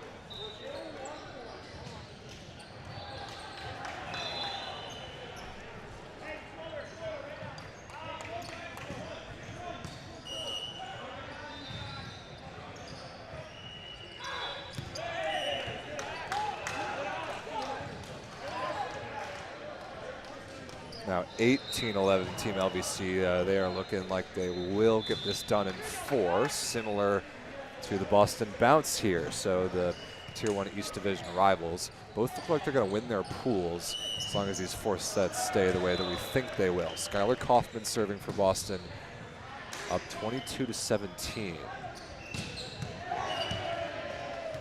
Ball nicely ripped down the line by Hutch Herb, the lefty number 6. In the black and maroon fade for the River City Flow.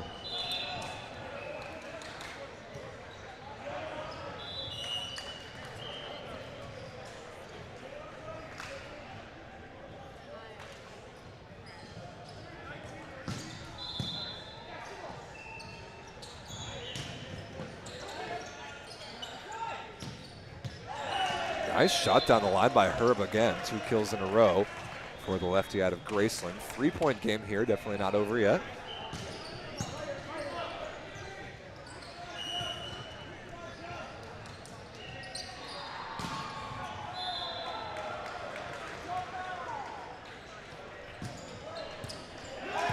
Definitely not over yet.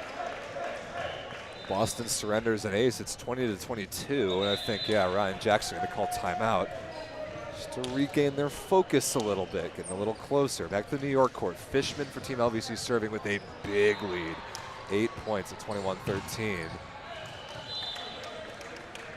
A couple more side outs and Team LVC will be done for the day. They can look forward to a bracket match tomorrow morning as the Pool A winners.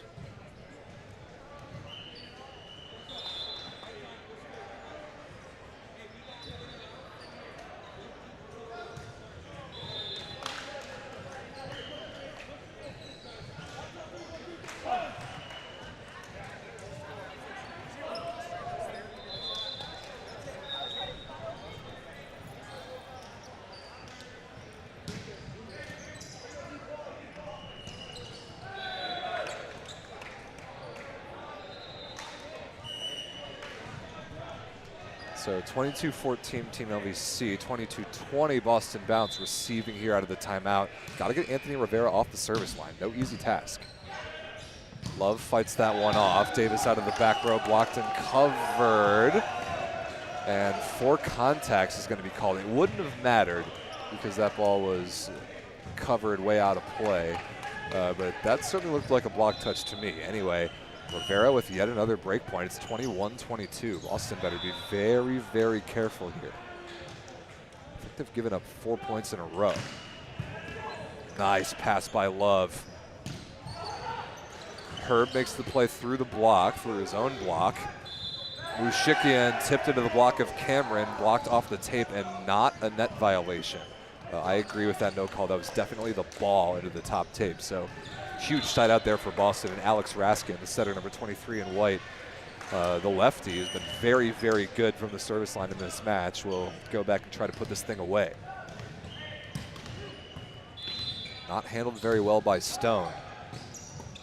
Raskin is there defensively. Love will challenge a double block, and he gets away with it through the hands of Mushikian and to the floor. And that brings up match point Boston Bounce.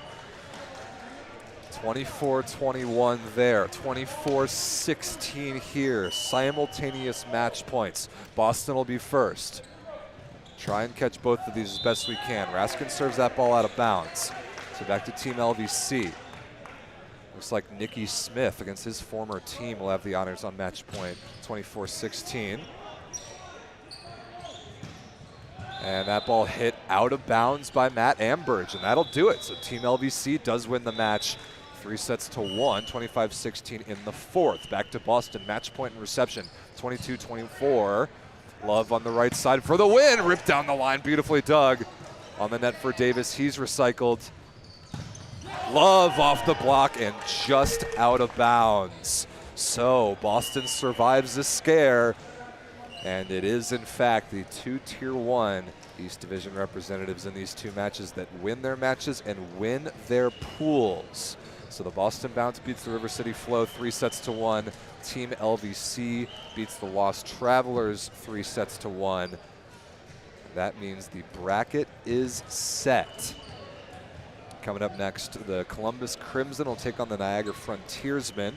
And the New York Lost Travelers will be right back in action against the Beer City Brewers.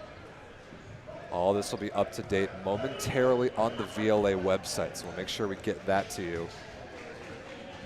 And now that is it for pool play. From here on out, it is single elimination bracket play starting in 30 minutes time, right as we get these first matches through their warm-ups. So single elimination volleyball from here on out. Gonna be fun, and we will keep the stream going here with VLA all day.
All right, ladies and gentlemen, what's up? Rob St. Clair here, live from the East Division Cup in Albany. It is bracket time. The website is up to date. You're all ready to go for bracket play. 10-team single elimination bracket from here on out. The play-in games coming up. The Beer City Brewers against the New York Lost Travelers is the warm-ups are underway right now. And the Niagara Frontiersmen against the Columbus Crimson warm-ups are underway as well. So those two matches will be started in the next 10, 15 minutes or so. And then coming up after that, let's see, what are the other two games? Two of the quarterfinals. We'll have two quarterfinals tonight, the other two first thing tomorrow morning. Tonight, the Cleveland Kong against the River City Flow and the Kentucky Unicorns against the Northeast Force. So 4 more matches for the day, and the two play-in games should be starting in the next 10 or 15 minutes or so. Bracket, schedule grid, all the pool results, everything on the website is completely up to date. So if you've got any questions, I encourage you to check that out. The link is in the description. About 10, 15 minutes left of warm-ups for both of these games until we get single elimination bracket play started. So we're going to keep the stream going. We got 4 more matches to check out, and the intensity is only going to go up from here. It's going to be fun. So you're in the right place. Stick around about 10, 15 minutes before first serve or the bracket play.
All right, ladies and gentlemen, welcome back. Rob St. Clair here. Let's see, is that guy working? Yeah, beautiful.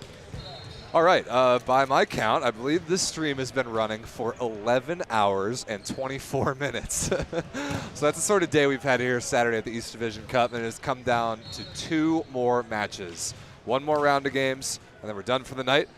Both the quarterfinals are getting ready to go, so these should be among the best games of the day for sure. Warming up right now, we've got the Northeast Force taking on the Kentucky Unicorns. And also just starting their warm-ups, the Cleveland Kong taking on the River City Flow. So those 2 matches will be the last ones of the night tonight.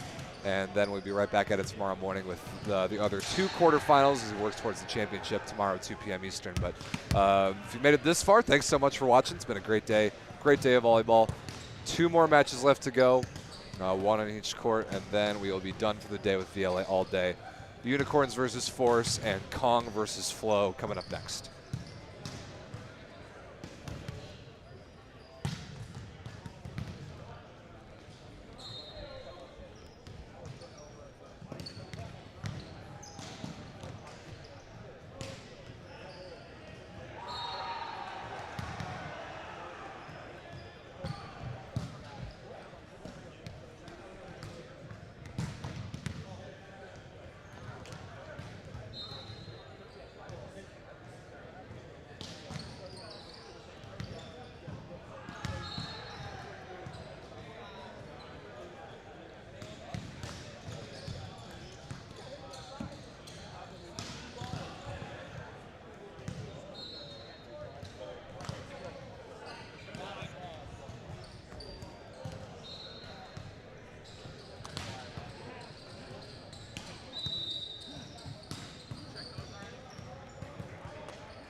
Yeah, we'll see how long.